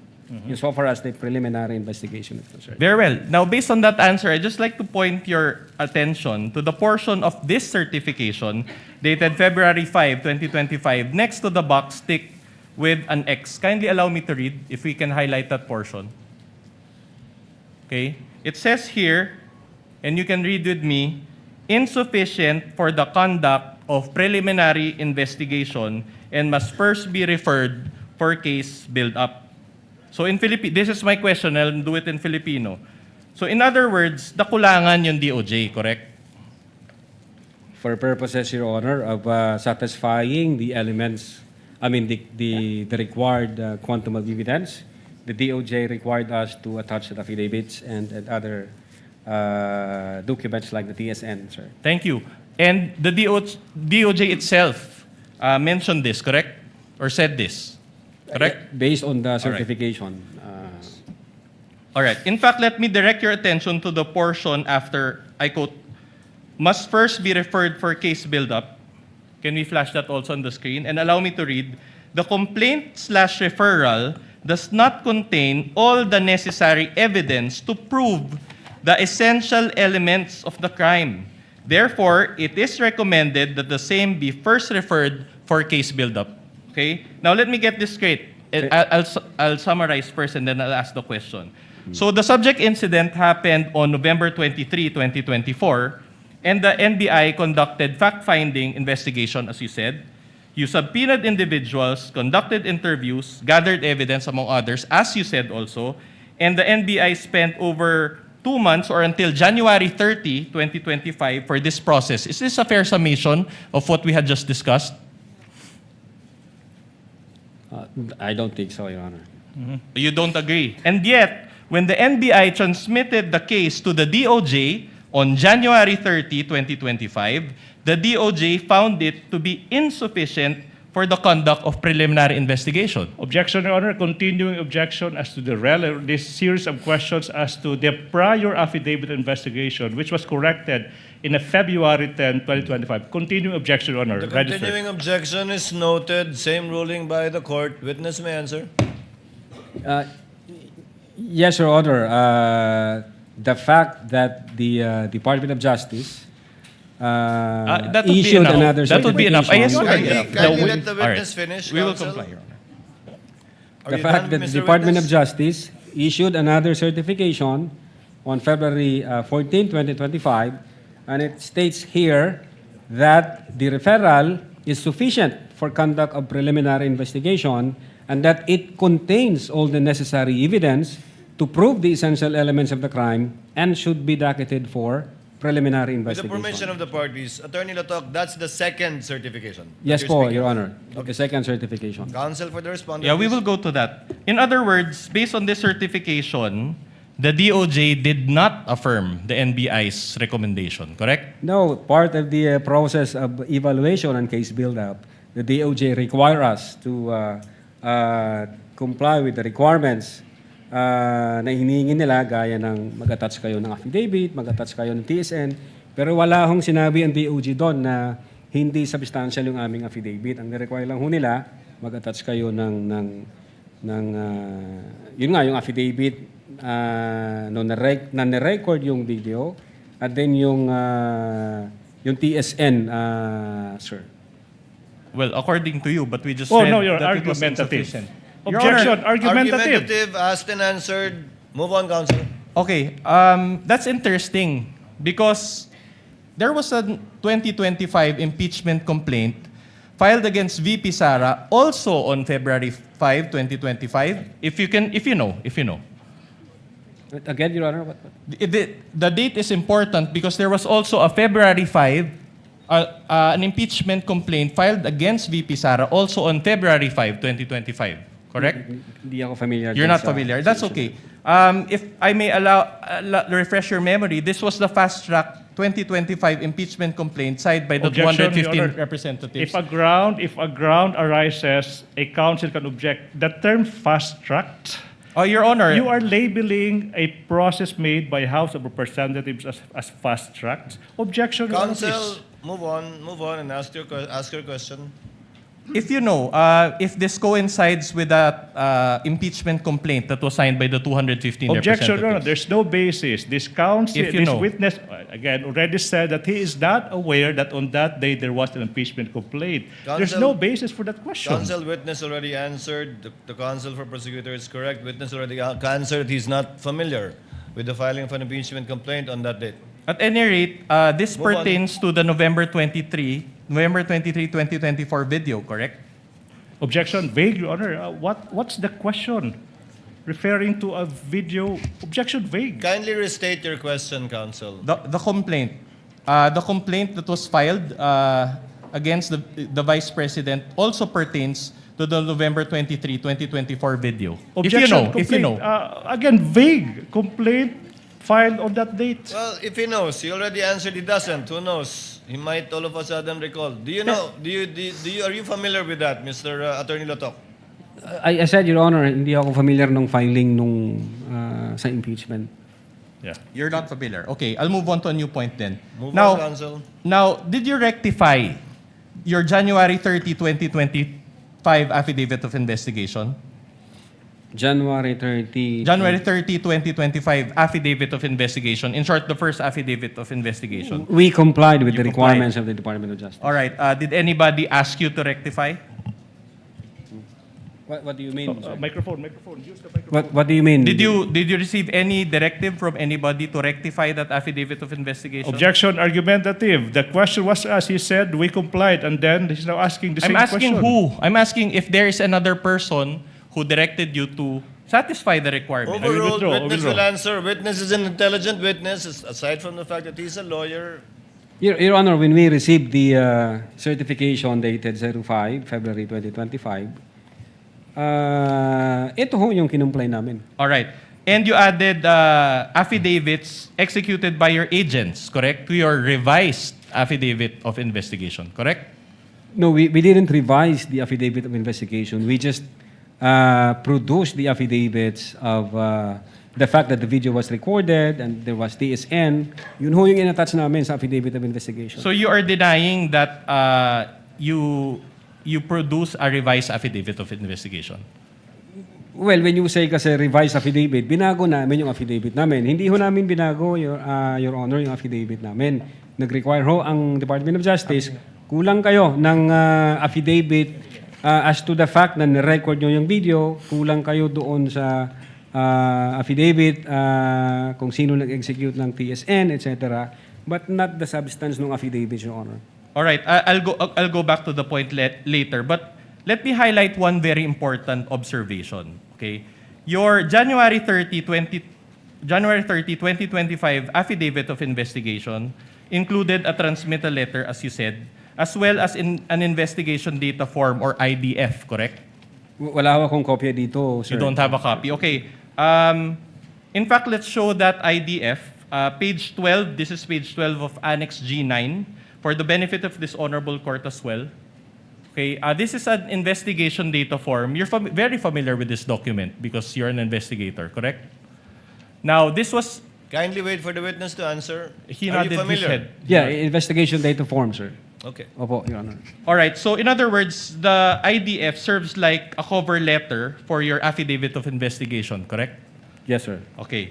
And the transmittal letter, along with this IDF, was received by the DOJ, correct? Yeah, I believe so, sir. All right. Now, my question is this. Was the investigation data form also received by the DOJ? I don't have personal knowledge. You don't have, but you were the one who caused the filing of the affidavit No, I- attached to this I- affidavit of investigation data I form, instructed correct? the agent on case as well as the executive officer na pagkumpleto na, pwede ninyo nang i-file yan sa Department of Justice for purposes of evaluation and case build-up if warranted, sir. Okay. Perusal of this investigation data form, there is a stamp received in the upper left portion of this data investigation form. And I'd like to note, Your Honor, and for the benefit of the court, can I ask my co-counsel also to distribute among the senator judges a printed copy so that they can peruse this document better, as well as the witness so he can confront. There is a stamp Department of Justice received, but it appears that it was initially stamped February 12, 2025, but there is a marking, a manual marking that converted it to January 30, and there is also a word there, JAN. So January 30 ang lumabas, no? Okay. My question to you is this. The stamp says Department of Justice, correct? Well, No, wala akong hawak na document ko, You Your can Honor. perceive it. Kung- And kung mind you, yung- these are kung- not our documents. These are part of Annex G9 of the Articles of Impeachment. So these are not our documents. Your Honor, I would like to object now. The witness already said that he is not aware as to the actual filing because he only asked his agent on case to investigate. And then now the witness is now being propounded to question as to what appears on the stamp as to the time or date of receipt by the DOJ. So the witness said he is not competent to answer that. Your Honor, please. Oh, wait, I'm not done. That's the first one, Your Honor, please.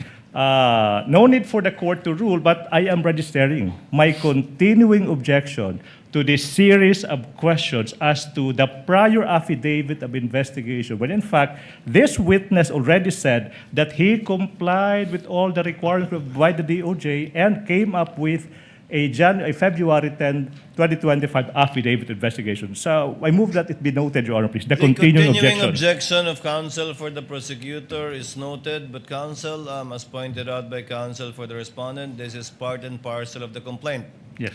that the panel of prosecutors filed before this court. If the witness knows, he may answer. So the question is, the stamp says Department of Justice, correct? It's a very basic question. Again, I don't know, Your Honor. No, based on this document, Argumentative, Your Honor. the only question is, it says Department of Justice, correct? As I've said, Your Honor, hindi ho ako ang nag-file, may inutusan ho ako. Do you see it in the screen and Your do you Honor, see it the in the hard witness- copy? Counsel asked and answered, move on. That's Okay. the response of the witness. So will you agree that considering that this was supposed to be received by the DOJ, it is only the DOJ that has the authority to change the date? Again, you asked the DOJ, sir. Wala ho akong Exactly. idea dyan. All right. Counsel for the prosecution, kindly avoid. All right, but side this remarks. is not from the DOJ. This is your copy. This is a receiving copy. So when you receive back your receiving copy, you did not bother checking this portion? Your Honor, hindi ako personally nag-receive niyan. But this is your affidavit of investigation. Objection argumentative, Your Honor. Asked and answered. Asked and answered, move on, counsel. All right. My question to you now is this.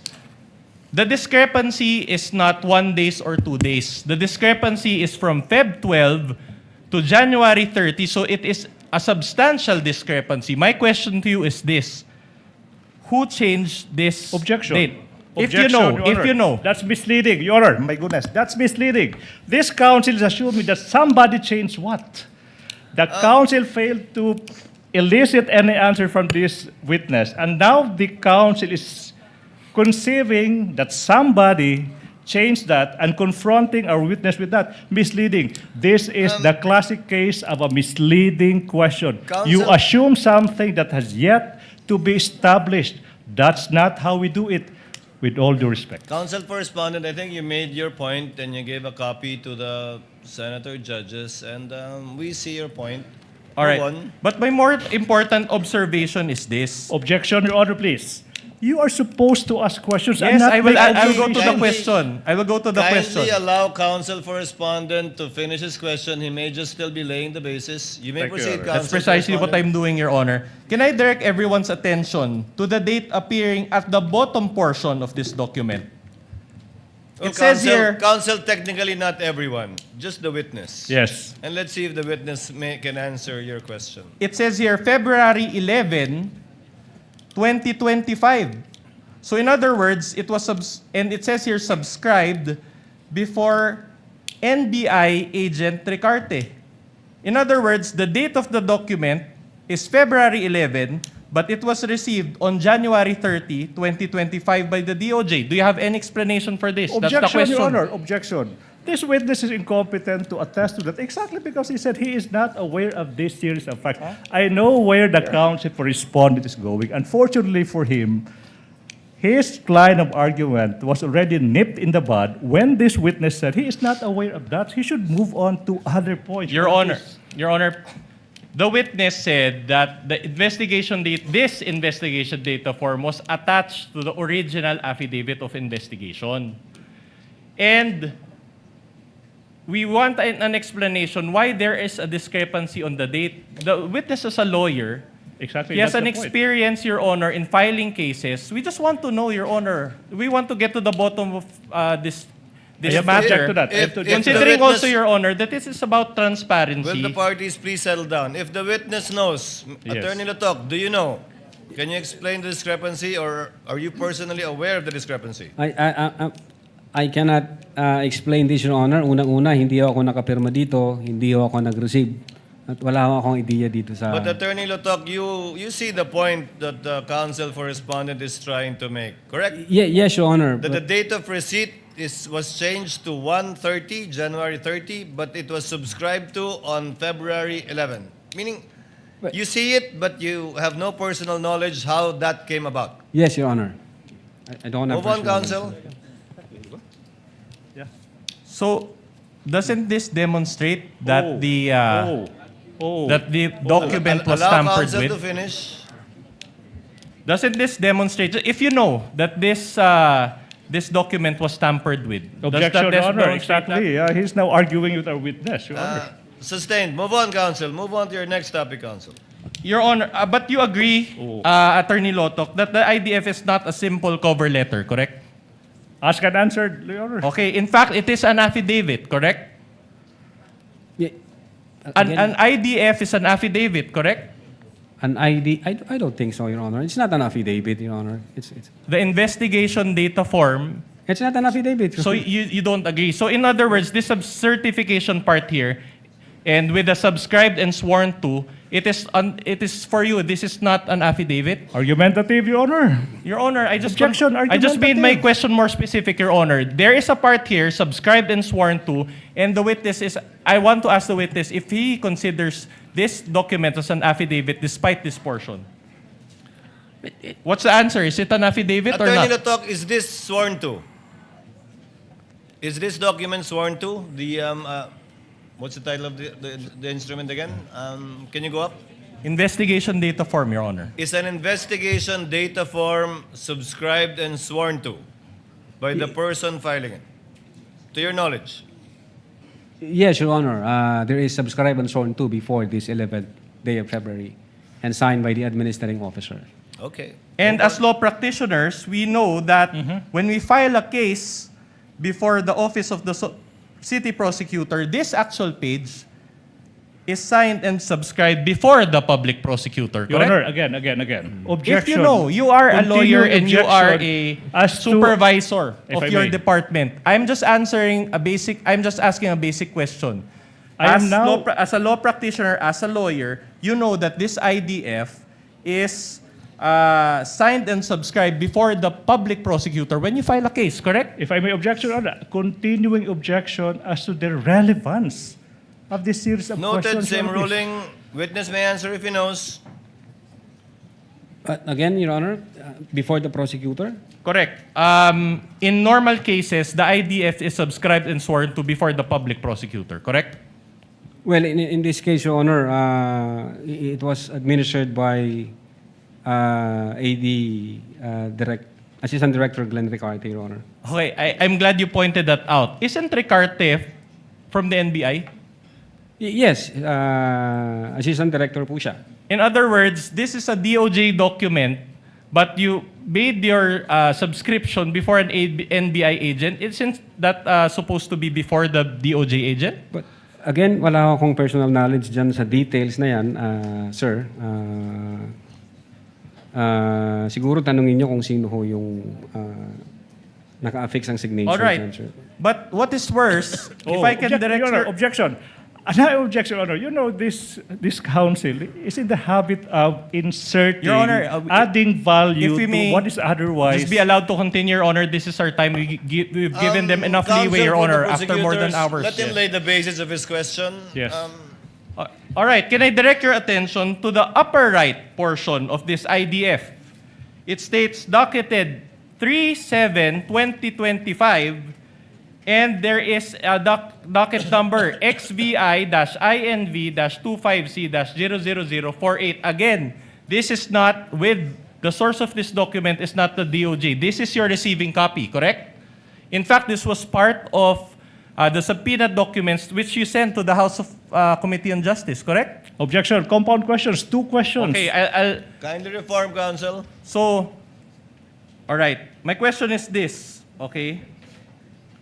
So, do you confirm that there is a marking on the upper right which says docketed 3/7/25, and there's a docket number assigned? In this document, sir, yes. All right. We manifest, Your Honor, that this is still the same Annex G9. So in other words, you're telling this court that this document was subscribed on February 11, 2025, received on January 30, 2025, and docketed on whatever it is, July 3 or March 7, 2025. Is that what you're saying? That's compound. That's compound. You're asking 2 dates and asking for 1 question. No, Your Honor, I just described the document as Exactly. it Compound is. question. Ask 1 question per date. That is exactly the genius why we don't allow compound questions. You are asking 2 questions and asking this witness to answer once. That's dangerous. That's Counsel, compound question. Counsel, presiding officer will clarify the matter. Questions were earlier asked already with respect to the February subscription and the January 30 receipt. Insofar as the docketing is concerned, do you see the numbers and or dates 3/7/25, Attorney Latok? Yes, Your Honor, in this document, there is number 3/7/25. And for clarity, NPS docket means National Prosecution Service. Yes, Your Honor. Is that correct? Opo. Yes, So Your it's a Honor. docket of the National Prosecution Service. Yes, Your Honor. Proceed, counsel. All right. So now I am showing you pages 169, 168, 169 also of Annex G9. This pertains to the affidavit of Agent Kalilung, which is an attachment now to the revised affidavit of investigation. You added this document to rectify the January 30 affidavit of investigation, correct? Again, sir? You added this document in order to rectify the January 30, the first affidavit of investigation, correct? And we will confront you with the document. Again, these are not our documents. The document was signed by Agent Mark Talilong and subscribed and sworn to before Attorney Van Homer Angluben. Sir. Okay. So in other words, I just want to take a look on the date. Can we flash the date? So when you received the February 5 certification from the DOJ, you executed this, and it was February 10. Objection. Correct? Oh, I'm not the one that's who now executed misleading. it. That's misleading. It's Agent Calilo who executed that, and then you're asking, you executed that. That's misleading. No. It's clear But on the record. But this is part of the revised affidavit of investigation, which this Objection, witness revised. co-signed. The If he witness knows- already said if that he they knows. did not revise it. They just complied. Misleading, or Oh, you want to go? misleading. Okay, since Counsel, kindly settle down. The question, Attorney Lotok, is did you add, in order to comply with the DOJ requirement, this affidavit signed by Agent Calilong? And is the date February 10? Meaning in compliance with the DOJ observation, is this one of the affidavits that you added? And is it dated? Although I don't have my record, it appears so, Your Honor, based on the document shown to me by the counsel. Both as to the fact that it was one of the affidavits added and as to the date, Attorney Lotok? Yes, Your Honor. Okay. All Go right. on, Counsel. I am showing you another affidavit. This is page 178, 179 of Annex G9. This now pertains to the Gueran affidavit. This was also an attachment to the revised affidavit of investigation. Objection again, Your Honor, please. The continuing use of revised, when this witness already said that they did not revise anything, they just complied with the requirement. That's now misleading. Your Honor, just many to times over, misleading. All right, just to put this issue at rest, Your Honor, I'm confronting the witness with a letter to Richard Anthony D. Fadulion dated February 11, 2025. And I want to read, Your Honor, the last paragraph thereof. It says, to support our recommendation, attached herein is the revised affidavit of investigation. This is not our document. This is the NBI's document. Can Attorney Lotok be confronted with this document, please? It Attorney was signed. Lotok, please answer. Yes, Your Honor. It was signed by then Director Judge Jaime B. Santiago. Can you confirm the last sentence for the record? Can you read it for the record? To support the recommendation, attached herein is the revised affidavit of investigation, including its attachment. Can you repeat the word before the word affidavit of Ask and investigation, answered, please? Your Honor. Asked and answered. Then I'm not misleading after all. Objection, Anyway, Your Honor. That's an unnecessary statement. Counsel is supposed to ask questions and not make these remarks. Counsels, kindly settle down. We're about to wind up the day. all right. I'm showing you now pages, proceed, 178 to 179 of the revised affidavit of investigation. Can we be confronted with that document? The date is February 10, 2025. I just want to confirm the date, if that is correct. As it Date- appears from the document. As it appears here, 10th day of February 2025. Oh, very well. I am showing you now pages 187 to 188 of Annex G9, also a Kalilong affidavit, which is an attachment to the revised affidavit of investigation. Can we flash the date of that document?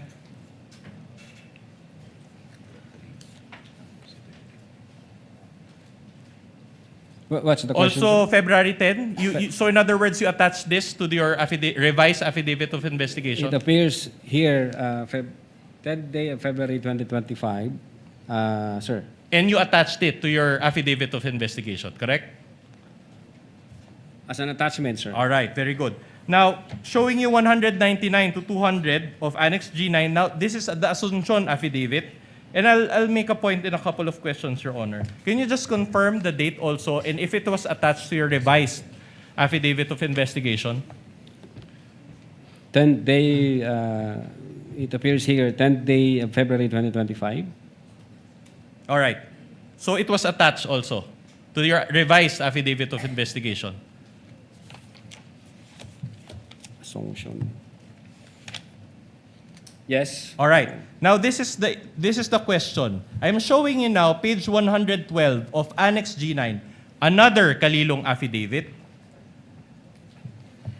Did you also add this to rectify your January 30 affidavit of investigation or the first affidavit of investigation?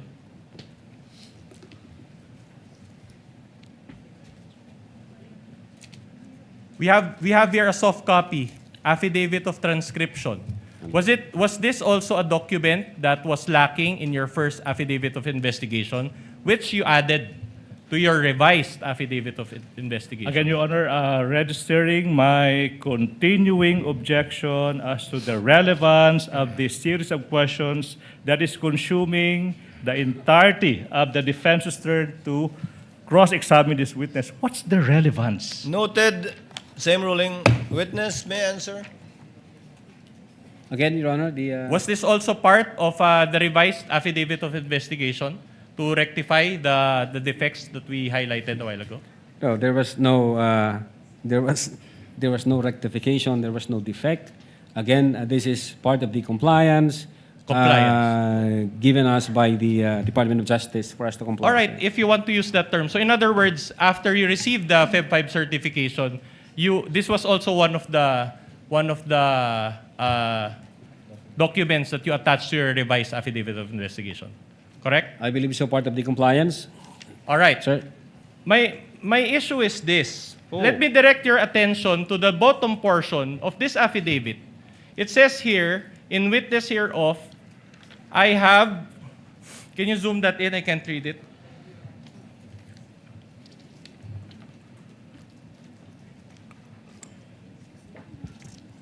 The date is February 3, 2025. Can you zoom that in? So in other words, you are trying to convince this court that when you... What's the question? What's the question? This is the question. Are you trying to convince this court that you executed this affidavit prior... Objection, misleading. He did not execute did not. the affidavit, No, sorry. You attached this affidavit prior to the Feb 5, 2025 certification? Prior to what, Your Honor? February 10? Okay. You received a certification on February 5, 2025, Yep. correct?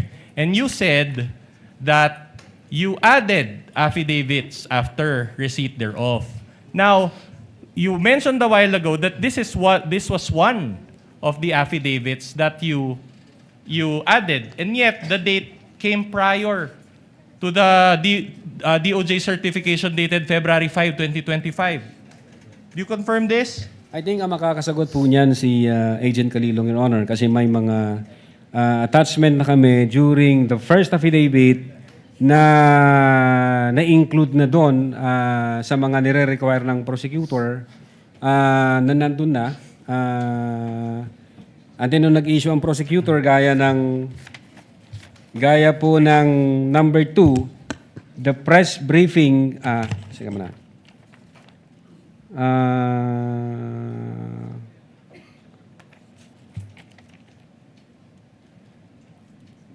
Ito, Your Honor, gaya ng number 1, there is no affidavit of the persons who recorded the video entitled BP November 23, Press Con at Batasan through OBS. When in truth and in fact, kasama ho na and-attach na doon yung affidavit of authentication doon sa unang affidavit. So in other words, you're telling this court that the DOJ made this mistake? That there was no... Not necessarily, Your Honor. Pwedeng hindi nakita ng prosecutor na naka-attach na yun. Kasi nandun po sa date na January 30 yung execution ng affidavit of authentication. Your Honor, if before we continue, Your Honor, I'm noticing something, Your Honor, please. The defense is in the process, has been presenting portions of an alleged document, and they're making notes. I don't think that's proper, Your Honor. When you present a document, you present the document as is. You don't make annotations. Exactly, Your Note Honor. number 2, that's not proper, Your Honor. We are presenting the actual document and we're confronting it. This is just to address, Your Honor, what was intimated by the senators that they want to be able to follow the discussion, Your Honor, using the screen. If I may, my problem with that, Your Honor, please, because it's like you presenting your observation on a document and you're showing that to the court when what you're supposed to do is just to confront this witness with a document without any annotations. That's just my observation, Your Honor. Noted. Counsel, please proceed. For respondent, please proceed. Meaning, but if you go to the contents, right? It says here, and let me read, the press briefing conducted on October 18, 2024 was not recorded and or stored in a DVD. No video submitted and there was no TSN of the said briefing. And do you confirm now that this note on Feb 5 was actually addressed by the affidavit submitted by Agent Calilo? What? Come But again, sir? this note was satisfied by the submission of the affidavit by Agent Calilo. What affidavit, sir? The affidavit of transcription dated February 3. But can I see the affidavit, sir? Para lang sure. The one that we showed a while ago. It pertains to the same because if you read here, if I may be allowed to read paragraph 1, can you zoom that in? Or no, paragraph 2, it says there, in relation to the ongoing investigation, the undersigned was tasked to transcribe. So this transcribed the screen-recorded video of the press conference of VP Sara on 18 October 2024. So in other words, this was exactly what the DOJ required, correct? Yeah, based certification na in-issue, ang sabi ng DOJ, the press briefing conducted in October 18, 2024 was not recorded and was stored in a DVD. There was no TSN of the said briefing and the necessary affidavit of the person taking the TSN. And yet, on its face, this was, because the date is February 3, on its face, this was executed prior to the Feb 5, 2025 certification, which noted this requirement. As I've said, Your Honor, ang nag-uusap po dyan, ang prosecutor at saka si Agent Calilong, may mga attachment ho kasi nung first affidavit na hindi napansin ng prosecutor. So that's your answer. Okay. So, but the thing is, if I let's go back to the IDF, investigation data form. Now, the docket number that is indicated here is XVI-INV 25C-0008. But in the Feb 5, 2025 certification, can we flash that? The docket number is different, appears to be different. It's XVI EVAL-INV-25A-0049. Moreover, in the subsequent DOJ certification dated Feb 14, 2025, the docket number is also XVI-INV-25A-0049. Do you confirm the difference in the docket numbers? Your Honor, no personal knowledge and DOJ ho ang naglagay ng docket number na yan. But do you confirm that it was different? These are all received copies. Ask and answer, Your Honor, please. Ask and answer, argumentative. No, the question, the answer is not responsive. Counsel, move on. So in other words, despite the discrepancy in numbers, you still decided to push through with the case. What, Your Honor? Despite the discrepancy in docket numbers, you still decided to push through with the handling of this case, correct? Again, I cannot confirm on the numbers because it's the DOJ who placed that number, sir. Ulitin ko ho, mas maganda ho tanungin nyo ang Department of Justice, sir. Chan. But insofar as you are concerned, as you are the complainant in this case, correct? Insofar as you are concerned, what is the correct docket number? Is it the one ending in 0049? I will now object. Or I will now is it the object. one ending in 0048? What they used, Your Honor? I will now object on the ground of misleading. You showed two docket numbers which appear different. And you have yet to establish that there is a wrong one and a correct one. And you have not established that. This witness said he is not aware of that. You have not established that there is something to be corrected. That's why the objection now, Your Honor, please. That's misleading. You assume that something is wrong that has to be corrected. Misleading.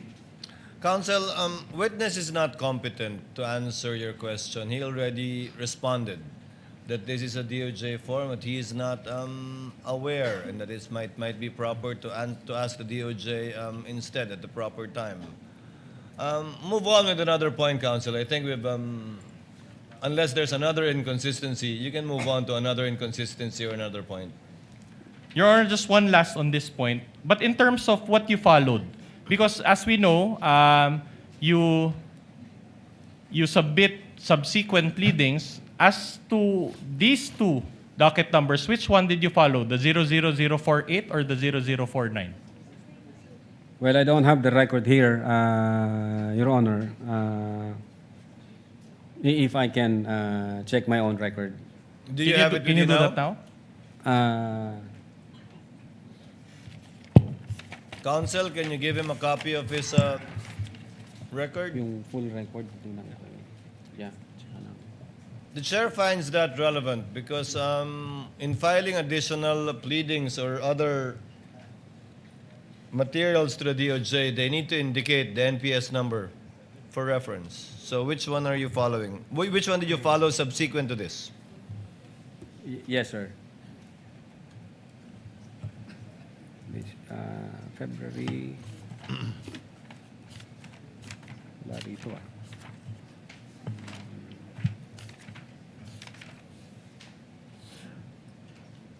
Ito ba?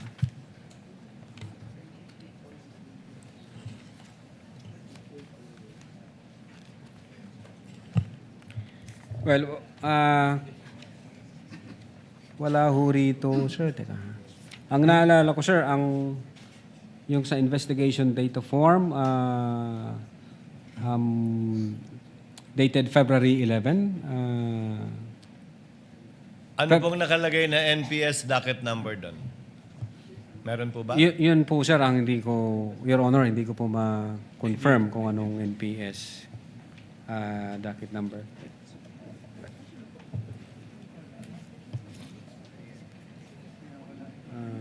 Ito ba yun?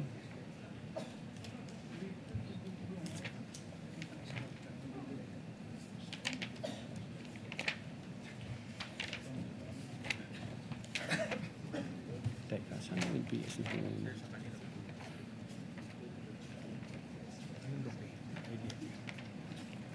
Your Honor, may we just manifest for the record that the witness is perusing the IDF investigation data form that is attached to the articles of impeachment, Annex G9. So noted. Well, this is the document from the defense, Your Honor. I cannot confirm, Your Honor. As of the Move on, moment, I counsel. cannot confirm. But this is as received, correct? So in other words, you just received the document and you didn't bother to Argumentative. To check. Objection. Counsel, let him finish, but indeed it is argumentative. Move on to the next question, counsel. With the permission of Senator Judge Tulfo, are you winding up or not yet, counsel? Not yet? Far from it, Your Honor. Then Senator Judge Tulfo is recognized. What is the pleasure of Senator Judge Tulfo? Just manifestation, You may Mr. proceed, sir. Presiding Judge. And question as well. Mr. Witness, You have 2 minutes. okay. Mr. Witness, a lot of questions were asked to you regarding the filing with the Office of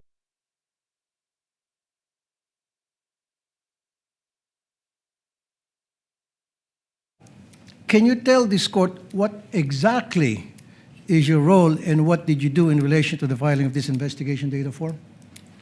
Ano yung pinaka-role mo talaga dito? I Yung papel mo talaga rito?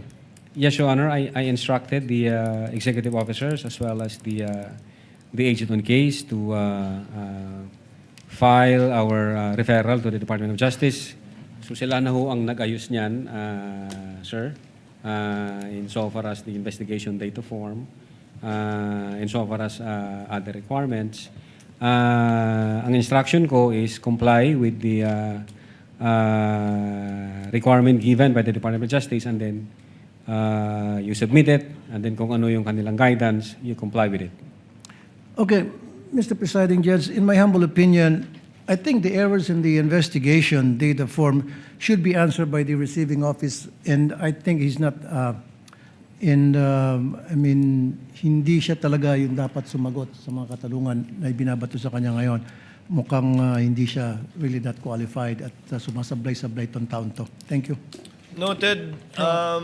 Senator Judge Erwin Tulfo, thereafter Senator Judge Alan Cayetano. Quick question, Mr. Presiding Officer, to the witness and You to have the 2 minutes, sir. prosecution or prosecutor here. Mr. Witness, kailan mo ba talaga final itong kaso laban kay VP? Yung una na affidavit po, Your Honor,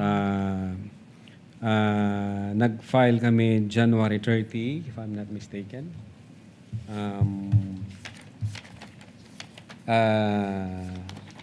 Taon po, anong taon? 2025, sir.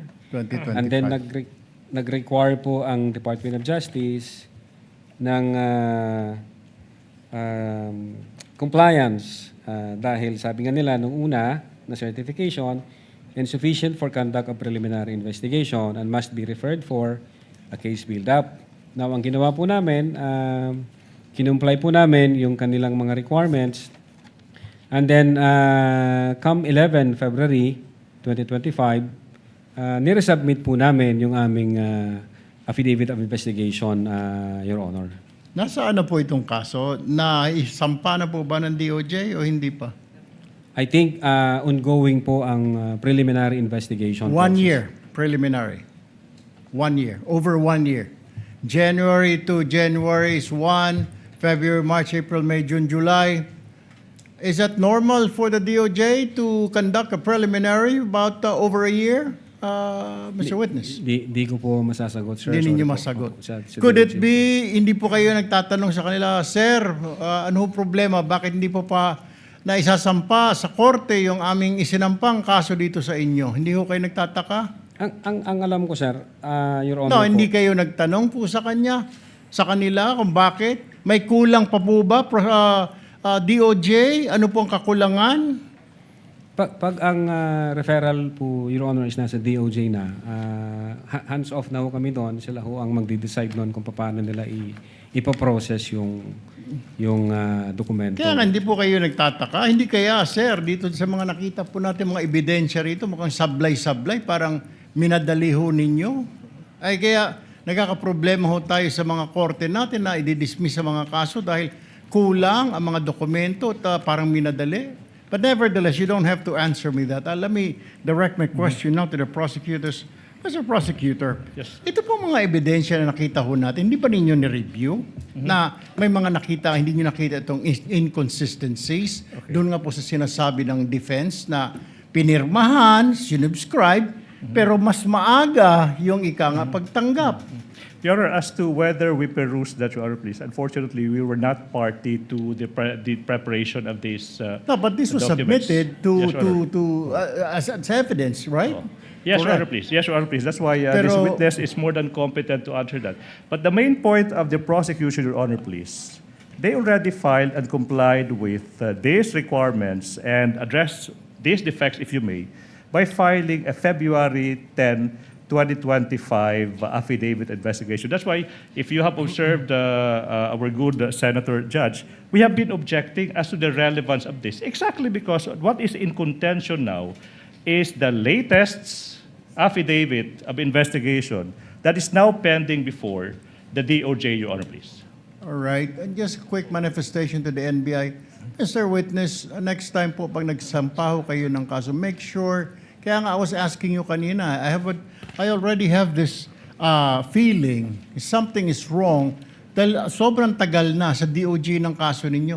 There's something wrong with the case. Siguro po, next time, make sure na yung kaso isasampa ninyo is airtight. Tama po. Kasi madidismiss yan. Yung mga kaso na medyo hindi po tight talaga ang kaso. Ano po? Yes, Your Honor. Sayang naman yung inyong pinaghirapan. Doon, ang dami natin nakita. Totoo po taglang na nagmura ang vice-presidente, nagbanta ang vice-presidente. Sa ngayon naman po ako, nakita ko naman po yun. Pero pagdating po yun, usually pag sa technicalities tayo nagkakaproblema. Don't forget that. Yes, Your Honor. Quick manifestation. Thank you, Your Thank you, Mr. Presiding Officer. Noted, Senator Judge Erwin Tulfo. Senator Judge Alan Cayetano, you have 2 minutes, sir. Less than 2 minutes, quick clarification lang. So January 30, yung unang affidavit of investigation. Yes, Tama? sir. January 30, tapos February 5, yun yung sagot ng DOJ na may 7 notes. Yes, Your Honor. At February 5, yun din ang filing nung impeachment complaint against Vice President Sara Duterte. And then, which you said wala kang knowledge doon. I'm just looking at the dates. Then February 10, yung revised na dun sa mga, ang ginamit ng DOJ word insufficiency, yung 1 to 7, na punuan, no? Or whatever the term is. So, ang sagot ng witness, sir, sagot mo yung February 3, baka attachment lang kasi nung una yon. Yes, sir, I think so. Sir. Pero hindi siya pwedeng attachment nung una kasi January 30 sinubmit yun eh. So, hindi ka naman pwede mag-submit ng January 30 na attachment mo February 3. So, you went 3 days into the, or 4 days into the future kasi may 31 yung January. Well, sir, siguro ang makakasagot po niyan si Agent Calilong, sir, since siya ang signatory doon. I don't think you can answer it. Point ko lang, hindi logical na it was an attachment sa January 30 because wala pang February 3 nun eh. So hindi pwedeng post-dated affidavit. Second question lang, sa parehong investigative affidavit of investigation na sinubmit, walang input doon ang PSG, ISAF, PSC, ISAF, CIDG. So kayo lang yan. A statement, Your Honor, yung in-attach po namin. Yes. So what I meant is that questions kanina nung many here, including the Senate President, Win Gatchalian, na did you consult the investigation ng PSC, etc. So nung final nyo to, walang input directly or indirectly ang Presidential Security Command, ang ISAF, ang PNP, CIDG, and anyone else, the National Security Council. So purely NBI to. No personal knowledge kung merong correspondence ng ibang agency with the director. Sorry, hindi kayo pwedeng walang personal knowledge kasi ikaw nag-file eh. Ikaw nakapirma dun sa affidavit. So you would know whether dun sa affidavit na yon they had input or not. No Yes, one Your else Honor. could know because you're the one who signed it. Yes, Your Honor. Insofar as the Cybercrime Division is concerned, kami po yun yung gumawa Yes. noon. So the answer is they had no input. Hindi ko alam kung... well, insofar as the affidavit is concerned, amin po yun, Your Honor. Now, kung correspondence between other agencies and the NBI, hindi ko na po alam kung may usapan Okay. yung Thank you. director Thank you, at saka ibang Mr. Presiding Officer. Thank you. Thank you, Senator Judge Cayetano. Senator Judge Ontiveros. Thereafter, Senator Judge Ejercito. Am I correct, JV? Senator Judge Ontiveros is recognized. You may proceed. You have 2 minutes, ma'am. Salamat po, Mr. Presiding Officer. Less than 2 minutes din po. Attorney Lotok, sa gitna nung DOJ certification dated February 5, 2025 at yung pag-submit nyo ng kompletong affidavit of investigation na tinanggap na ng DOJ, may nagbago po ba sa di umanong sinabi ng Vice Presidente? Wala po, Your Honor. Wala. At sa gitna ng DOJ certification dated February 5, 2025 at yung pag-submit nyo ng kompletong affidavit of investigation na tinanggap na ng DOJ, may nagbago po ba sa rekomendasyon ng NBI? Wala po, Your Honor. Salamat po, Attorney Lotok. Salamat po, Mr. Thank you, Presiding Senator Officer. Judge Ontiveros. Senator Judge Ejercito, you may proceed, sir. When you're ready, you have 2 minutes. Thank you, Mr. Presiding Officer. Attorney Lotok, may Opo, Your Honor. dagdag clarification lang. The DOJ pointed out in its certification, yung pong pinakita kanina, noong February 5, 2025, that the NBI is not the proper offended party to file a complaint for grave threats and referred its initial referral for case build-up. As a result of the referral for case build-up by the DOJ, did the NBI later submit affidavits or statements from the offended parties, namely si Presidente Marcos, First Lady, at si former Speaker Martin Romualdez? Hindi na po, Your Honor. Nung sinabit ho namin yung aming referral, yun po yung last phase ng investigation. And I think yung prosecutor na ho mag-i-issue ng summon sa mga parties involved.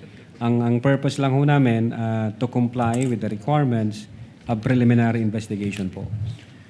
But earlier sa inyo pong statement, sinabi nyo na ang isa sa mga factors no sa pag-evaluate ng threat, if it is really serious, is through determination of the relationship no, between the parties. Sinabi niyo po yun kanina. Yes po, Your Honor. So, did you try at least to get the statements of the President, the First Lady, or the House of, or the Speaker of the House, former Speaker?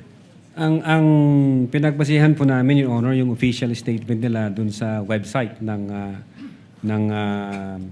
Presidential Communications Office, and then yung public statement ng former Speaker during the plenary session on November 25, 2024, sir. So, that was the basis, yung pong nasa PCO website. So, you did not bother to get the statements from the offended parties? I think nung nakita ko namin yung video na nag-issue ng statement yung presidente, na-establish namin yung requirement kung ano yung treatment ng presidente nung marinig niya yung utterances ng vice presidente. So, nung nakita namin yon na may reaksyon, ang sabi nga niya is nakakabahala. Based sa aming primary jurisdiction, nag-start to kami ng investigation, sir. Kanina rin, tinanong ko yung tungkol doon sa revised affidavit of investigation, no? Which you submitted after the DOJ referred to the case for case build-up in its certification doon nga sa February 5, 2025. You mentioned that is just a compliance on the part of the NBI. Your Honor, ito ho yung part ng evaluation at saka case build-up process. Pag nakita ho ng prosecutor na may kulang pang mga attachment para ho mabuo, maging pulido yung kaso, nagbibigay ho sila ng mga requirement. O NBI, kulang ka nito, i-comply mo to para maidakit natin sa preliminary investigation. So normal lang po yun, no? Sa investigation agency na magsabit ng additional evidence or revise the affidavits after the case is referred back by the DOJ for case build-up. As part po ng evaluation at case build-up process, nagtutulungan ho dyan, Your Honor, yung prosecutor and then yung investigator base doon sa requirement ng DC-15, Your Honor. You mentioned that, last point, Mr. Presiding Officer, you mentioned that the case before the DOJ is still ongoing. Yes po. So as of today, Attorney Lotok, there is still no determination by the DOJ if the case referred by the NBI should be filed in court because there is prima facie evidence of reasonable certainty of conviction. Well, Your Honor, wala po kaming nare-receive na any updates from the Department of Justice. Ang alam po namin is nasa PI pa ho siya, preliminary investigation process, Your Honor. Thank you, Attorney Lotok. Thank you, Mr. Presiding Officer. Thank you po, Your Honor. Noted and entered into the records. Attorney Binluan, you may continue with your cross. Your Honor, I believe that there's a hanging question. Insofar as the NBI is concerned, what docket number did they follow? 00048 or 0049? What's the response of the witness if he knows? Your Honor, I don't have the complete affidavit. So I cannot confirm, sir.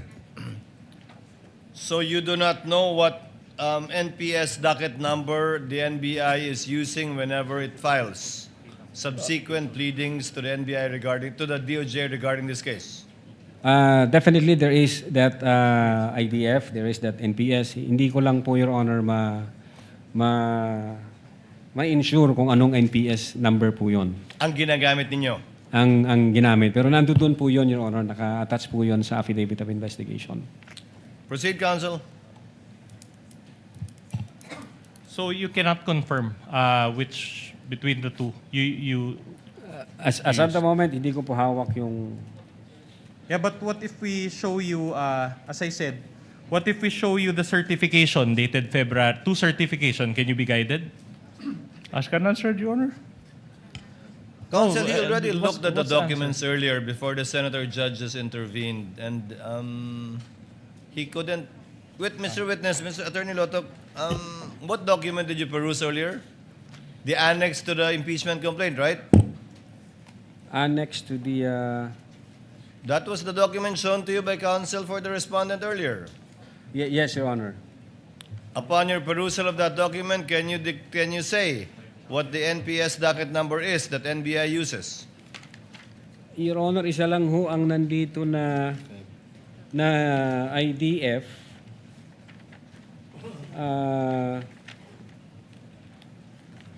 So isa lang yun nandito, Your Honor, hindi ko makita yung isa pa. Ang nandito na naka-attach na IDF is yung 11 February 2025. So kung ito ho ang tinutukoy, ang nakasulat ho rito na NPS docket number 16-INV-25C-00048, Your Honor. Your Honor, the certifications, the two certification also has docket numbers. Can we just ask him to peruse this so that he can make up his mind which of the two docket numbers they followed? Then confront him with the document, counsel. Your Honor, what is your co-counsel showing him? We are showing the document February 5 and February 14, which as I mentioned, contains 0049 as the ending docket number. Maybe just know, Your Honor, if that was the docket number that was followed by the NBI following the filing. Counsel, before you answer, Attorney Loto, counsel, the first form, can you bring it up again? That's not an investigation form, right? That's a DOJ form. Yes, Your Honor. Your Honor, this is a receiving copy, Your Honor, because all of these were subpoenaed again from the NBI but not from the DOJ. So these were transmitted to the House Committee on Justice by subpoena. So By who? The NBI?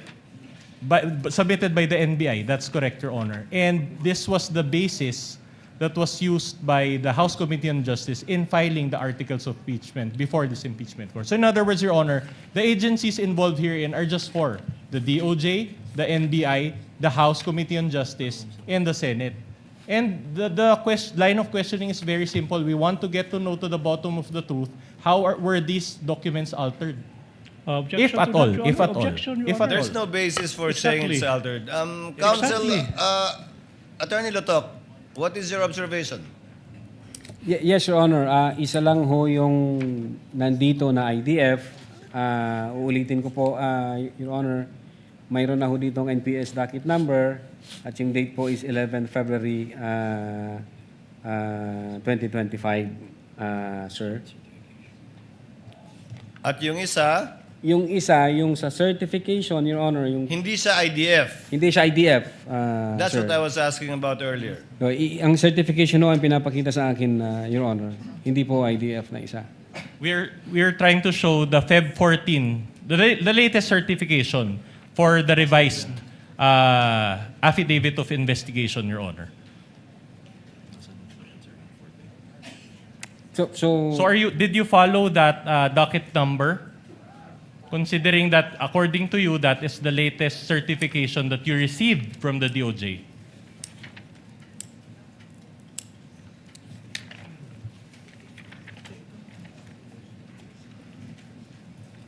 Your Honor, yung nandito na pinapakita sa akin is yung certification from the DOJ 05 February 2025 and investigation data form dated February 11, 2025. So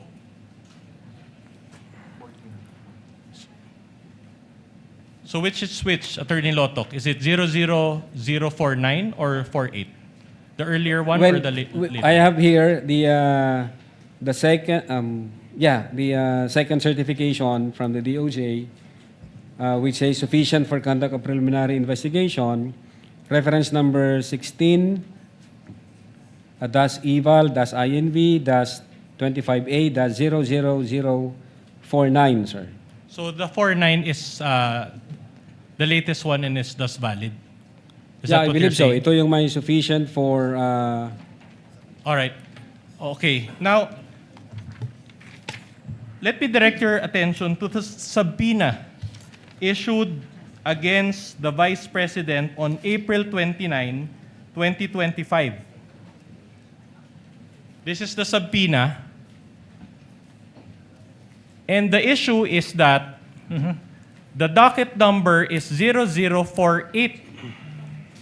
In other words, the VP Sara was made to answer to the earlier case that was docketed as such. Do you confirm this? You were part of this, correct? As the complainant. Your Honor, can I object now, Your Honor, please? If I may, Your Honor, please. What's the objection? If I may, I will explain. May- Your Honor, I would like to object, Your Honor, please. This witness is incompetent because he is now being confronted with docket numbers supplied by agencies other than him. If he knows, Your Honor, That's he was exactly- the complainant. Your Honor, he Counsel- was the supervising agent. It says Counsel, there this is a complainant. DOJ document. Objection is sustained. Witness is not competent to answer these questions. You can call your witness to testify as to these documents belonging to the DOJ. Kindly move on, counsel. We've been at this for quite some time. I'll move on. My next question is, the NBI's own evaluation is merely recommendatory in nature, correct?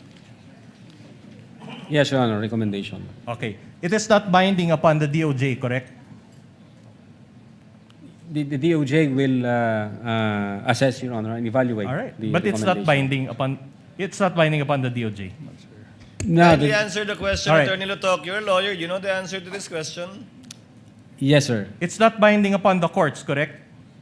If the DOJ Your report, recommendation, it's not binding upon the courts, correct?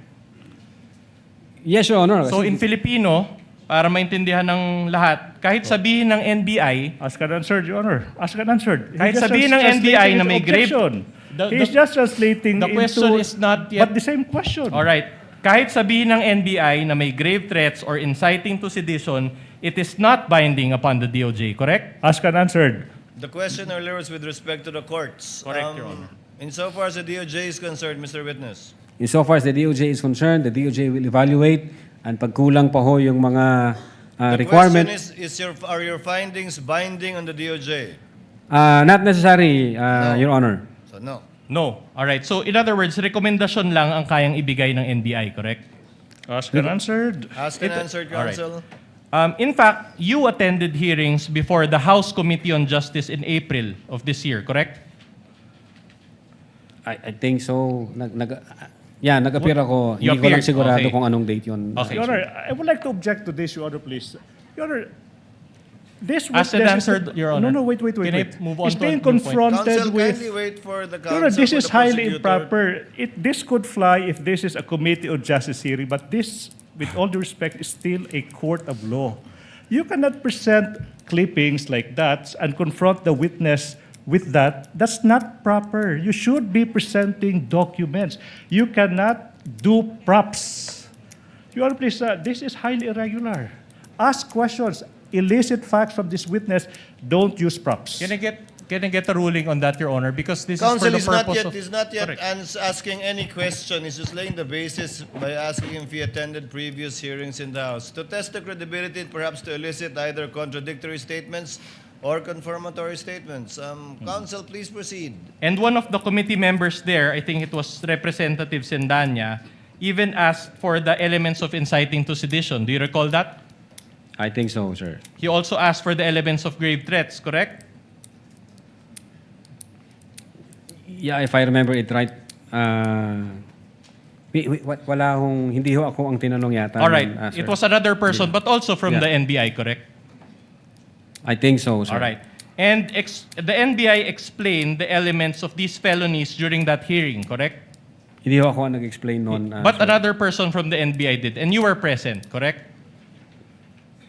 I think so, sir. In fact, Representative Luistro even asked that the salient portions of your affidavit of investigation be flashed on the screen during that hearing, correct? If you can recall.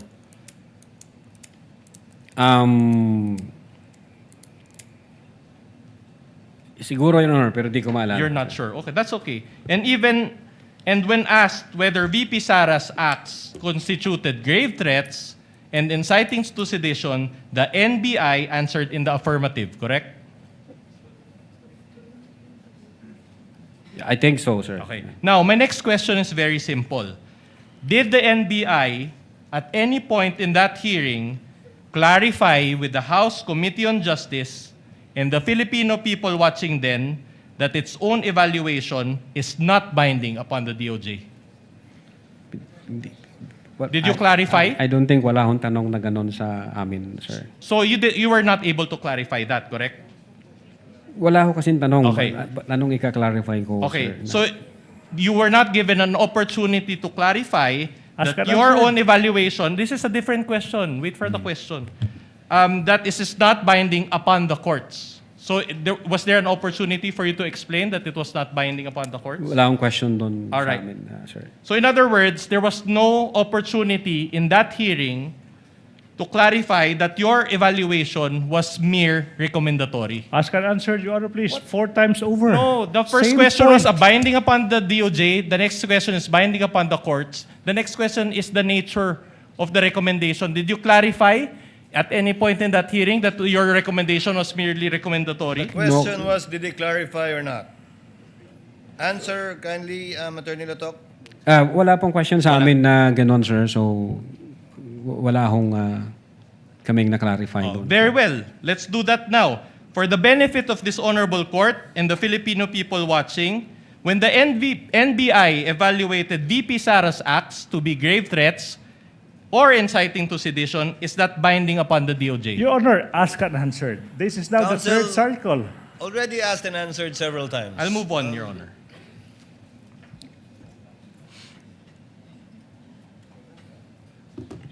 Will you agree with me that according to our laws, the authority to determine guilt or innocence of a person lies with the courts, Yes, sir. not with the DOJ, Yes, sir. not with the NBI? Yes, sir. Your Honor, Sir- I will now object now, Your Honor, please. Your If Honor, I may he's explain, competent Your Honor, enough to answer. Your Honor, he already may- answered. Counsel, kindly settle down. I know it's late and I know both parties are Can tired. I- But kindly wait for the chair to recognize you before speaking. If I may be recognized, Your Yes, Honor, please. I am Attorney now Ligutan. objecting on the ground of relevance of this series of questions. The defense might forget that we are an impeachment court. Okay? And whatever the DOJ may rule on, whatever the court may rule on, the same complaints filed by the NBI against the Vice President, it has no bearing to these impeachment complaints. What I'm saying is, the issues in this case, the question is, did the Vice President betray public trusts? When she declared before the public that she already contracted a Your Honor, person to- objection Wait, upon wait, cross, wait, Your wait. Honor. I'm This is yet not the done. proper venue for I any was- manifestation on the part of the Let the prosecution. counsel finish. Kindly state your objection, counsel. Relevance, exactly, Your Honor, please, as to what the court will do, as to what the DOJ will do on the complaints filed by the DOJ, by the NBI, they have nothing to do with the issue in this case. The question is whether the Vice President betrayed public trust by contracting an assassin to kill the President, the Vice President, kill the President, the First Lady, and the former Objection Speaker again, House. Your Honor. It's not the Irrelevant, Your Honor, proper- please. Irrelevance. Counsel, you know what you're doing as well. So kindly limit it to your objection. Irrelevant, Your Honor, please. Counsel for the respondent, the court gets it. Okay, you don't have to spend that much time on this matter. The court gets it, and I think the senator judges are well aware of the limitations of the power of the NBI and the DOJ, as well as the power of the court to decide on the innocence or guilt of the parties. You've established that point. Move on. In other words, it is only the proper courts that can determine the guilt or innocence of VP Sara in terms of Same. grave threats or inciting to Counsel, sedition. It's a direct question, Your Honor. Counsel, asked and answered. Kindly move on. Kindly move on, counsel. Again, the court gets it. I think the senator judges get it as well as the people who are listening. All right. My question is this. Are you aware of any final verdict by any court that VP Sara is Same. guilty? Same, Your Honor. Same. If he is aware. Witness will answer if he knows. Well, insofar as the NBI Cybercrime Division is concerned, during that time, I'm not aware. So, insofar as this case is concerned, no final verdict yet. I don't know, Your Honor. I don't know. Insofar as the investigation of the NBI is concerned, no personal knowledge. All right. Now, let me move on to a new point. Do you know what motu proprio means? Yes, Your Honor. Motu proprio means on your own or out of your own initiative, correct? Yes, sir. Sa madaling salita, voluntary. Not really, sir. Not really. Wala nag-utos. Under the law, we acted based on the law, sir. Because it is our primary jurisdiction to undertake investigation should there be a threat against the security or assault against the person of the President, the Vice President, the Senate President, the Speaker of the House, and the Chief Justice. Very well. Now, my question is this. Insofar as this case is concerned, did the NBI conduct an investigation motu proprio? Yes, Your Honor. The fact, kanino ho, Your Honor, yung sinatanong nyo? Conduct an investigation, kanino po? Insofar as this case is concerned, did you conduct a case motu proprio? Your Honor, the NBI conducted an investigation motu proprio on November 23, 2024. And on that same date, Your Honor, the Department of Justice directed the NBI to conduct an investigation on the matter. So, partly motu proprio, partly directed by the DOJ. Is that what you're saying? No, Your Honor. No, Your Honor. With or without the directive from the DOJ, the NBI has primary jurisdiction on that case, and therefore we can investigate on that particular case. Yeah, but a while ago, during your direct examination, you admitted that the DOJ secretary directed you, correct? During that day, yes, sir. After na ma-instruct ako ng direktor na mag-imbestiga, then thereafter, the Department of Justice directed the NBI na mag-conduct ng investigation. And did you follow that directive? Well, it's the Department of Justice. Why should not I follow, sir? Aren't you an independent body? Well, Your Honor, under the law, Republic Act 10867, it states there that the Department of Justice can direct the NBI to conduct any investigation when the public interest so requires, sir. Okay, so the NBI is under the DOJ, correct? Definitely, sir. And the DOJ is under the Office of the President, correct? Yes, sir, under the executive branch, sir. Meaning the Secretary of the DOJ is under the Office of the President, correct? No question to that, sir. No question. So BBM has control over both the NBI and the DOJ, correct? What do you mean by control, sir? What's your interpretation of control? You seem to be a smart man. The Department of Justice and the Office of the President, insofar as the function of the NBI is concerned, hindi ho sila nakikialam doon. Kung ano ho yung findings ng NBI, kung ano ang recommendation, sinasubmit po namin ito sa Department of Justice. And then yung Department of Justice, i-weigh po nila, i-evaluate po nila, and then mag-undergo ng process ng case build-up. Yun ho ang patunay na yung una naming sinubmit, hindi tinanggap ng Department of Justice, meaning ang Department of Justice, pag nakita niya na hindi tama o kulang yung requirement ng NBI, hindi niya ito karakarakang tatanggapin, Your Honor. That's why, insofar as the DC-15 is concerned, nag-require sila ng mga i-comply namin, and then nag-comply kami. That's the time ni-receive ng Department of Justice yung aming referral. Oh, very well. Just to help you answer, I'll ask a more pointed question. At the time the investigation against VP Sara was being conducted, did BBM had control over the NBI or DOJ? At the time the investigation? Yes. Well, being the head of the executive branch, sir, yes, the president is the head of the whole of the executive branch, sir. Very well. Did BBM at any point intervene in this investigation? Of course not, sir. Of course not. So did you just admit to this court that there was no participation on the part of BBM? Again, the purpose of the submission of the affidavit is No, for the preliminary question is very investigation, simple. sir. Can we ask Your Honor the that witness to answer? Witness is in the process. The purpose of the referral that we submitted to the Department of Justice is for the purpose of preliminary investigation, which under the new rules of the NPS, pwede ho ang law enforcement agency na mag-submit ng complaint affidavit kahit wala yung affidavit ng complainant.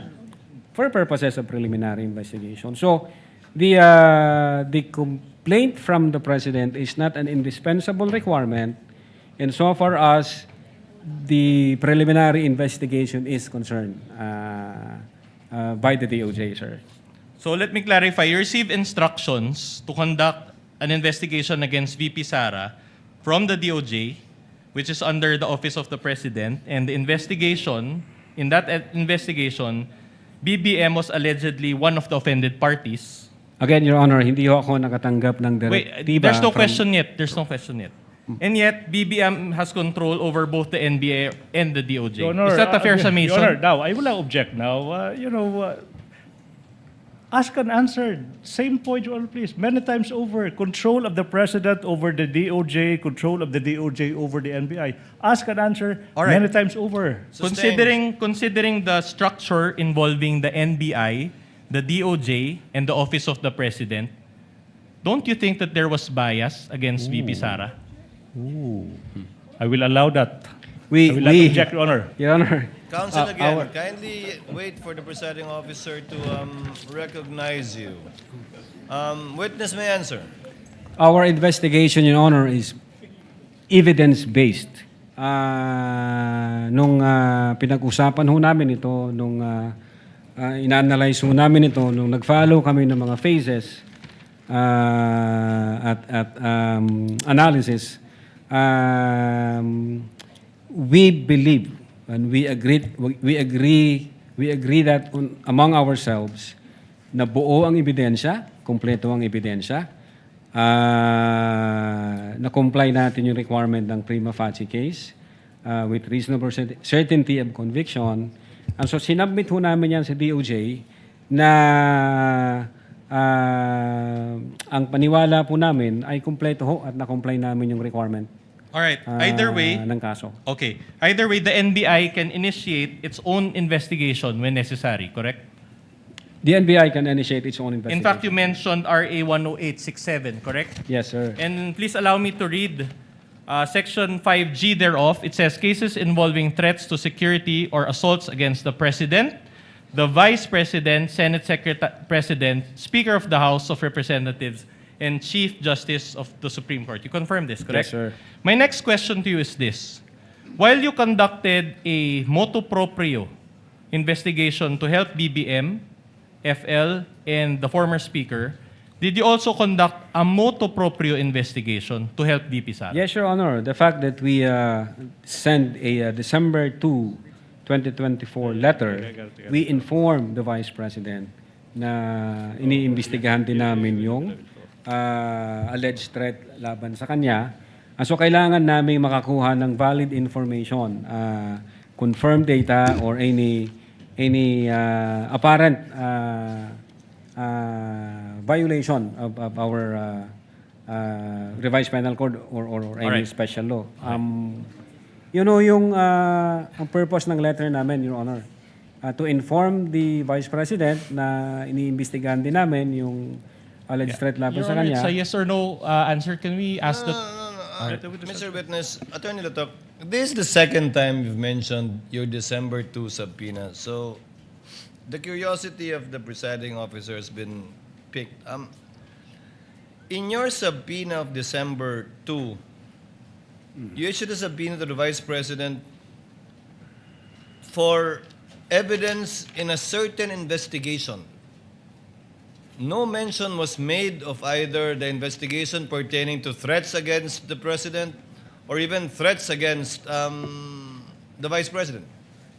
But it's the second time you've mentioned that the intent of this one is for the threat against the Vice President. What is your basis, sir, when the subpoena does not contain such a specification of the evidence you will obtain from her?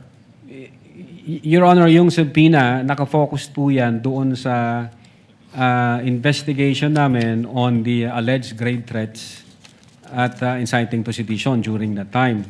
Yung investigation naman, insofar as the Vice President threat to her life is concerned, meron ho kaming separate na letter nung December 2. Hindi subpoena, letter. Letter po. Do we have that on file or on record Yes, sir. somewhere? Yes, Your Honor. It was Is it the pre-marked perfect. Marked during trial one for earlier, Your Honor. by Agent Galilong? By this witness, Attorney Lotok, that would be P dash Roman numeral 4-5, identified by the witness earlier, Your Honor, please. P-4-5, Dash 4-5. Oh, mami. addressed to Attorney Lim? Attorney Lotok? Yes. Yes, Your Honor. Your Honor. Your Honor, I have questions relating to that, Your Honor. Can we? Just to clarify from the witness, are you referring, Attorney Lotok, to the letter addressed to Attorney Lim, signed by Assistant Director Ricarte? Yes, yes, Your Honor. Assistant Director. This is the one that's referring to the alleged attempt of NBI to investigate the threats against the Vice President. Yes po, Your Honor. Okay. Counsel, you may proceed. All right. In fact, since we're on the topic, let me direct your attention to that NBI letter issued by Glenn Ricarte dated December 2, 2024. Again, for the perusal of the Senator Judges, this is pages 155 to 158 of the AOI's Annex G9. You confirm this? That this was sent out to the Vice President?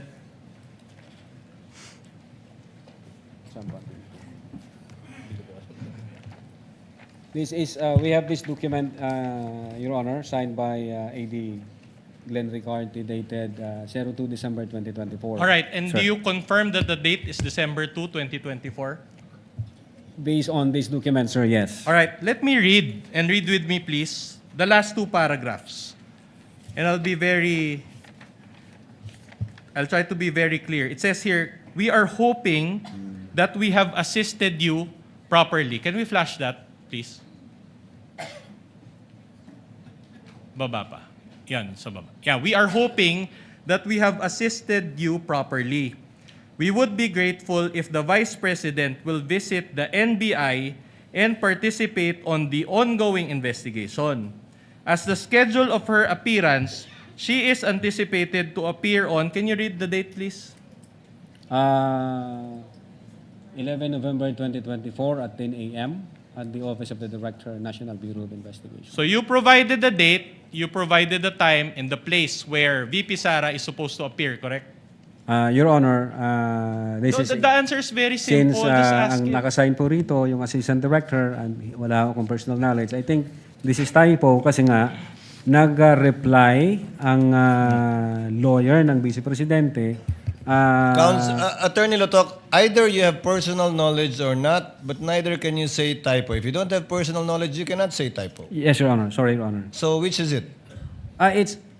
I believe So you don't have personal I don't have knowledge? personal knowledge, Your Honor. Hindi po ako ang sumulat sa letter na to. Okay. Again, Your Honor, this is an attachment of the affiant's or the witness's own affidavit of investigation. I understand, Your Honor, and he has been very repetitive on this, that there are documents there that he did not sign. But when you attach something to your own affidavit, Your Honor, you're supposed to at least review them. And clearly, he did not review, and he's even the head. He mentioned that he's the supervisor. Objection, Now, my Your next Honor. question is Objection. Laying a value to the testimony of the witness. That's improper. You ask him questions. Don't add value. Kindly Don't add ask value. a question, counsel. You stated a while ago that the reason why you did not pursue VP Sara's investigation in order to help her was because of her non-appearance, correct? We issued 2 subpoenas. So the first one, and then No, I'm not asking we give her a you- chance again to give us information, and then she did not appear for the second time, sir. But you said the second one was not a subpoena, it was a letter, correct?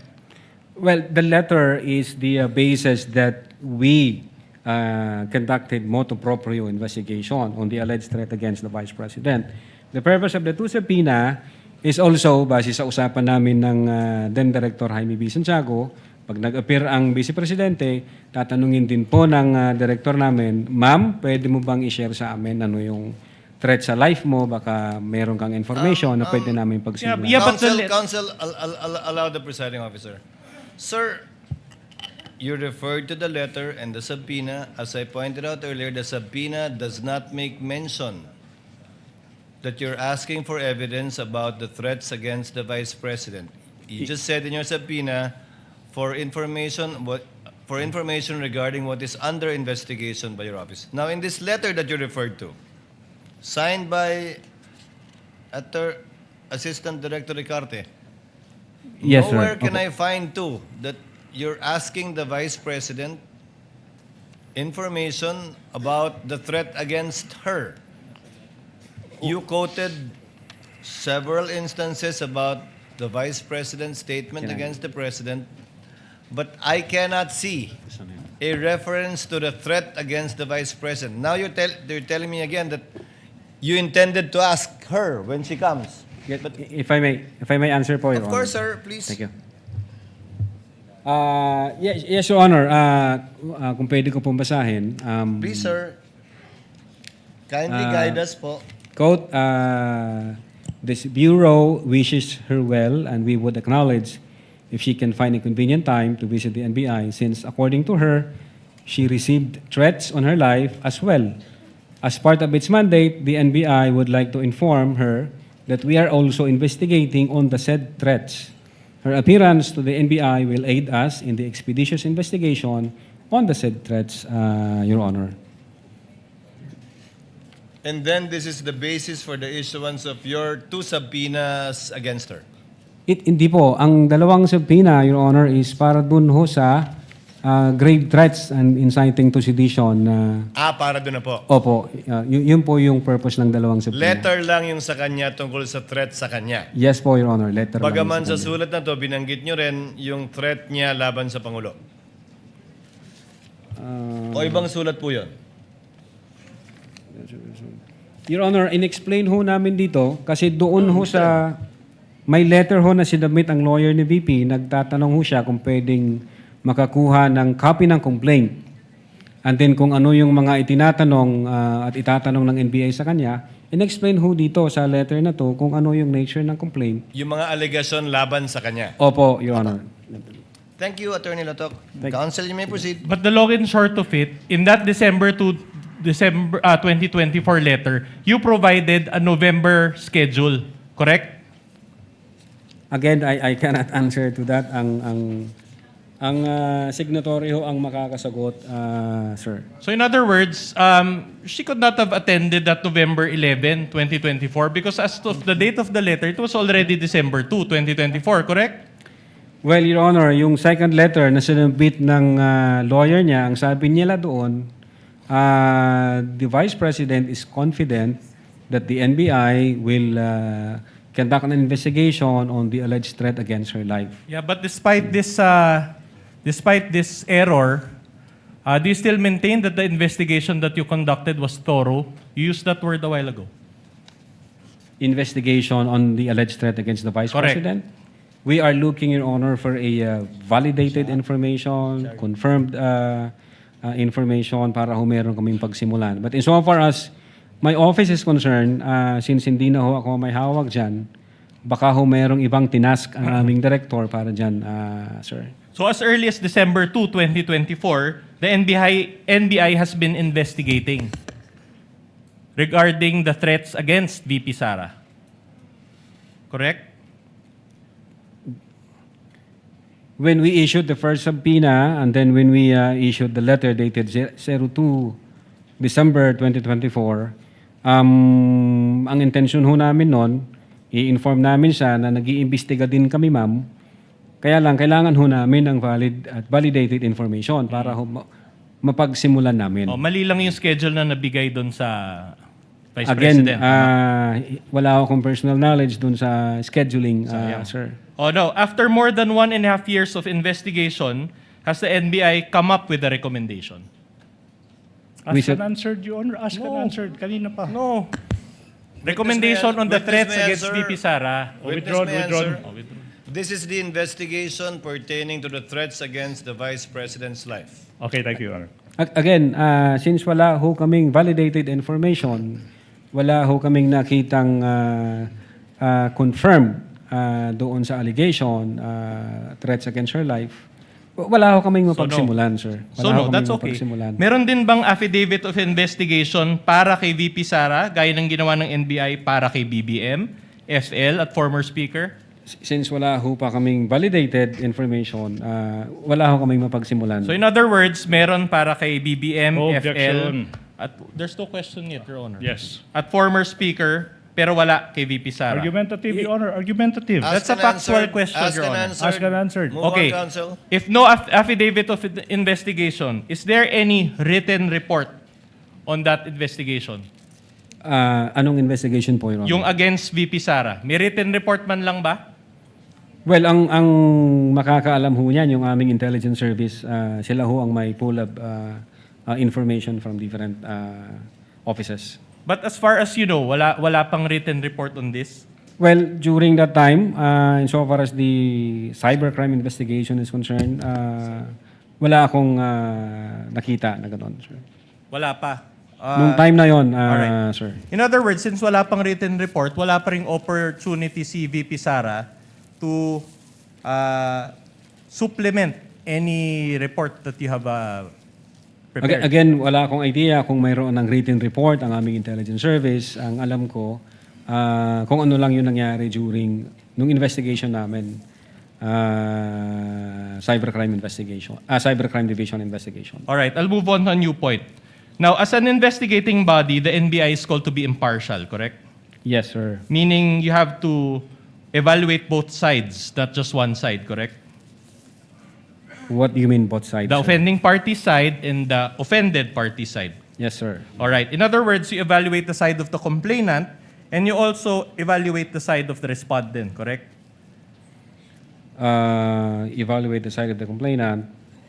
Yes, sir. So did the NBI do that in its investigation insofar as the case against VP Sara?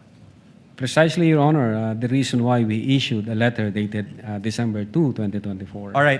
is to elicit information from the Vice President herself kung meron po bang validated information Okay. or to ask her kung sakaling nag-appear siya, ma'am, baka meron kang pwedeng pagsimulan namin.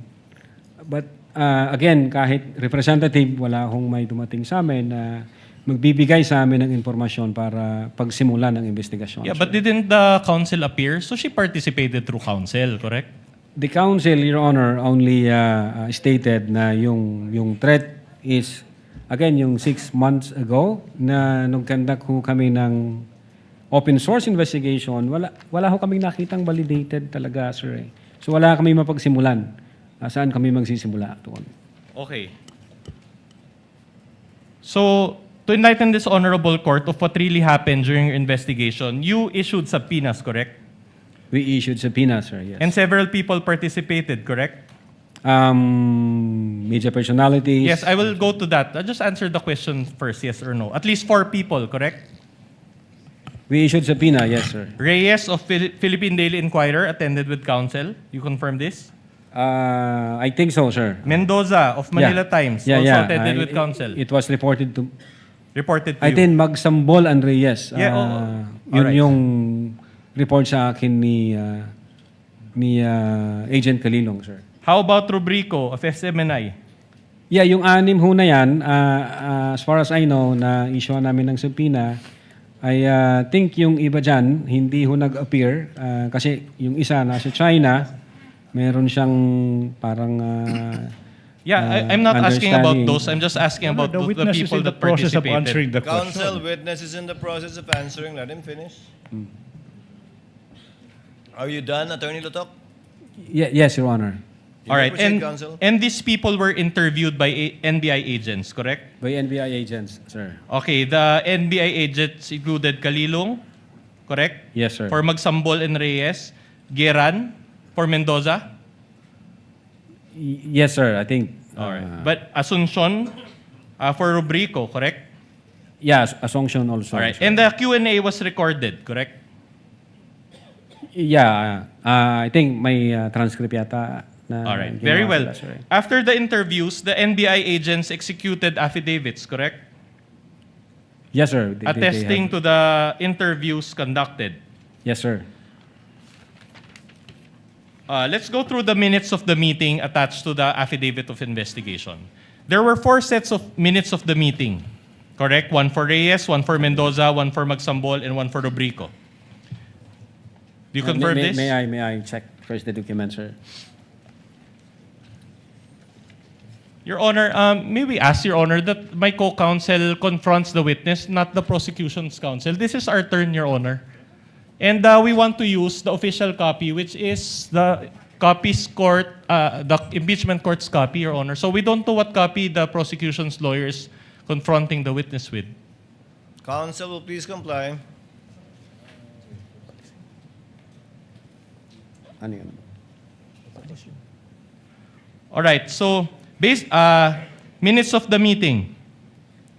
So there were 4 sets, 1 for Reyes, 1 for Mendoza, 1 for Magsambol, and 1 for Rubrico. Now, based on the minutes of the meeting... May I check first, sir? Okay, go ahead.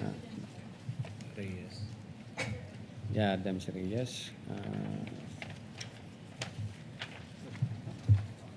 Leave them si Reyes.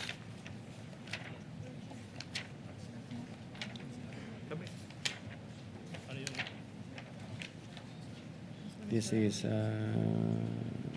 Mendoza. Yes.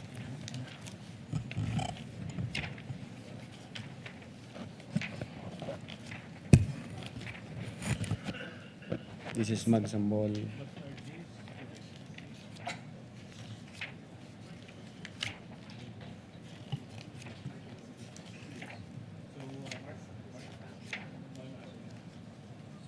Magsambol. I'll wait for him.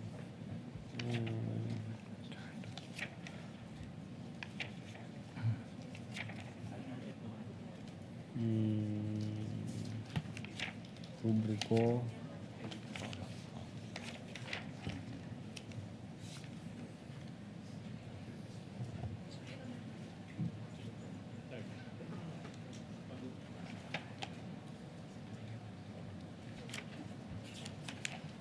Yeah, I think up to Rubrico, sir.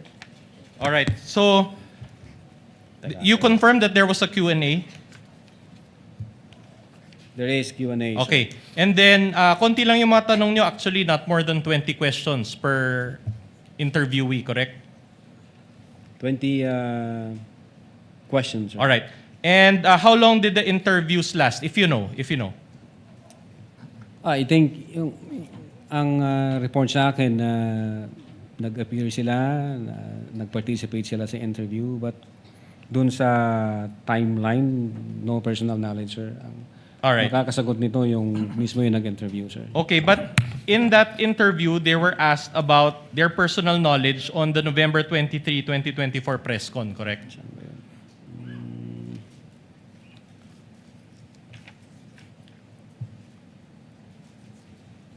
Yeah, the question was where were you on 23 November 2024? Just a yes or no will do. At about 12 a.m. to 1 a.m., sir. Yes, your answer is yes.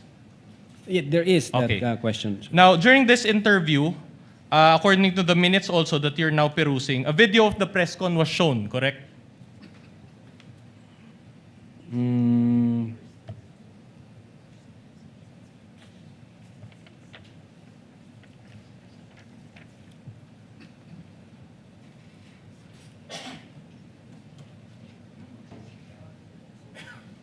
Yes, it says here, is that Zoom meeting the one in the video? Okay.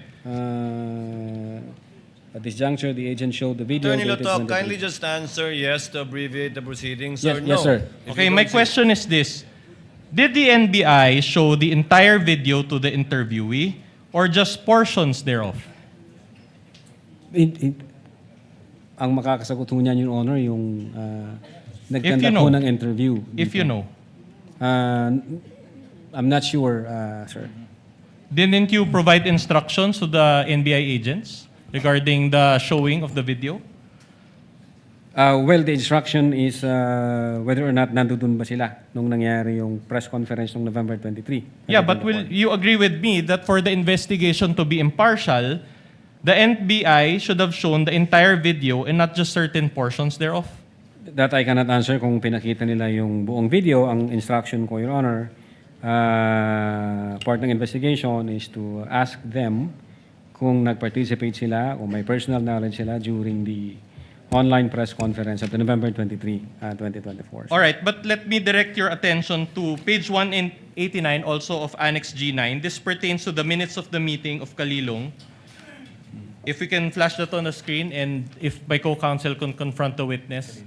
It says here, and I want to read, in the top portion it states 1024H and 1057H, December 4, 2024. 2020 here. Meaning, the interview took place on December 4 from 10:24 to 10:57 a.m. Is that correct? Military time. Well, it appears in that document, sir. All right. So in other words, 23 minutes lang yung interview? Based on that document, sir. O hindi nyo talaga mapapakita yung whole video, correct? Based on that document, kung ganyan lang yung timeline niya, yes, Your Honor, hindi.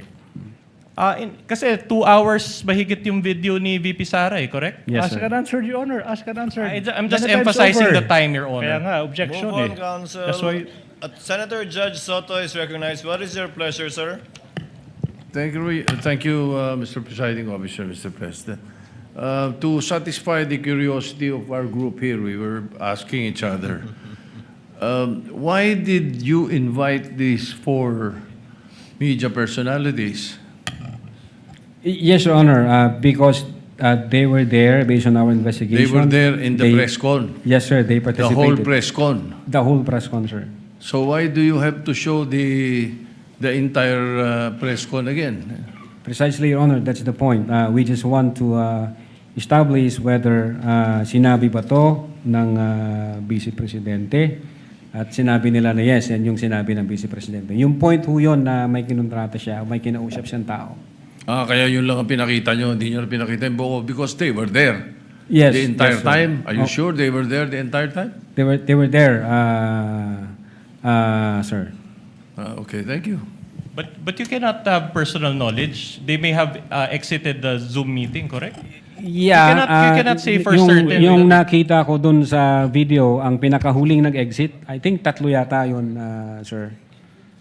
Yeah. Pero most of the time, nandun ho yung mga media personalities, nagtanong po sila, nag-inquire po sila, at nag-participate po sila doon. All right. At any rate, each participant was asked, and I quote, in paragraph 11 of the affidavit or the minutes, it says here, do you hear the statement of VP?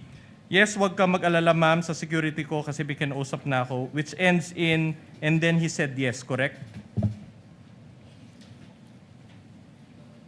Yeah, base rito, yes. Okay.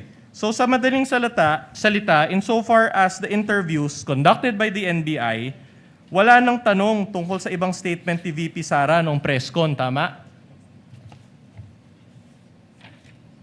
Yeah, base dito sa document. Alright, yan lang ang tinanong nyo, tama? Yan lang ang statement na yan ang tinanong nyo. Base sa document, sir. Didn't you have enough time to ask about other statements made by VP Sara in order to establish context? Your Honor, No, yes or no, if you can, Wait, please. let the witness answer, Your Honor. The presiding officer already directed a more responsive answer. Your Honor, nung November 26 video, nakita ho namin na may admission na ginawa, ni-reiterate ng Vice No, Presidente. that's not my question. My question Let the is, witness did you answer, have Your enough Honor. time to ask That is his about... answer. No. Attorney Latok, the question was, did you show any other video or parts of the video other than this one? Based on the document, sir, ito lang ho yung mga tinanong kung Yan lang ano ang yung tinanong na nandoon sa part ng document. video. Walang ibang part ng video.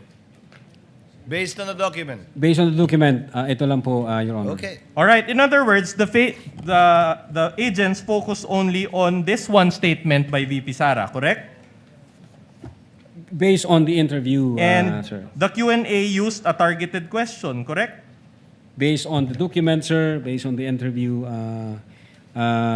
we asked them kung nandoon sila o nag-participate sila o kung narinig ba nila yung utterances na yun. All right. The whole video was around 2 hours and 26 minutes. Now, if my math is correct, that is 60 minutes per hour, so 120 minutes plus 26 minutes, so a total of 146 minutes total, more or less. And are you telling this court that the portion shown was just about 1 minute? Ask and answered, Your Honor, please. Asked and answered, The same counsel. topic many times over. Counsel, I understand that you're trying to emphasize the point, but to manage the court's time, kindly move on to your next question. So you think that by showing only a portion of the video, that portion was taken out of context? Your Honor, If you know. we authenticated the whole video and we saw what happened on that online press conference, sir. All right. By the way, did the interviewee sign the minutes of the meeting?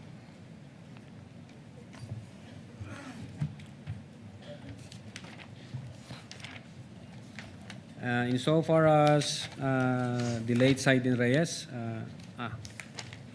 No. If you know, I'll go through it one by one. But I think may huli yata na walang pirma yung isa namin. can we investigator. direct your? But you know, as a lawyer, that if a document is unsigned, that document will be treated as a mere scrap of paper. Correct? Yes, Your Honor. All right. So that is the standard operating procedure, correct? That you sign the document, correct? I Yes don't or know no? kung Yes yun or no? tama yung ibinigay na docs. Ang signatory ho dyan, si Attorney Asuncion. Yeah. In supposed fact, to be. let us show that document for the benefit of this court. Can Yan ho yung let me kaapat na direct your docs. attention to pages 203 to 207 of Annex G9. This pertains to the minutes of the meeting involving rubrico of SMNI. Can we display first the first page? So the interviewer was Ria Vanessa Asuncion. Yes, sir. Hindi pa siya, ayan o. So hindi pa siya sure kung good morning or good afternoon. And what's the relevance, Your Honor? And she conducted the Objection. interview, correct? It first saw that document, sir. Yes. All right, but let's go on to the signature page now. So, in other words, Jason, there appears to be a signature above the name Jason Rubrico. All right. Can you state for the record whether Attorney Ria Vanessa D.S. Asuncion signed this document? In that document, no signature by Attorney Ria Vanessa. So, wasn't this a failure to observe SOP on your part? I think we have to ask Attorney Vanessa, baka meron siyang ibang document. But again, you're the supervisor of these minutes of the meeting, and you were the one who attached these documents to your affidavit of investigation. Anyway, I'll Again, move on to a ang new point. nag-prepare ho ng mga docs na yan, I instructed them, the executive officers and the agent on case, to prepare those documents for Department of Justice. My only submission. point is this, Mr. Lotok. We are talking here about filing a case against the Vice President of the Philippines, who is the second highest official of the land, and you used an unsigned document as part of your exhibits. Is that what you're trying to tell the court? You can ask Attorney Ray Vanessa D. Asuncion again, sir, kung meron siyang, kung ano nangyari dyan. So far as I am concerned, kompleto ho yung tatlo, 1, 2, 3. Ito ho yung pang-apat. Alright. Siguro kailangan kong tanungin si XO kung ano nangyari. All right, so let's go through the affidavits that were executed after the interviews. Okay, pahabol na ito lahat, tama? Kasi this was pursuant to the Feb 5 certification eh. So hinabol nyo ito lahat, tama? Hindi ho hinabol, kinumply ho namin yung requirement ng DOJ. You want to use the term kinumply. Okay, sige. The interviews were in November to December 2024, but the affidavits were in February 10, 2025, correct? Again, Your Honor, ano? Yung mga interview mismo, November to December 2024, kinandak. Pero yung mga affidavits attesting to those interviews, February of 2025 na in-execute, tama? Based sa document, sir. At any rate, this was made pursuant to the Feb 5 DOJ certification, correct? Can I see the document, sir? Okay. First. Affidavit, yeah. 20.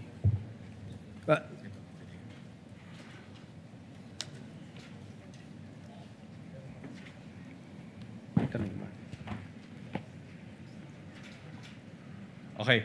So in short, hinanapan kayo ng DOJ ng affidavits. That's why you attach additional ones to the revised affidavit of investigation. Is that what happened? Again, the affidavit was not revised. May mga attachment lang ho na ni-require yung Department of Justice, so kinumply ho namin, saka sinabit ho namin. Oh, even your own director referred to it as revised, di ba? So Objection, let's not make an argumentative. issue about that. Exactly. I'm just asking if these were attached to the second judicial affidavit of investigation. So, in other words, the agent who executed these affidavits were John Mark Calilong, Geran, and Asuncion, correct? Yes, sir. And each agent executed their own affidavit, correct? Yes, sir. So, all were based on their personal knowledge, correct? Again, sir, based on their personal knowledge. Okay. So, nothing was supplied to any agent, correct? I don't understand the question, sir. So, nothing was supplied. Ibig sabihin, hindi binigay sa kahit anong agent yung isusulat niya doon sa affidavit. Independent nila ginawa lahat yan.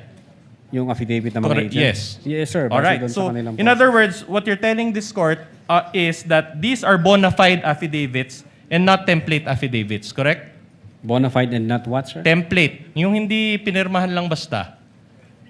Well, I think you can ask, sir, the one who signed the Yeah, so ganun na. affidavit, sir. But again, this is part of your these are attachments to your affidavit of investigation. So you should have checked these at least, correct? Your Honor, sa practice ho namin, may mga templated na talaga kung common na yung question. Ginagawa ho talaga yon. Okay. Now, para ma-clarify ho kayo, pwede nyo hong tanungin yung Thank you. So in other words, use template affidavits. Let me direct your attention to the affidavit of John Mark Calilong, pages 170 to 171, of the Articles of Impeachments G9. Allow me to read a portion of its paragraph. 5, it says there, no joke. Can we flash that on the screen? It says there, no joke, nagbili na ako. Yeah, sige. Can we focus on that part? Yan. So, here. Yan. So, no joke, nagbili na ako mama here on the bottom portion. Nagbiling na ako mama pag namatay ako. Alright?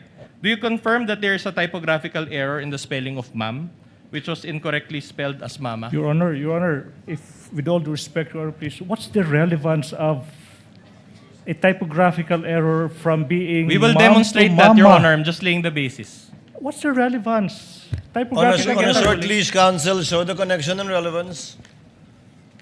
Can we confirm first, Your Honor, if he confirms that there's a typographical error on Calilong's affidavit? I think since the signatories here are Agent Calilong and Attorney Vanang Luben, sila ho ang makakasagot. All right. So he cannot confirm. So let me direct your attention to the affidavit of Geran, Agent Angeli Jean Geran, pages 178 to 179 of AOI's Annex G9. Again, let me read from paragraph 5 as well.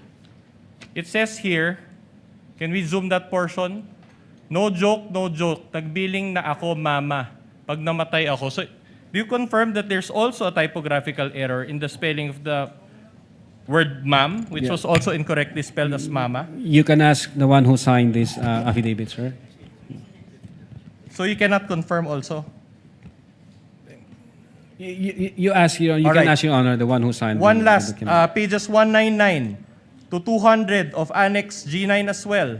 This is now the affidavit of Priya Asuncion. Can I go to paragraph 5 also?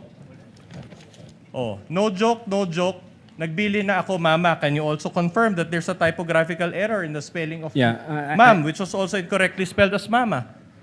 Again, you can ask the one who signed the All right. So affidavit, in sir. other words, all three affidavits contain the exact typographical error of the word mama, same paragraph number, and do you still maintain that these affidavits were independently executed?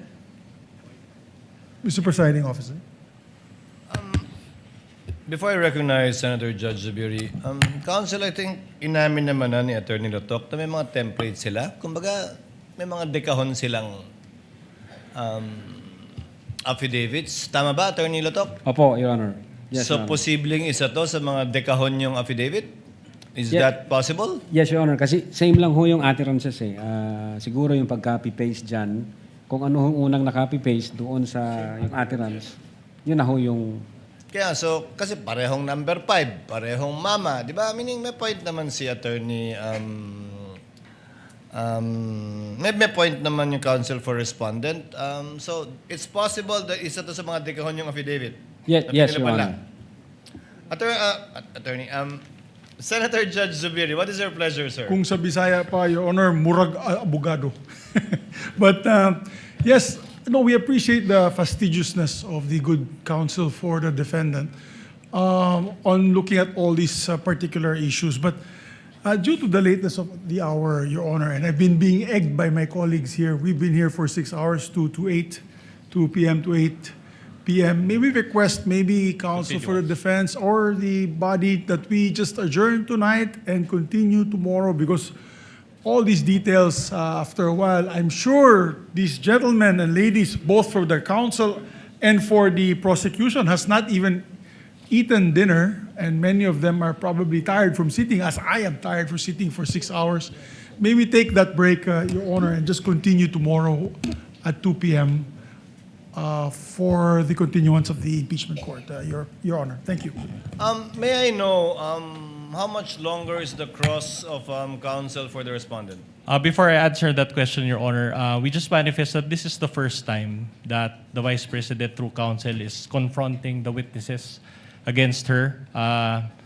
Of course, she did not participate during the House Committee on Justice for the reasons that were already stated in our petition for certiorari. Understood. So, to answer that question, about halfway, Your Honor. We're not cutting short your time to cross-examine counsel. We're just simply inquiring to find out if you can either simply wait for it to finish or continue tomorrow.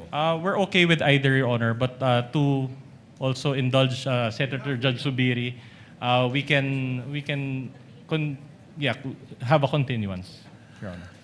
Okay, there being no objection on the part of the counsel for respondent, given that we're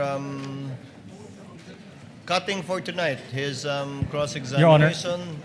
One Yes, last administrative Attorney point, Your Ron. Honor. Considering the change in schedule because of the continuance, may we inquire of the prosecution if they still intend to We will present... get to that, counsel. All right. We will decide on We will that before submit, we Your Honor. adjourn. So for the meantime, court would like to excuse Attorney Lotok with the reminder that the subpoena for him to attend tomorrow's hearing still stands, and he will continue to testify under the same oath. Thank you, Your Honor. You are excused, Attorney Lotok. Thank you for your time and cooperation, and see you again tomorrow, sir.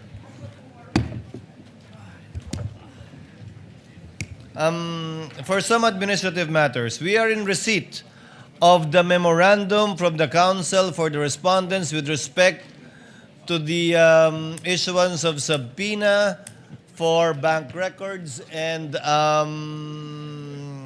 AMLC records as well as BAR records. Do we have a similar submission from the counsel for the prosecutors? Kindly furnish, clerk report is instructed to furnish all senator judges with a copy of the same, with a reminder that we will be hearing the oral arguments of the parties on these two matters on Wednesday after the presentation of the testimony of the witnesses of the counsel for the prosecution. What is the pleasure of the honorable defensor? We have no other matters to discuss, Your Honor. We will await the final ruling of the court. Chair would like to recognize Senate President Gatchalian. Thank you, Mr. Presiding Officer. Pursuant to our discussion earlier on the subpoena for NBI Director Melvin Matibag, and pursuant to the discussion with Senator Judge Alan Cayetano and myself, and to give ample time to the senator judges to study, to look at the pieces of evidence, as well as to propound their questions, may I propose to let him come to the Senate on Monday. I was looking at the letter from the NBI, and indeed the activity in Bangkok is quite important. It is the regional summit on scam center compounds and transnational organized crime, which will be held on Tuesday. We were also looking at the flights to Bangkok, and there are flights at night, Mr. Presiding Officer. So what we can do is to allow him to come here on Monday and then propound our questions. And if ever we don't finish it, we can request him to come back again after his activity in Bangkok. With the understanding, of course, Senate President Gatchalian, that the testimony of the witness given in direct examination would be meaningless unless he is thoroughly cross-examined by the other party. So should we not finish his testimony on Monday, it shall be continued on the next trial date until the cross-examination, redirect, and if at all, recross shall have been finished by the parties. Subject to that understanding. Is there any objection to the motion of the Senate President to issue the subpoena for the attendance of Director Matibag on Monday, July 20 at 2 o'clock in the afternoon? There being none, same is approved. Now, to clarify, the Honorable Defensor, may I ask, who is your witness for tomorrow? I understand we still have two witnesses online, namely Attorney Lopez and Captain Bello. Is that correct, sir? That's correct, Your Honor. And you will be presenting Attorney Lopez first?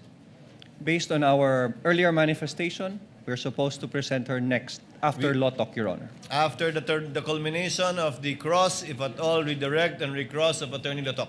Yes, Your Honor. Thank you very much. Any other points that any other senator judge would like to raise?